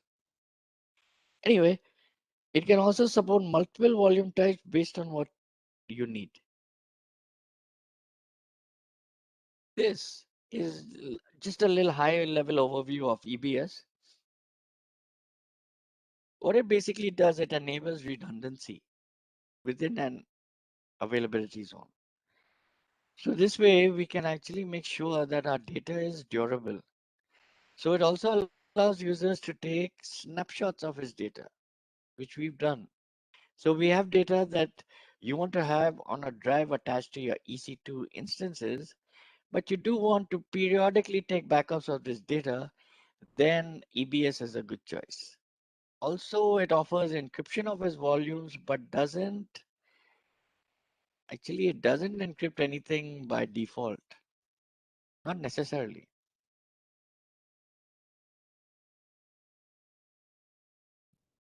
Okay. Next, here's our EBS volume types. We're going to do a demo on it, but coming up in the next module so that we can see, just looking at the slide, we understand what it means, but to see how it actually works, not works, but like what implications these have for the storage type that we use for our instances, we'll look at it on the management console and then it'll be clear. So it does provide multiple volume types, including the general purpose SSDs, which we have in our free tier, provision IOPS SSDs, throughput, optimized hard disk drives, and cold hard disk drives. Now we'll review all of this at a deeper level, but not now, a little bit later. So first of all, our general purpose SSD is like a cost-effective type that is designed for general workloads. By the name, I'm sure you all guessed. Now, if we have a more intense use case, we might want to take a look at provisioned IOPS SSDs. We'll see all this in more detail a little bit later. This is your situation where you're looking at high performance volume, but low latency. Okay. Then we got throughput optimized for performance. It's actually designed for frequently accessed data. Throughput actually is performance based. And cold HTT. This is for, it's like we talked about archival, no? Very uh, less frequently actually access data. So this cold HTT is actually very cheap. So we can consider this cold hard disk drive volume type, cold HTT. Now, Sir, elastic file system, let's talk about that. sir, Yeah. can we say big data is an example of that one, second one, which requires a higher input output operation per second? That one. All right, 1 minute. Back slide, one slide back, sir. Where you have categorized EBS volume types. You have shown Yes, EBS yes. volume. This You're one. talking Provisioned about throughput IOPS. Yes, no, or provisioned provisioned. Okay. big All right, data. just okay. We're going to do a demo on that. The first one we'll do is actually on all these types. Yes. I want you to understand. So that'll be just coming up shortly. Okay. This is actually you need throughput is also throughput actually means performance in that sense, right? But provision IOPs is where you need very low latency. But you're also looking at high performance. But we'll see how it actually means, what it actually means. When we actually, this is, you know, where you have all these options. We've always gone, when we create an instance, we have a, there's a one screen where we choose our storage and we just click through it. We're not going to click through it. We're going to actually stay on that screen and go through all these types are available there. So we'll see how it works, but you have to understand in the context of that, especially with IIOPS, how it works. So we'll see that. Shortly, we'll see that. Now this elastic file system, this is your other option to EBS. Now, firstly, we should note that this is a fully managed NFS file system is specifically designed for Linux workloads. So I'm just going through it, but that's about it. We'll just go through it, understand what that is available. So similar to EBS, it supports up to a petabyte scale. So we're talking here about petabytes of data. It can also store data across availability zones, so you get some of that durability by default. Okay. Then it provides two different storage classes. Actually, the first is standard, the second is infrequent access, two. And it provides configurable lifecycle data rules, so we can transition between these storage classes. As we saw an example before, the lifecycle data rules, and we have intelligent is different from intelligent tiering, but we can utilize it to actually transition between storage classes as a cost-effective ways of, storing our stuff. This is what it actually looks like. This is basically a sort of example where how we could leverage the Elastic File System or EFS. What do we have? We have a region, US East 1. We got a virtual private cloud, right? This virtual private cloud contains two availability zones. Yes. One in zone A, one zone B. Now, in this case, the Elastic File System is working across both of these availability zones, and it's got like a mount point within each availability zone.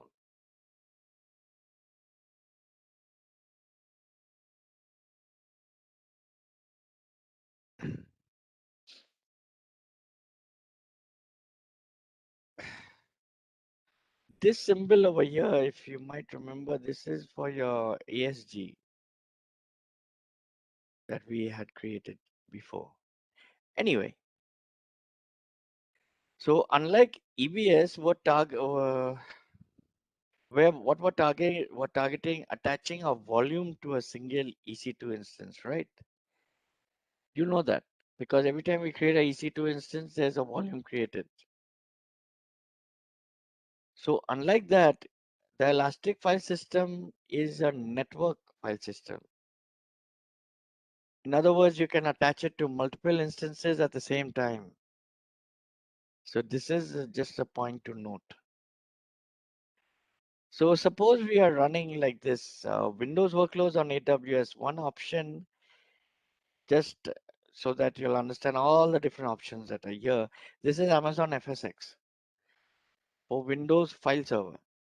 It's a fully managed Windows file system.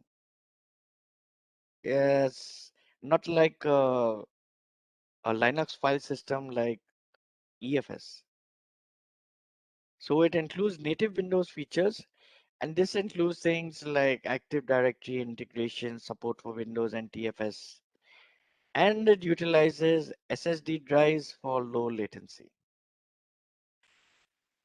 Now, this strictly speaking is not about storage, but I've included it over here. I think it's a nice thing, is a good thing to know. It's not, this is all about actually data transfer. So it is, in a sense, also if you store data, you have to transfer it at some time. How does that work? So we got this, these are for large scale data transfer services. Now, what we are actually want to talk about is how do we get large amounts of data onto the AWS cloud if you don't want to put it on the public internet because your data has to be protected. I mean, look at the steps people do, system administrators, for instance, and your database administrators and all the security checks in place and the firewalls and all that stuff. So you don't want it in the public domain. One of the ways is by this data transfer services that are provided by AWS. Now the first is this AWS Snowball. It's pretty impressive actually. This is a service where you want to physically migrate petabytes of data onto the cloud. Okay, what did I say? I said physically. I've never ever used that term in this because we are dealing with a cloud environment. That term shouldn't be there, but yes, for this it is. So the operative keyword over here is physical.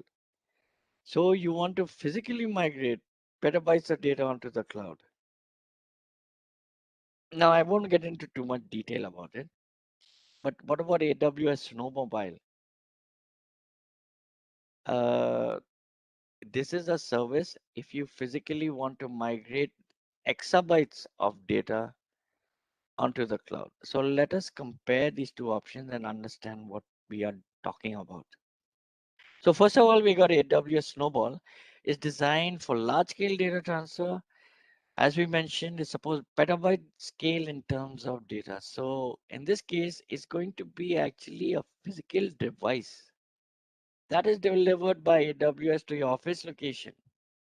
Or if you're working out of home and your home's big enough, you're living in a sprawling mansion and your data is on the premises, it'll come there. So what it actually happens is you can actually connect this to your network and then upload your data from within your network. Now, when you return it, it's going to be returned by a local carrier back to AWS. Then when they get the device, they're going to load your data into S3. And that's how AWS Snowball works. It's like someone coming to your house and picking up a package. Only this is a very big package. Impressive, right? Then AWS Snowmobile takes it to another level. We are actually, one is petabytes of data, the other is exabytes. So I thought we should know about this. First of all, it's also designed for large scale data transfer, but it's supposed exabyte scale. Now what this is actually a ruggedized shipping container. Well, I've seen shipping containers. All of us have. Now it's going to be delivered to your location. Yes, I'm actually talking about a real three-dimensional heavy duty shipping container, like the one that's pulled by, like tractor trailer trucks. That kind of shipping container. So this is rather large. Now this is a more extreme scenario. I'll give that. So AWS will be there to set up a connection from your network to that shipping container. Then it actually loads your data onto the snowmobile. And then AWS will make sure that your data is then loaded into S3. When that shipping container is physically received back at AWS, and then again, they're willing to make multiple trips to get exabytes of data. And I'm sure, I don't know what the pricing is. I never looked into it. I'm sure it's not that cheap. So before we conclude this module, let us do a scenario-based review just to see check our understanding. In the forthcoming module, we won't look at scenarios, we look at a case study. Simple case study, but a little bit more drill down into the technical level, our case study. All right. Let's, we're basically just going to check out some example scenarios right now. And later we'll walk through the answers to it in our summary. So here's our first scenario. We got Elaine. So Elaine has launched a site that offers like daily tutorials for developers. And she uses S3 to store the assets that are needed per tutorial. She's got her slides like like I have, and I upload to GitHub like that. Oh, she's got like a lab exercises, homework assignments, and whatever. So these assets are very popular within the first week that the tutorial is launched.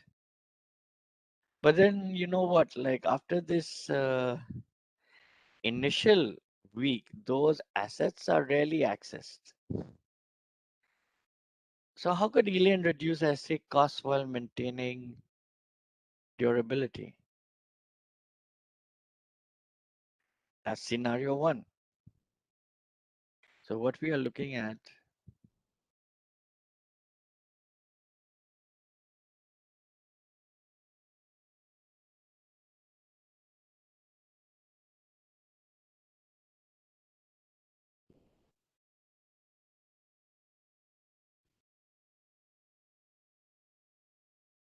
these are the non-archival storage classes. Yes. Lifecycle Right. management. So think on those lines. Think on those lines. Fine. These are just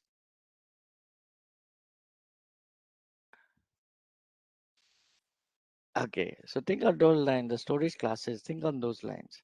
Scenario two, we got Esteban, and Esteban works for a social networking company. They're moving to AWS. So as part of this transition, they have about 2 petabyte of user-generated content that they need to migrate into the cloud. Now he's trying to determine, like, to upload so much data is, I mean, how long it takes you to upload something to your Google Drive, if it's a GB with your hotspot, say, huh? If you just want to use your free allowance, takes time. So imagine petabytes. All right. He's trying to determine if there's a faster approach than uploading over the internet. Now, this is not about storage, it's about approach, what we've been discussing. It's about actually migrating or transferring data, uploading data to S3. That's what the scenario is about. And our last scenario, finally, we have Emily. Emily works for a company that produces a messaging app. Now think carefully and you will get this. We just discussed it. It's on one of the later ones that we discussed. She's looking for a shared file system that will connect to 8 different Linux EC2 instances. Now, which scenario, what approach actually that we've discussed in this session will fit this scenario? Think on those lines. The file system would need to support 1 petabyte of data. What approach would you recommend for Emily? You just think it through, you'll know what this is, the answer to this. All right, let us just wrap this module up with a quick summary. So what we done, we looked at several different services over the course of this module that have to do with both file storage and data transfer. Okay, so let's quickly review what we covered before we actually dive in and take a look at our scenarios. So first of all, we were able to review the different storage services that are available on AWS. And as a part of that, we examined,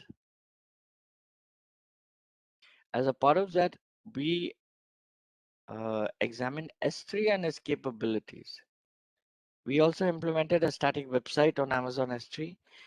Then we explored the archive capabilities within Glacier and Glacier Deep Archive. Now there's a few things, this storage class and that, and now if just to remember it, just think of a glacier. A glacier is formed not overnight, it's there for millions of years or whatever, thousands of years. Okay, whatever, just for a very long time. So that's why it's called glacier. And it's like archive, like deep storage. So they gave it a very fitting name, I think. Glacier and Glacier Deep Archive. So obviously, Glacier Deep Archive is for longer storage durations. We reviewed then EC2 storage leveraging both EBS and EFS. So keep the differences in mind. Then lastly, we examine the large scale data transfer services that are available on AWS. All right. So now let us review our scenarios. First of all, we had Elaine. She was trying to determine how she could reduce her S3 costs while maintaining durability. What was the answer for her?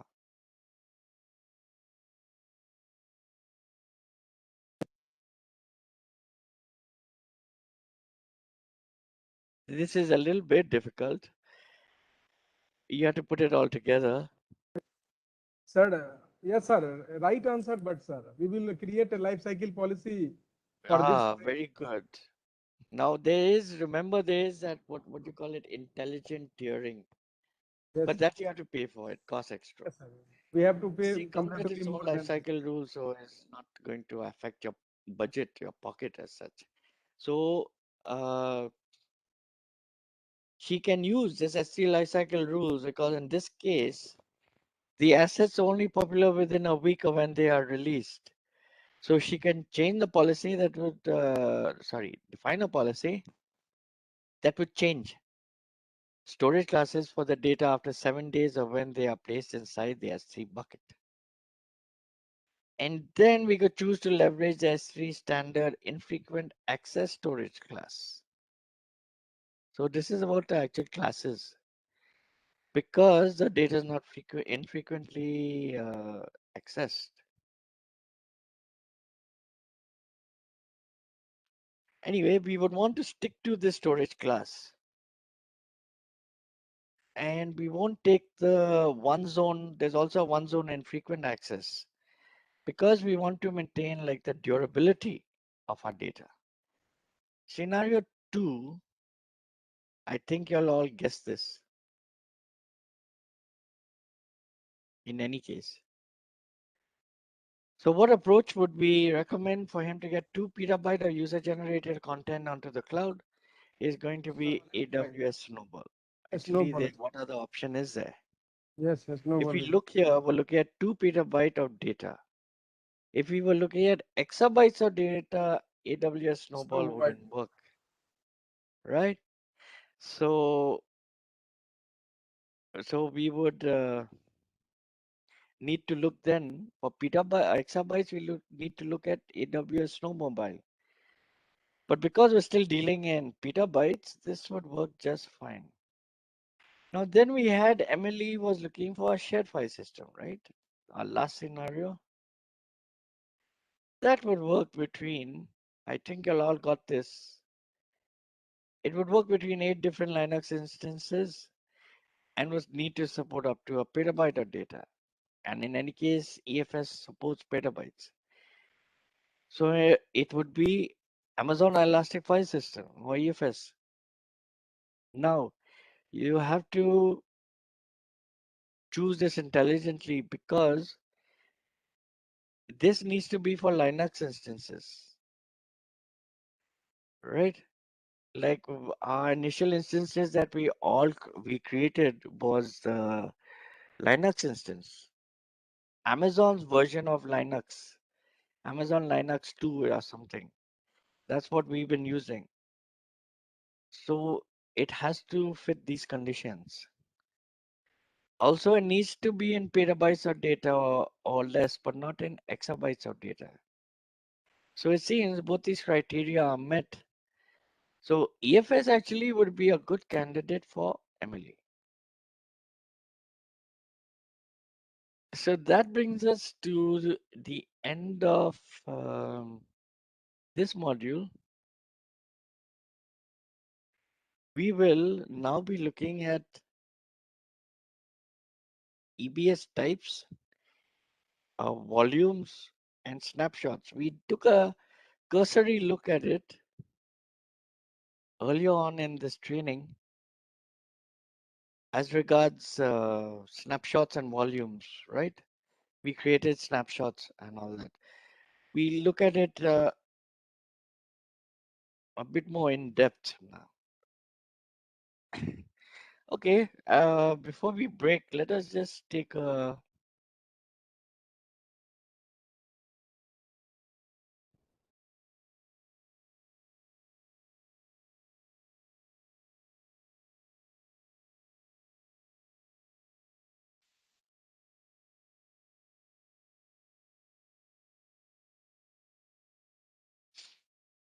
we look at EC2 storage types.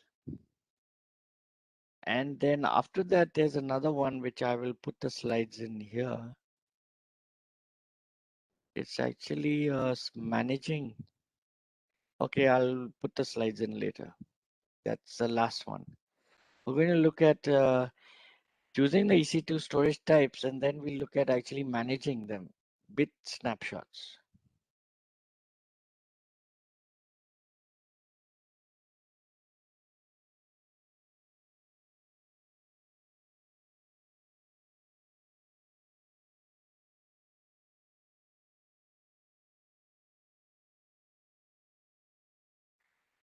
We have a demo coming up on this, but it's all right. Let us,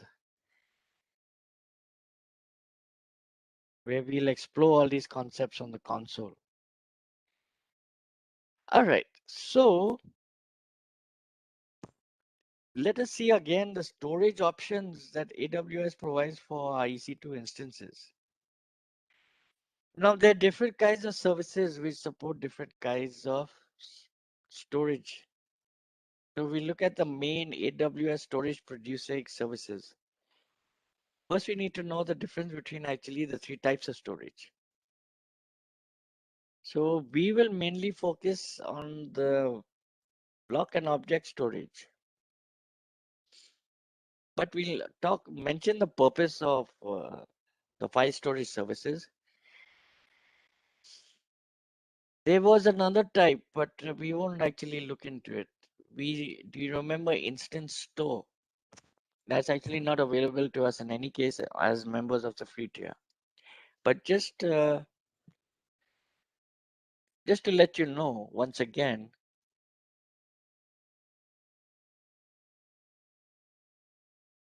the default storage service initially, right in the beginning, for EC2 instances was this instance store. Instance store means what? Actually, your data vanishes once your instance is gone. It's terminated, or if your instance is terminated, your data vanishes also. Now, there are situations where we would want to use this option, which you can understand. Now, AWS introduced a better and more reliable solution for the block storage called ABS. So what we have to do is we need to do a deep dive into the different types of EBS volumes and what we actually need to consider when choosing the right elastic block storage option for our project. So this particular module actually contains a lot more theory, but not the next. The next we see how it actually works in practice. But this we need to understand it, then we will apply that in our next module. Okay, but we're going to do a demonstration. We're going to create the root volume for our EC2 instance, and we'll choose the best EBS volume type inside of the AWS console. That we're going to do. So anyway, in this, we also have a kind of case study, not scenario. So we remember this company, Globomantics. This will serve as our example.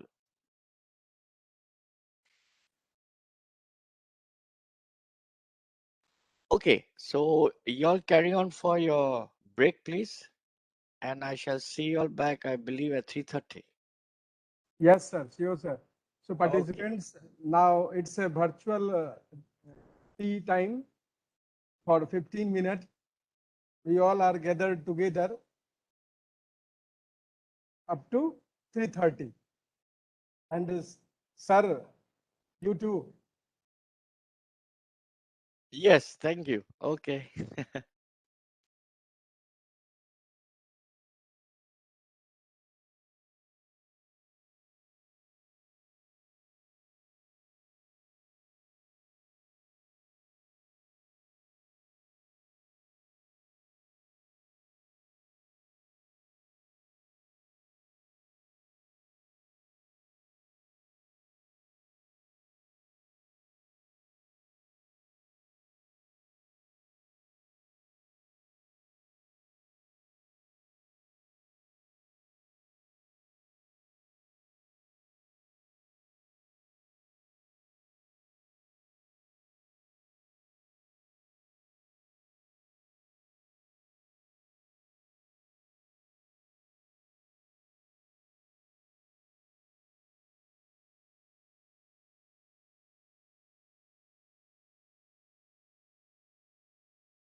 Hello, sir.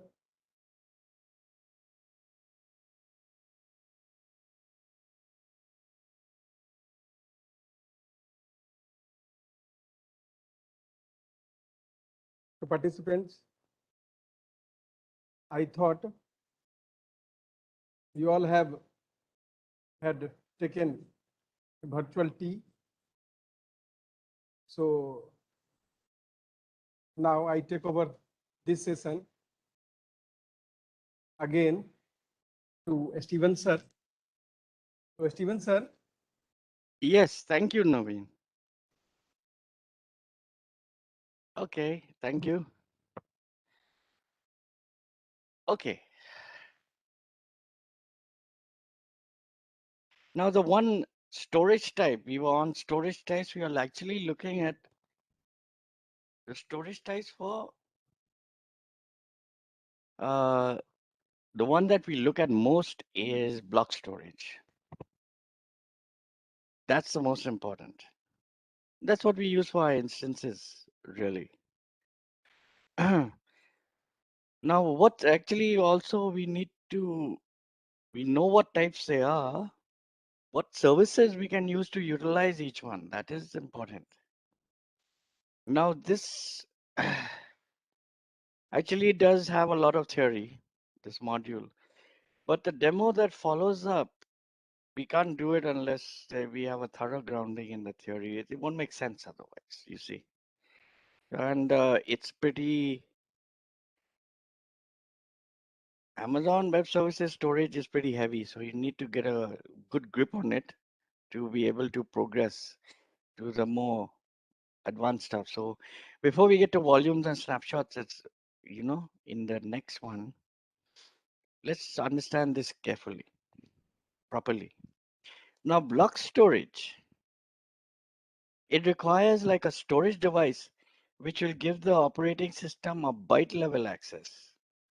So data is stored inside of the even-sized data blocks managed by the operating system itself. Now, what it actually means, there's some technical stuff in this module, but this type of storage is actually easier to modify. It doesn't contain any metadata. What it is, like, see the graphic on the left, you can think of it as a collection of simple blocks of data. Now, block storage provides faster input IO speed, input output, because the volumes are mounted directly to the system.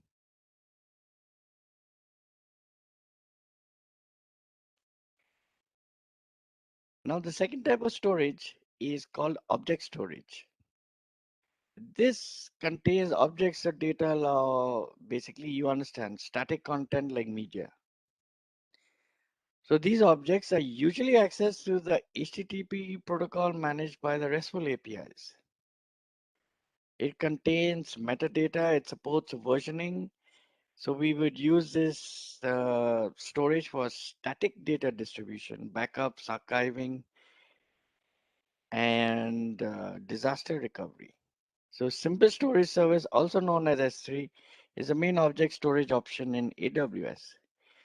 So can you connect it with our demo, what we did with our static website hosting? When we were creating it, we had all those options, versioning, right? So metadata, everything was there. We also had options for backups and archiving and encryption. Actually, when we uploaded it, we encrypted. Remember, we selected Amazon managed. That's a master key. So it was actually encrypted and stored over there. And that is S3. So S3 is a main storage option in AWS. So maybe now that makes sense a little bit more. It's coming through. What is the difference between S3 there and EBS? Object storage for S3, EBS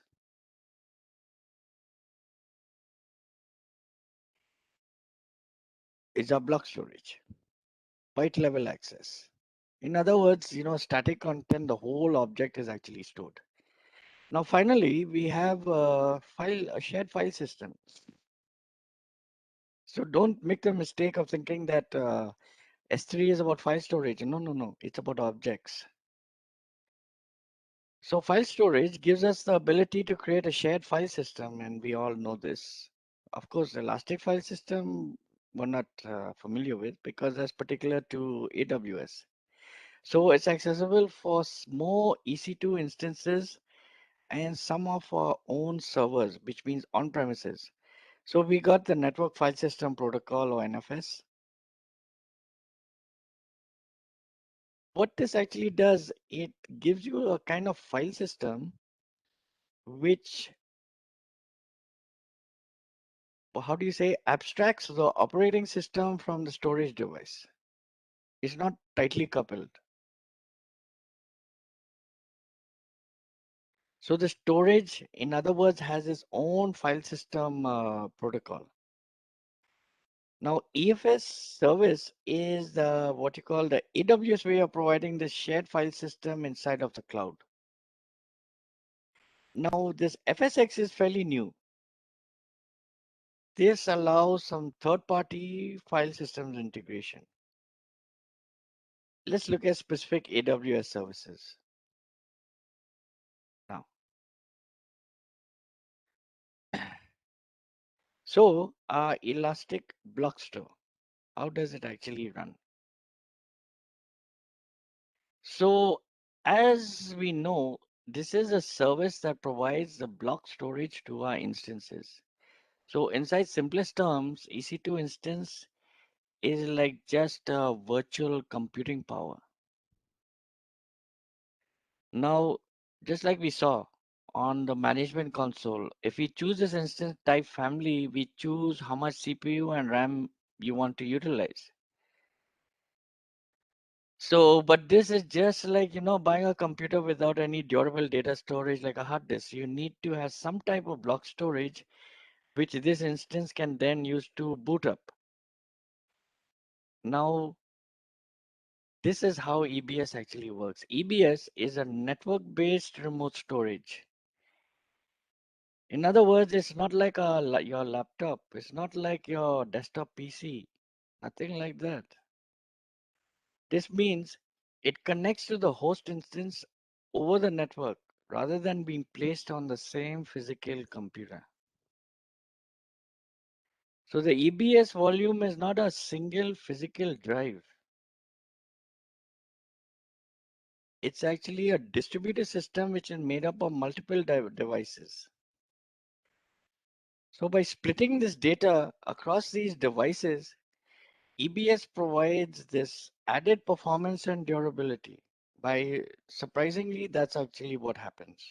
It doesn't seem intuitive, but by actually having a network spread over multiple devices, what you're doing, you're taking the data and splitting it across all these devices. So you get performance and durability. Assuming, of course, no network latency, but this is Amazon managed, so why worry about that? Now, from the instance operating system perspective, the volume will look like a single disk. But since this type of storage is actually accessed remotely, it means that the data stored in the volume persists beyond the life of the EC2 instance itself. So now you understand how we have that option, delete on termination. Do you remember when we create an EC2 instance? Because if for some reason our instance fails, we can reattach the same volume to another EC2 instance. And now another thing is that EBS volumes are scoped inside of the availability zone. A volume can be attached to only one instance at a time. So we can attach additional data volumes, that is fine. We just need to remember that an instance needs to have at least one volume to boot up, like our regular laptops, desktop PCs like that. So these volumes, our EBS volumes, are highly available and durable, And this is one more advantage of having remote block storage. So this is a characteristic of EBS. From the operating system perspective, it looks like the volume looks like a single disk, but no. This is remote block storage we are talking about. Now, volume data can be replicated actually at no additional charge across multiple devices in the same availability zone. So if a single component fails, the data is still safe. So availability is expressed like this. There are different metrics, but okay, Amazon Web Services, this is the metrics for AWS. It's a percentage of time in the span of 1 year when the volume is accessible. So as you can see, the percentage is fairly high. And this is how Amazon AWS represents availability and durability in other services like S3.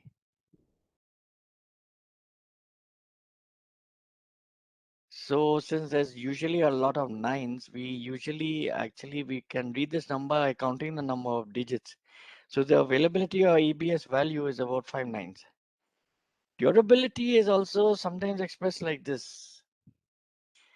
It's actually usually represented in terms of measured, not measured in terms of AFR. AFR means annual failure rate. So it's a percentage of the year when the data can possibly get lost by a complete or partial failure. So EBS AFR is about 0.1 to 0.2%. So if we compare this to the typical hard disk drive that has a AFR of 4%, we can see that the EBS volume is a lot more durable. Let's look at our case study now. We have got Globomantics company. Now the company has clients all over the world, specializing in helping startups to reach their full potential by consulting them on the best cloud solutions for their project. Now, one startup hired them to set up the cloud architecture for their new application. The application in question is a media streaming service. Anyone can upload their homemade movies and share them with the whole world. All right, so they're just starting up, so we need to provide them with something to start working, something that is not too expensive, will also be suitable for their needs. Initially, they need two EC2 instances. One will be for testing purposes and development also, and the other will be the production server. That's fair.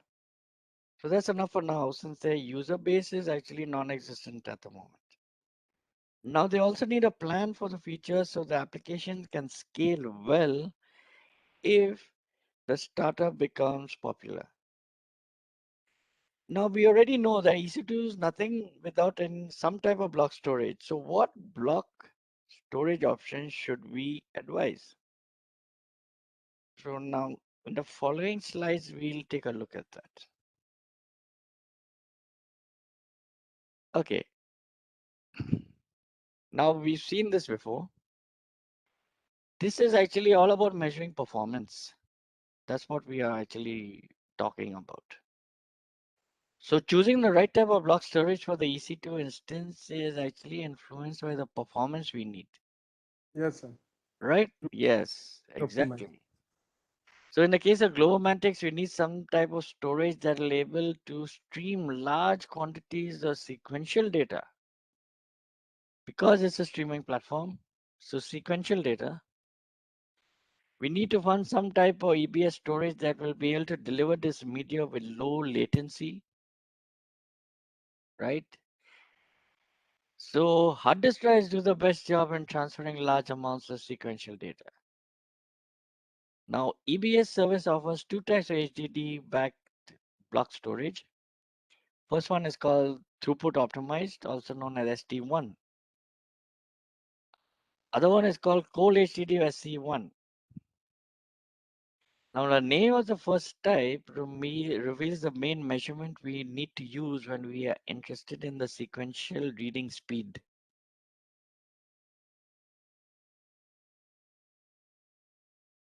Okay. Now a little bit, let's get a bit technical. We are talking how AWS actually talks, how they do their metrics. It's a little different from what we are used to, how you and me are used to. Talking about storage and size, it's a little bit different, but it's perfectly valid. Now, maximum throughput actually tells us how much megabytes of data can be transferred from the storage in the span of 1 second. Now, notice what I said. I said megabytes. I didn't say megabytes. 1 megabyte contains 1024 KIB. All right. While the 1 megabyte contains just 1000 KB.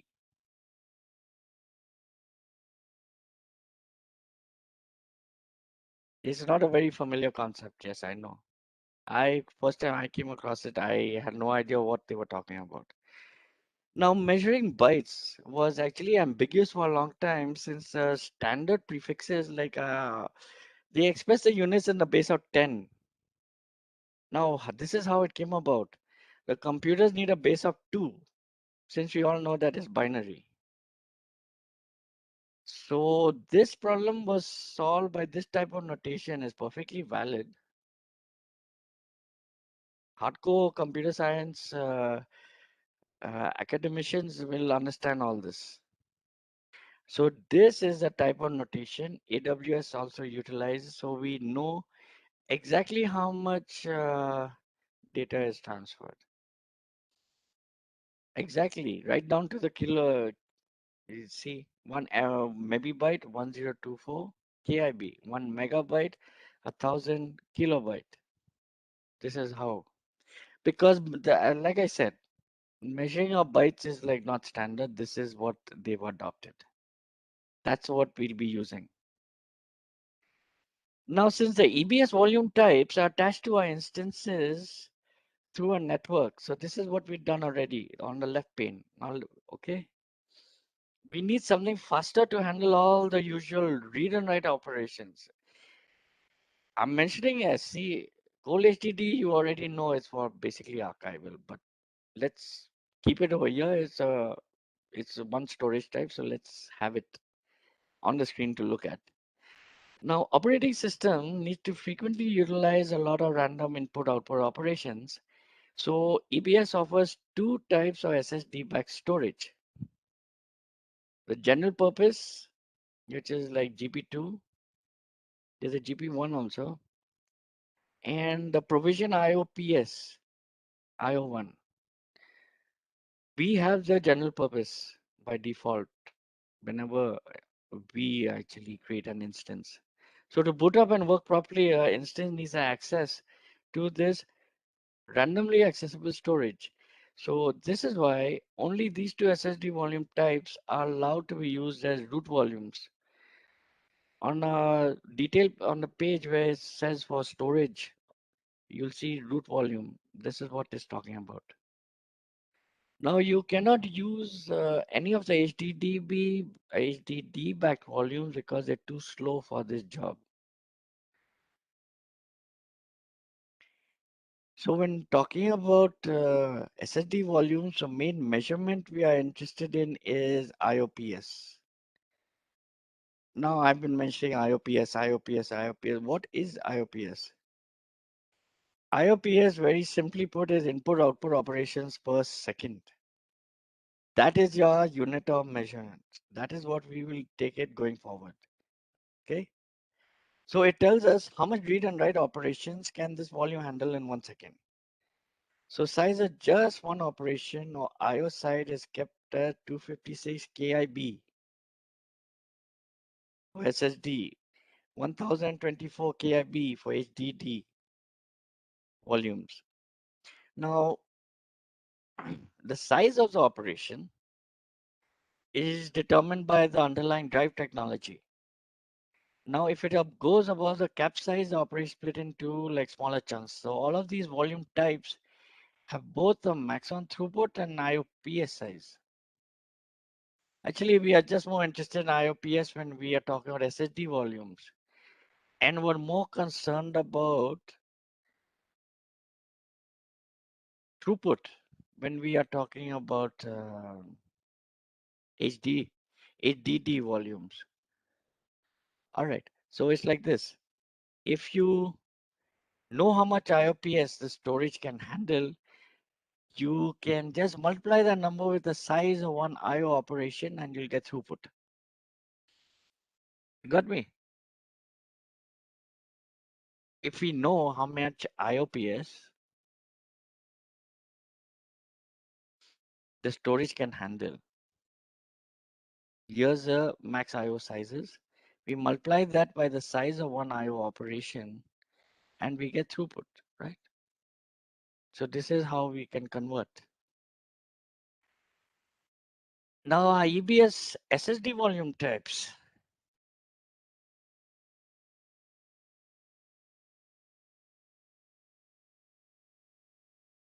This, for instance, we have one, okay, into one IO, which is an MIB, will give you your MIBs per second. This is actually how it is. This is how we convert. On the for SSDs, we have IOPS. And for HDD, we have the usual throughput, which we are familiar with.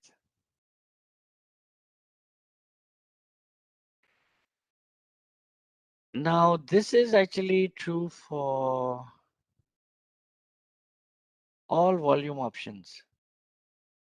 Let's see what they got in common. Firstly, any type we choose can have a maximum size of 16 TIB bytes.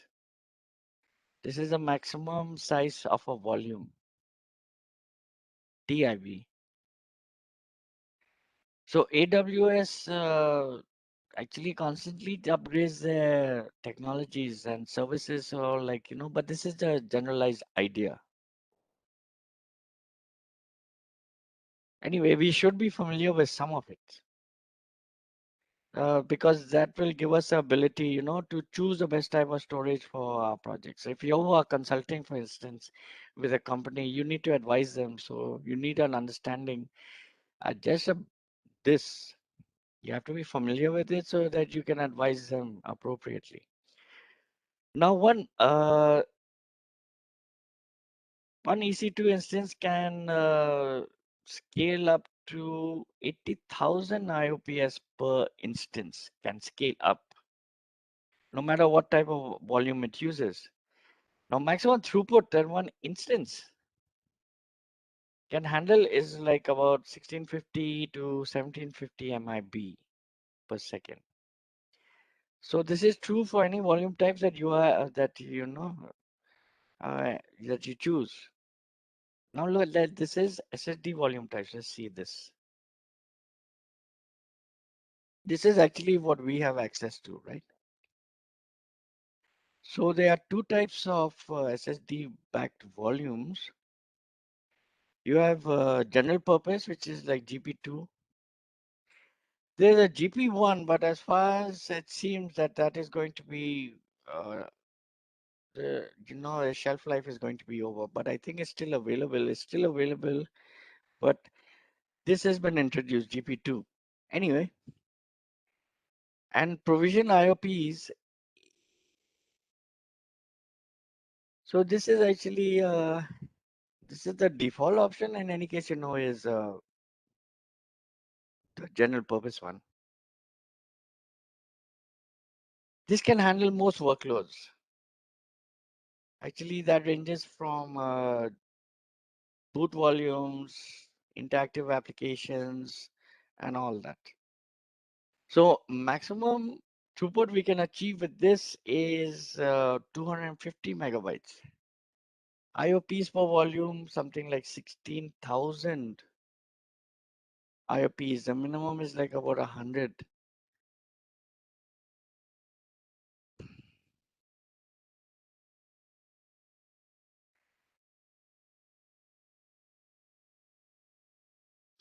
All right.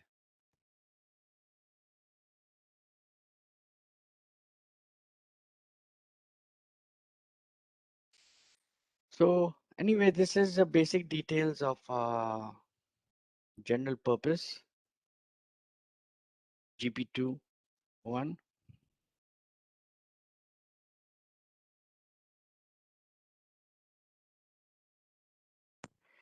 They have something called a burst bucket model over here. It's like a hypothetical bucket. This bucket can contain up to what you call 5.4 million IO credits. What does this mean actually? It means for every given byte of your volume, you are assigned this credits for every given byte of your volume, you are assigned 3 IOPs. GIB, excuse me. 3 IOPs for every GIB of size. That is your baseline performance. All right. So this is a particular model that is used by AWS. So what does that mean? If you're like we're talking about 100 gigabytes, then the baseline performance will be about 300 input output operations per second, right? So the main idea is like this. If your volume is using less IOPs than the baseline performance, you are getting these credits in your burst bucket. If the performance suddenly burst over the baseline performance, you are using up the credits. The maximum burst performance is 3000 input output operations per second. Okay.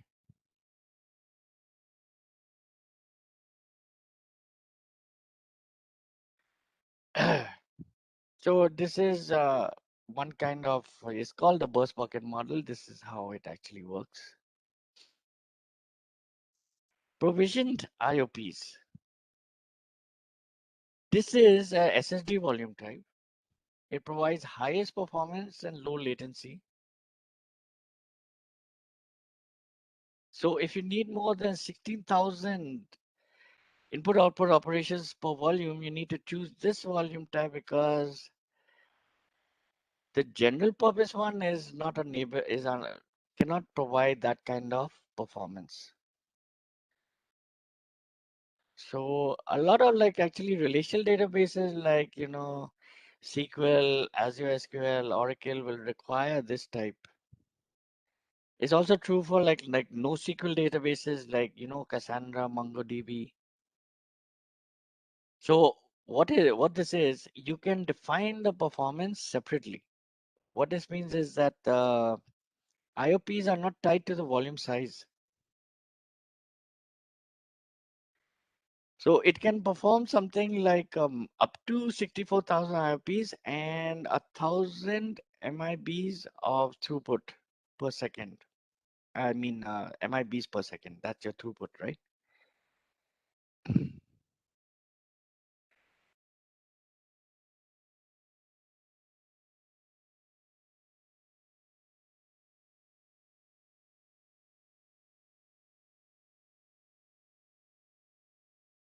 All right. Now, having this knowledge, let us see.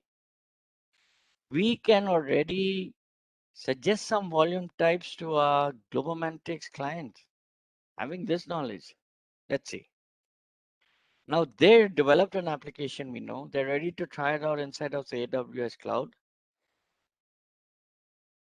So every EC2 instance needs to boot. That is there.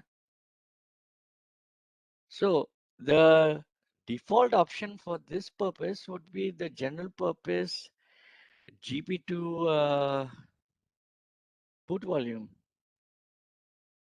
or the dev and test instance. Does that make sense? Huh? they have to boot it up in any case. So for dev and testing is fine. It's also cost-wise, effective. So default option, we can, without blinking, we can simply recommend the general purpose GP2 boot volume for the development and test environments. Now for production server, because it's a streaming service, remember,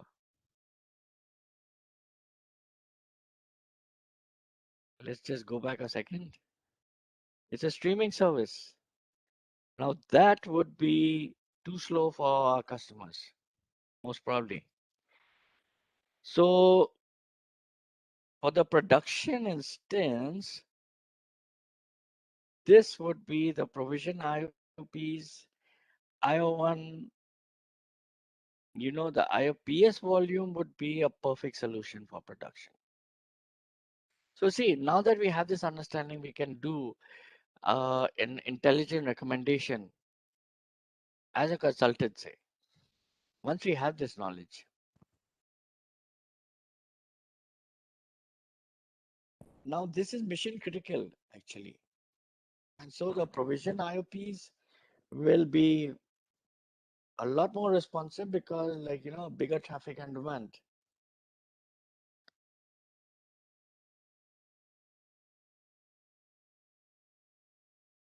All right. So we made our first recommendation on this. Here we are back to our EBS HTTP volume types once again.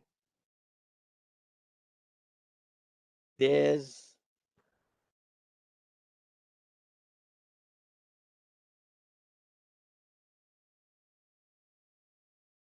what this means. These volume types actually specialize to transfer large amounts of streaming sequential data. All right. Now, what I want to bring to your attention is that when as a boot volume, when we are creating an EC2 instance, we always have SSDs. Amazon always provisions us with SSD, never HDDs. Okay, so they specialize to transfer large amounts of streaming sequential data. In other words, they are not meant to support random read and write operations with low latency. That's what I mean. So that is why these two volume types can't be used as a boot volume. So we are always provisioned with SSDs for our instances. Now throughput optimized. Let's take a look at this. We have two types to look at: throughput optimized, which is ST1, and then we have a cold HDD, which is SC1. So this has got a low storage cost, is used for frequently accessed throughput intensive workloads like streaming, like GP2. It uses this burst bucket model. That model is nothing that we see. It's like behind the scenes. This is what the burst bucket model that we saw is actually used to define throughput performance. So baseline performance of this volume, all these metrics are over here. 40 MIB per second for each TIB that the volume contains. The maximum burst performance these credits can give us is 500 MIBs per second. So actually, this is a lot of information taken at the same time, but you have to relate it to the burst model to understand all this. At the volume size, say, of 1 TIB, the maximum burst is limited to 250 MIB per second, and so on. That's why it's throughput optimized. So these metrics are actually very useful when making a decision. A cold HDD, as we all know, has the lowest cost is used when frequently accessed data. We know that the volume size, the actual size we are talking about, 500 GIB to 16 TIB. Just like for ST1. But as you can see, the maximum throughput and the IOPs are like half of the ST1. Now we know, but this type is actually mostly used for archiving some data, and the cost is the biggest factor in choosing the EBS volume type.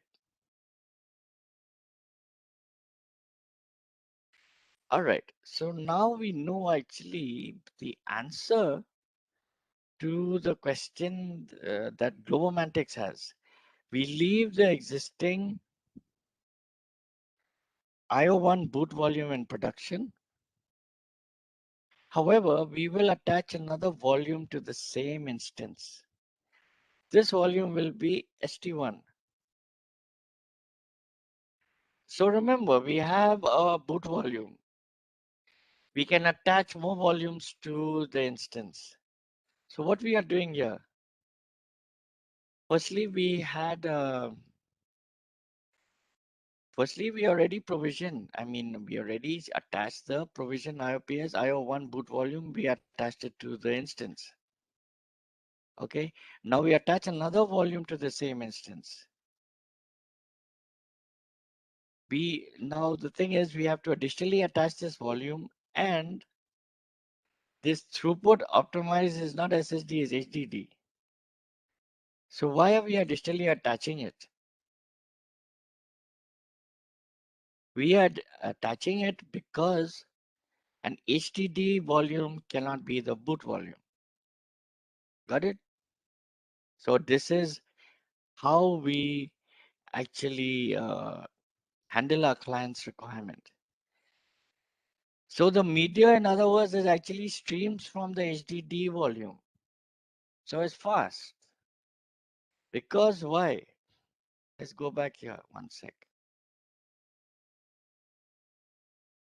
All right, when we had this, just to put things in perspective, we got our dev test instances fine. Developers and testers can go with, a low scale environment. No one cares. Production or customers must have the best service. Now, what happens is that they found that with this configuration, the production instance is too slow, and what they have is the provision IOPs and the boot volume. What's our provision IOPs is here. It's got good performance. That is not, but just a second.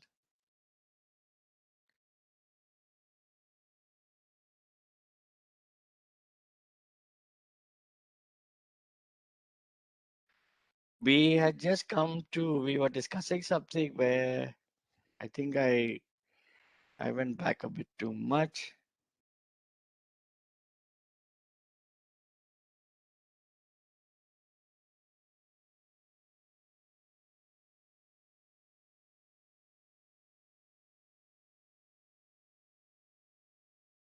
All right.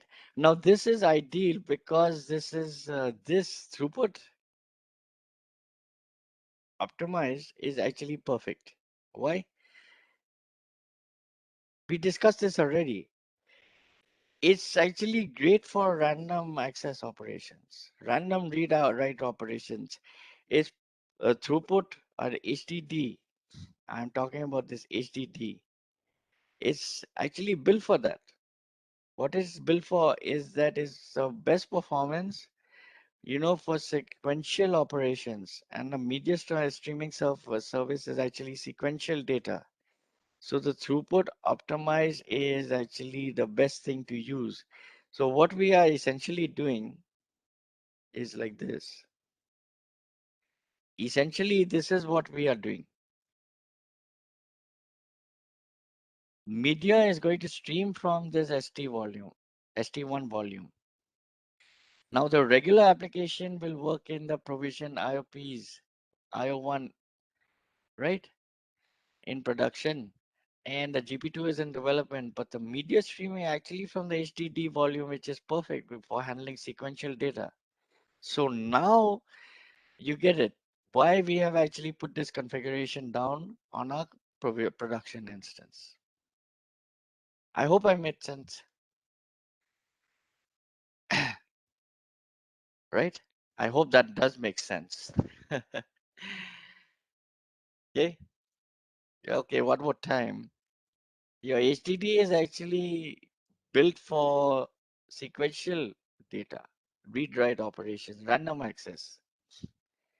Not your provision, not your SSD, which is your provision IOPs, not that. That is not built for it. Your streaming service is actually, that's what it is, it's sequential reads that have to be handled. So it's better to, you know, have the media to stream from the ST1 volume. That's fine. Okay. Now you cannot put throughput optimized as your boot volume because it's HDD. Only SSDs can be used. All right. So our provision IOPs will be like, so that's why we have this configuration. The provision IOPs, IO1 will be our boot volume. And our throughput optimized ST1 will, all the media will stream from that volume. And that was the one that we attach. It is a secondary volume. Okay.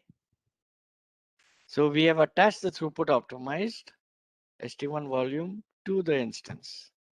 And now the client will be satisfied. How can he not be? Okay.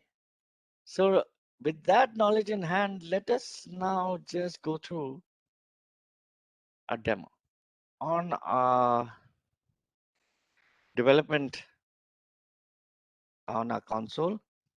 Okay.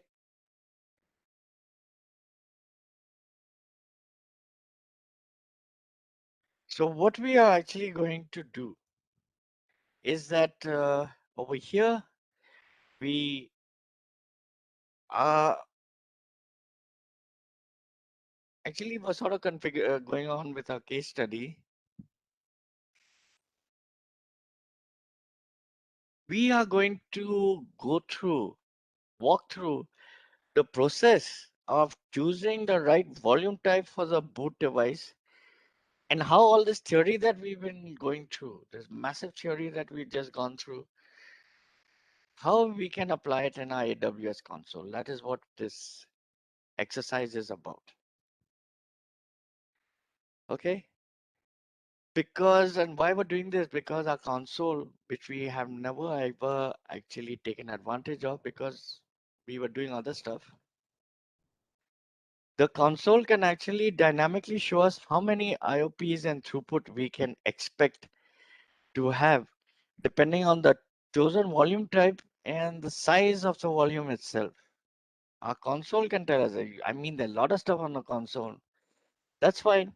It takes time because it's pretty involved, but it does have all the information that we have. If we can understand it, is all there within AWS. We have to understand it and how it means. Then we can utilize it to, provision intelligently. Okay, so now we are in our console. So I think just open your console to your EC2 dashboard. We are going to launch a new EC2 instance.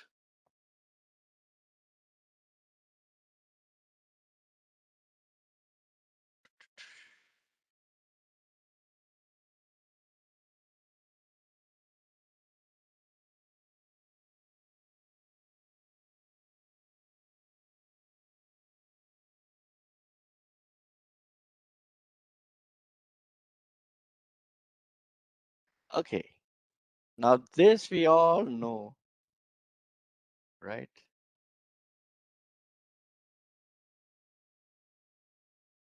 Just choose as usual the default EMI. And we have a default free tier instance type.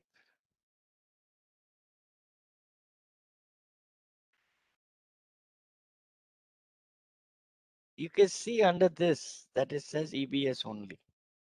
I had brought your attention to this right in the beginning.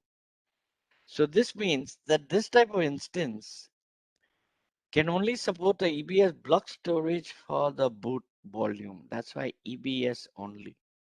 As a matter of fact, it's over here.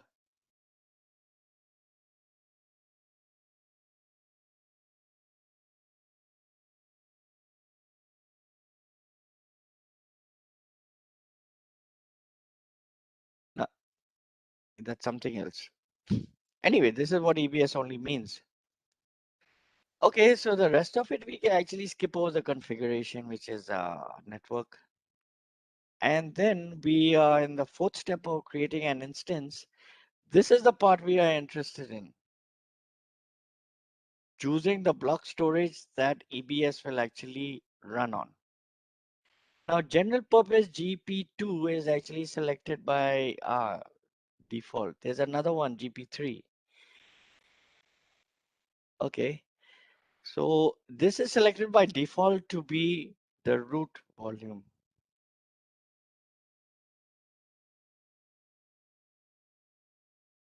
This is our root volume.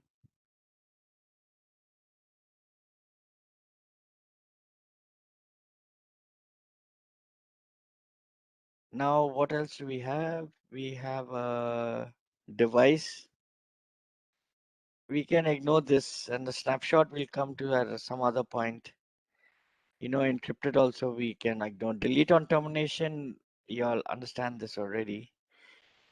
Fine. So actually, delete on termination means what? If the root volume is erased, if we decide to get rid of the EC2 instance. Now remember that EBS volumes are a remote storage connected to the network, so they can outlive the instance and reattach to another instance later on. So that's how we have this delete on termination.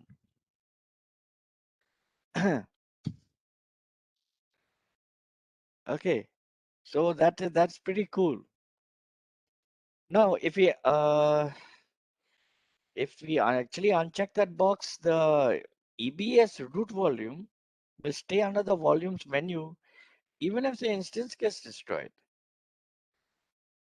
Okay, so the default size is like 8 GB, GIB, sorry. So this first number gives us a minimum of 100 IOPs per. This is always the minimum performance. So 100 IOPs is actually always a minimum performance. It won't go below that. The other number is the maximum burst performance we can achieve using the IO credits from the burst bucket. That always remains the same. So as we said, volume, once again, it gets assigned 3 IOPs for each gigabyte of size.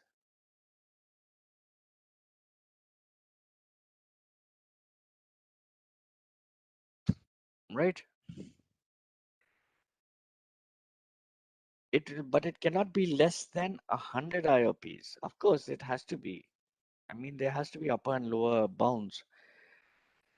So suppose we do something, what will happen? Nothing. Now you're getting it. Something about IOP's credits. This is the maximum it can achieve.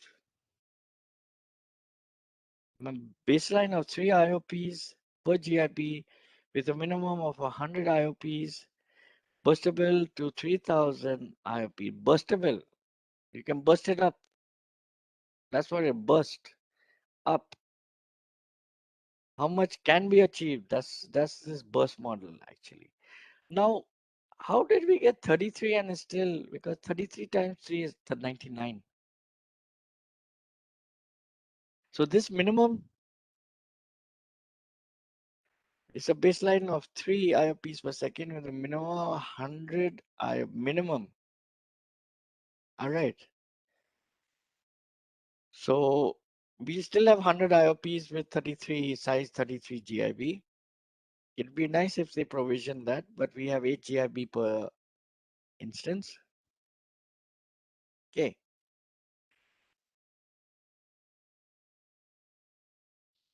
Now, this will of course change if we put it to 34.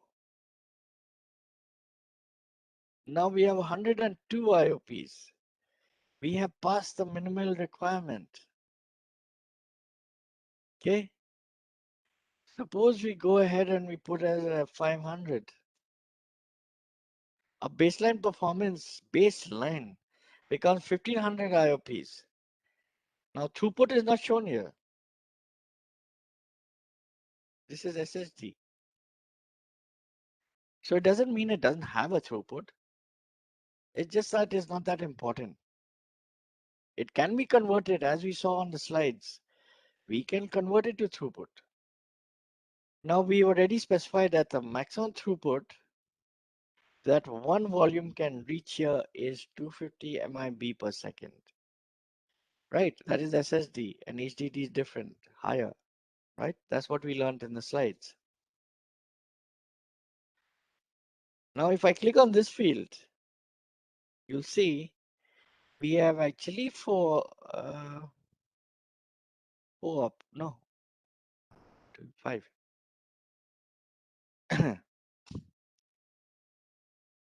We got this GP2, GP3, IO1, IO2. Actually, they're the same, general purpose has 2.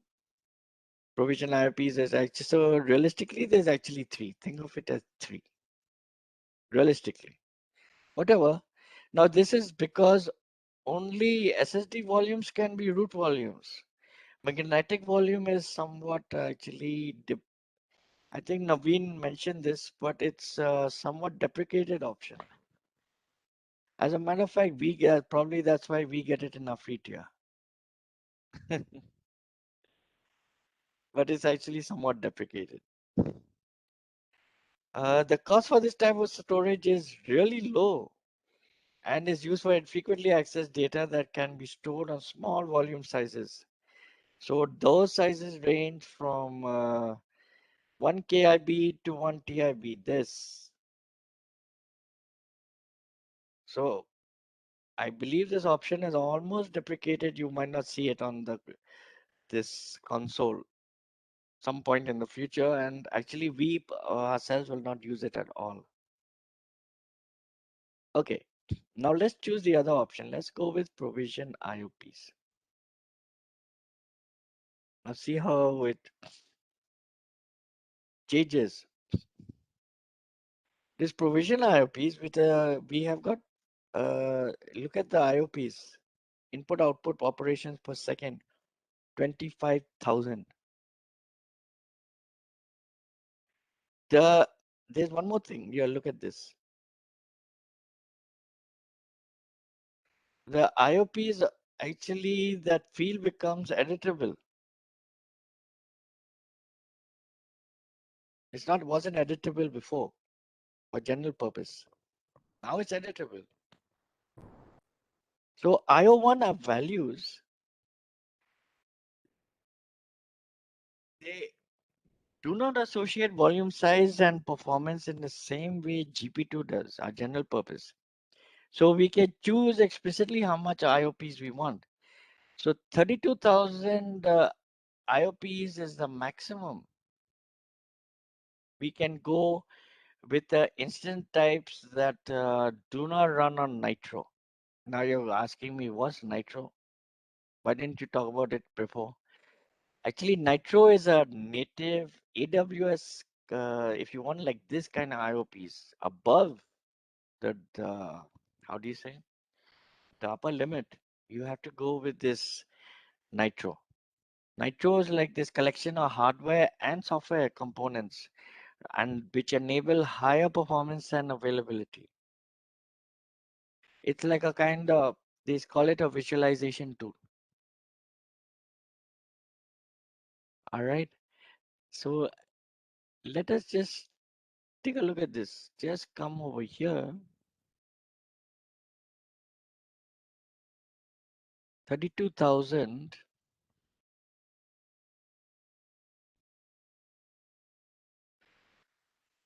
32,000 is the max. If I put 32,000 and hit enter, it's okay. Right. Now suppose I come like this and I do 33,000. There. The current chosen instance may limit performance of this volume. Okay. That's your Nitro for you.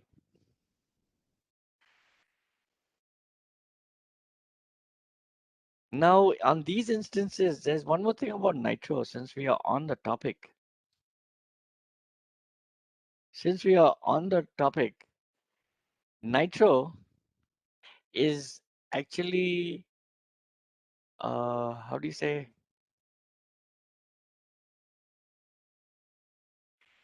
The speed and performance is incredible. It's got like, over here, this is 32,000. Anything above, you have to use Nitro. What we can do is we can achieve a maximum of something like 64,000 IOPs. Okay, so that was a detour as regards Nitro. Now let us go back over here and, all right.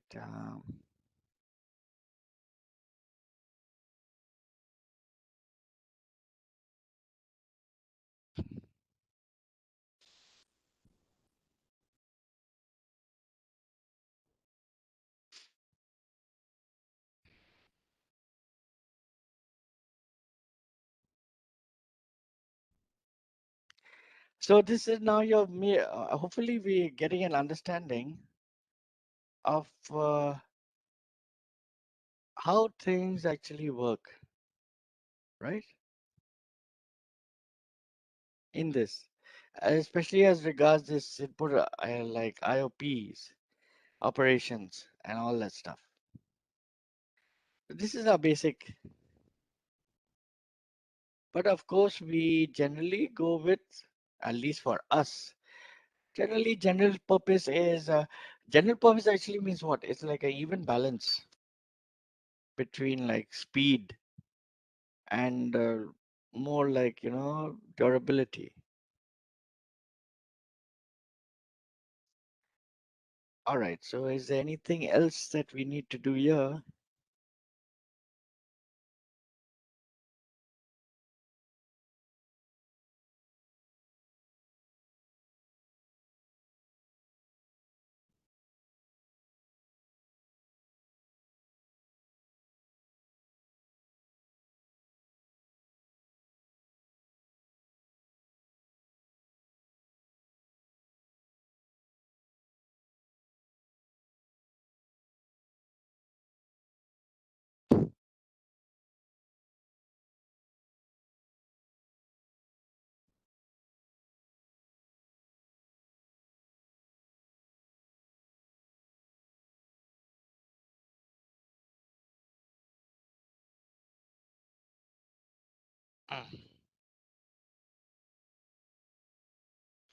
Encryption, we're not going to take a look at now.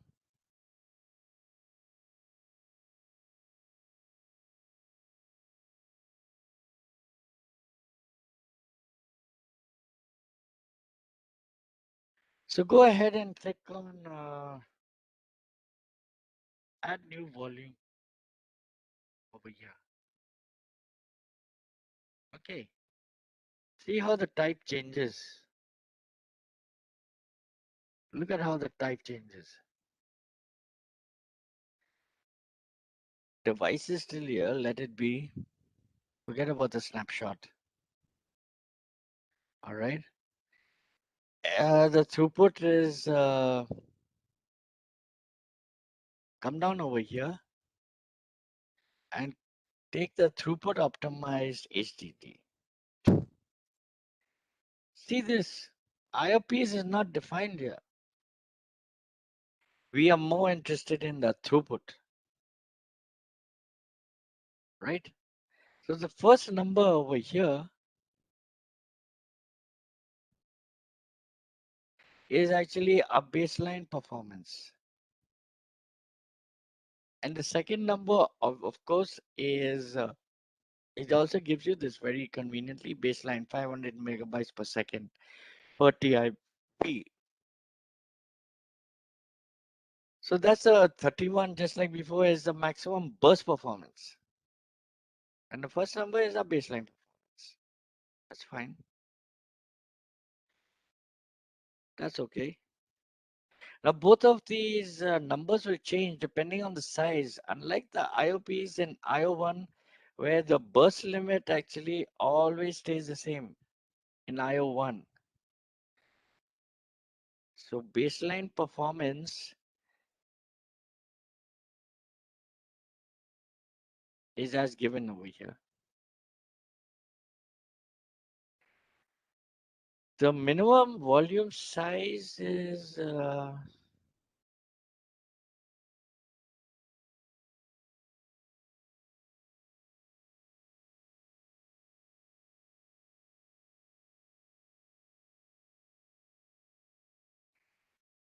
put this over here. Let's see.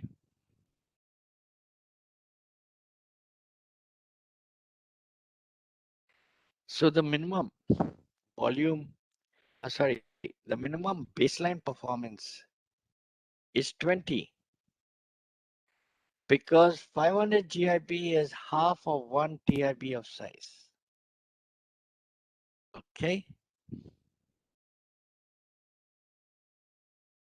So we did say that always depends on the size.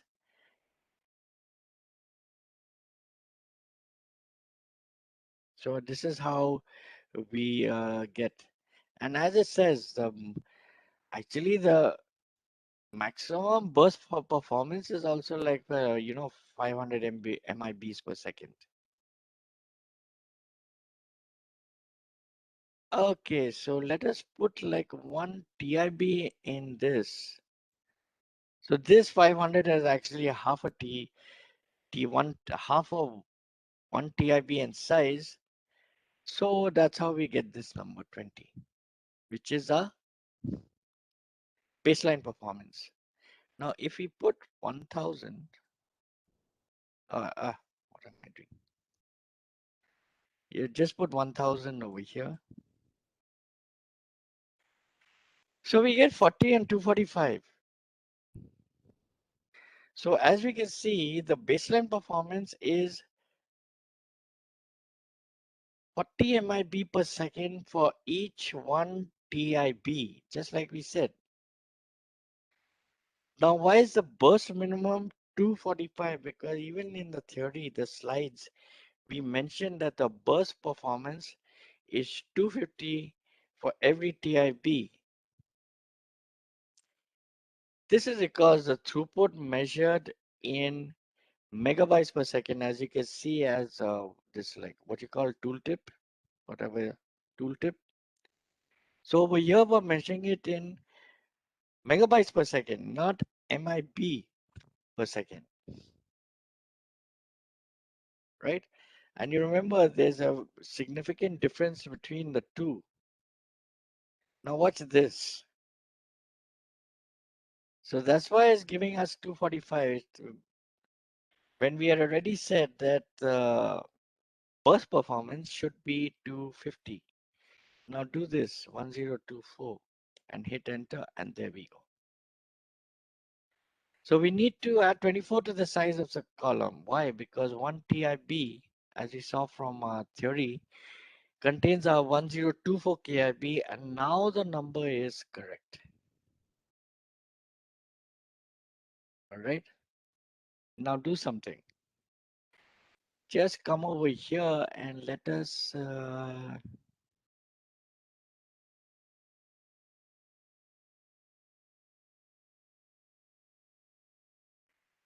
put it as 1500. Let's see. Just put it as 1500. So we got the size of GIB is 1500. Our volume type will be throughput optimized HTTP, right? And just check it out.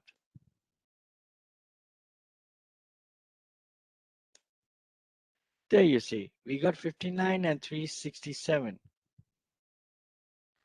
The baseline performance is actually increasing.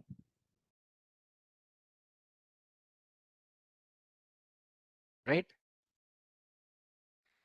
Baseline performance is actually increasing. Can we do anything else?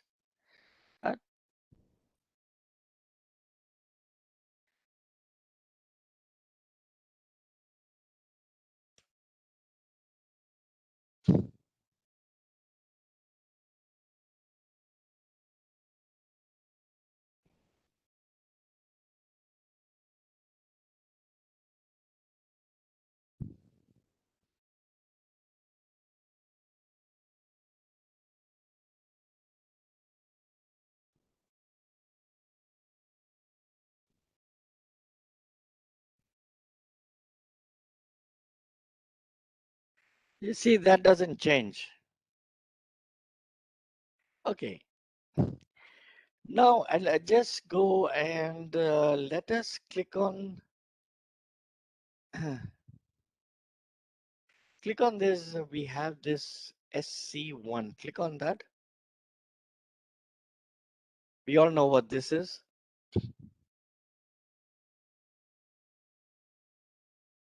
Now we won't mention this storage type a lot. You understand very well that this is for archival. It's hardly relevant for production environment or development and testing environment, even though developers and testers can get treated very shabbily, but not that shabbily. So, but anyway, it's useful in some situations, like when we have to archive some data, like, PSD for emails, etc., the .psd files. So the concept of the bucket is like the same. Now the baseline performance you can see is different. Very low actually. Can you see? And what was it for, right? So you can, and it doesn't have to be high. It's cold HDD, what you expect, right?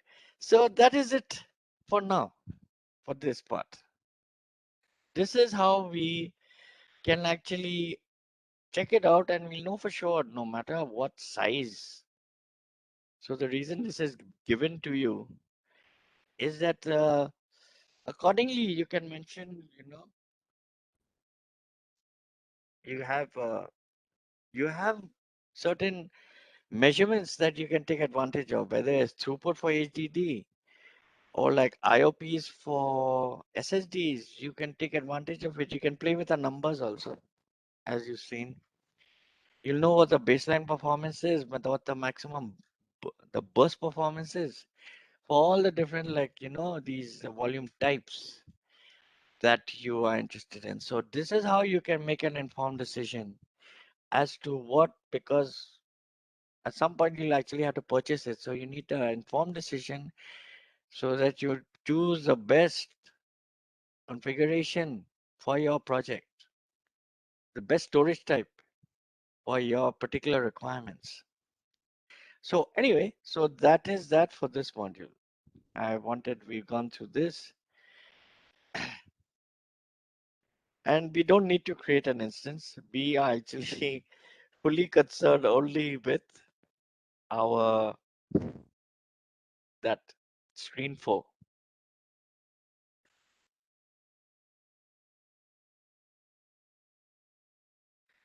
So this is what we've actually been we've gone through.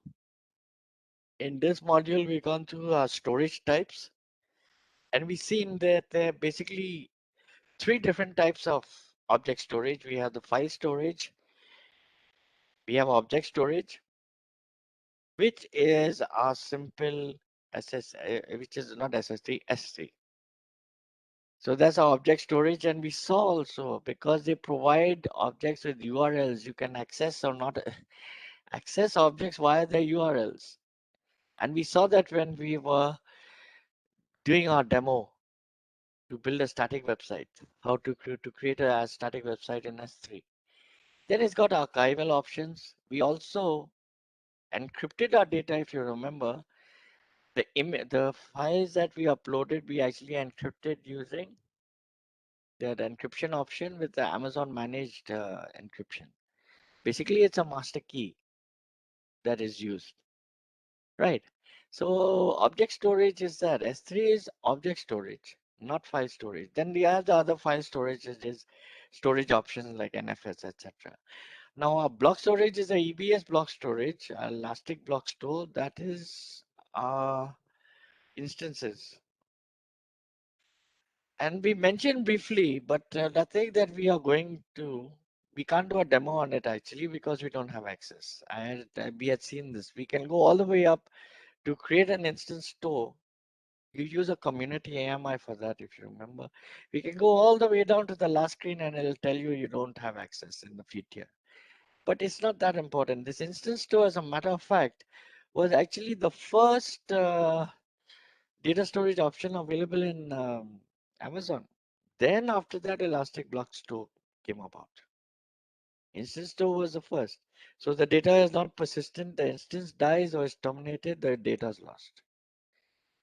That's basically about, we don't need to go any further into that.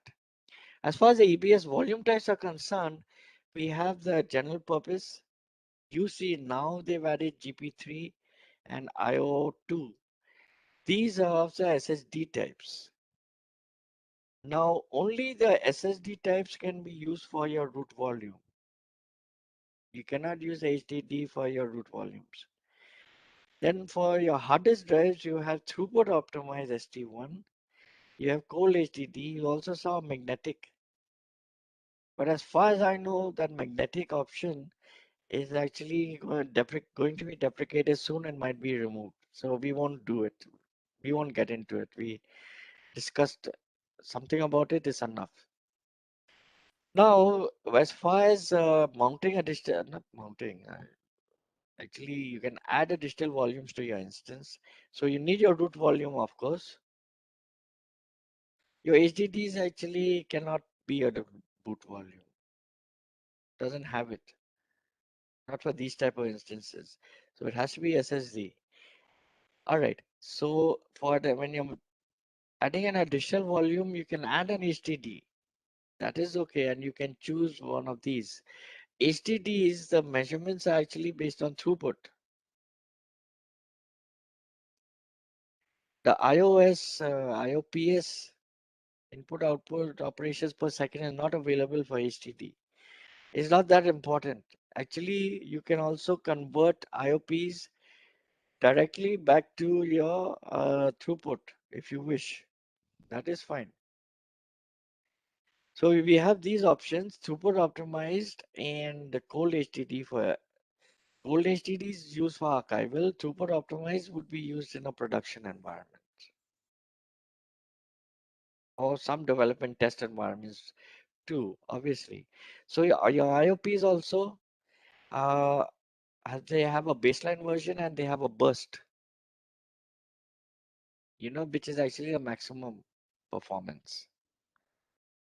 And that is directly related, as we saw, to the size of your the data volume. The minimum size is 100. It depends, of course, on the type of volume, but the minimum is 100. Cannot go below that. So a minimum size of 100 on that. And then accordingly, the burst can be calculated for your IOPs. Okie doke. And we went through the burst model also. It's just a model which is used to calculate, which is used for these kind of measurements. They're performance measurements, basically. Input, output, and throughput, they're performance measurements. So, okay, folks, that concludes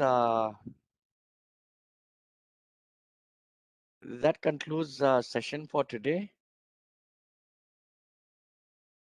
right? So thank you all very much. And we have, it is a holiday tomorrow, but I think it's not for EICTE. Yes. So, okay. So we have a session, final session, day 6. We have Yes. tomorrow. Same timings, I believe, unless someone informed otherwise. So thank you very much. And Sir, there's one more thing, that two-tier architecture is involved. You won't get it doing it the first time around. So get access to the recordings and practice it. Go through it, build it again, once, twice, thrice, till it's clear in your mind. Because it's a very good example. So, but it's a little bit involved. So just do it another time. Watch the recordings to see the flow, the different steps, and put it together and deploy and see how it goes. All right. Okay. So thank you very much. So thank you, Naveen. sir, We can it's me, conclude for Naveen sir. today. On behalf of KLU, sir, I want to heartiest thanks to you because you have given precious time from your busiest schedule to make this session, not only session, to make this FTP even more informative and success. So thank you, sir, because we all will ever remain grateful to you for your such valuable input, guidance, what we say, encouragement in learning, in learning of this such interested and challenging topics of AWS. It is, yes. It's very challenging, but interesting. It is, I understand it's complex, it's very challenging, but it's necessary and it is interesting. There's nothing, you know, that is tedious about it. It is very little is tedious about AWS, believe me. So thank you, Naveen, and thank you, Venkata, for, thank you very much. Okay. So, yes, I shall see you all tomorrow for our last session. And okay, take care and have a nice evening. Thank you, sir. Thank you so much. Thank you, sir. Sir, from all, for all, on behalf of all participants, on behalf of KLU, and on behalf of myself only. Okay, heartiest thank to you, because I have given so much time to learn this, but I faced lots of trouble. But having gone through your session within a limited stipulated time, I understood everything. Okay, so thank you, sir. I'm very pleased to hear that. I'm very pleased to hear that. Thank you so much. That's very encouraging, really. Participants, thanks to you also for your pleasant joining with this FDP. We are meeting again tomorrow morning at 9:15 sharp. Thank you. Bye bye. Bye, everyone. See you all tomorrow. Bye, sir.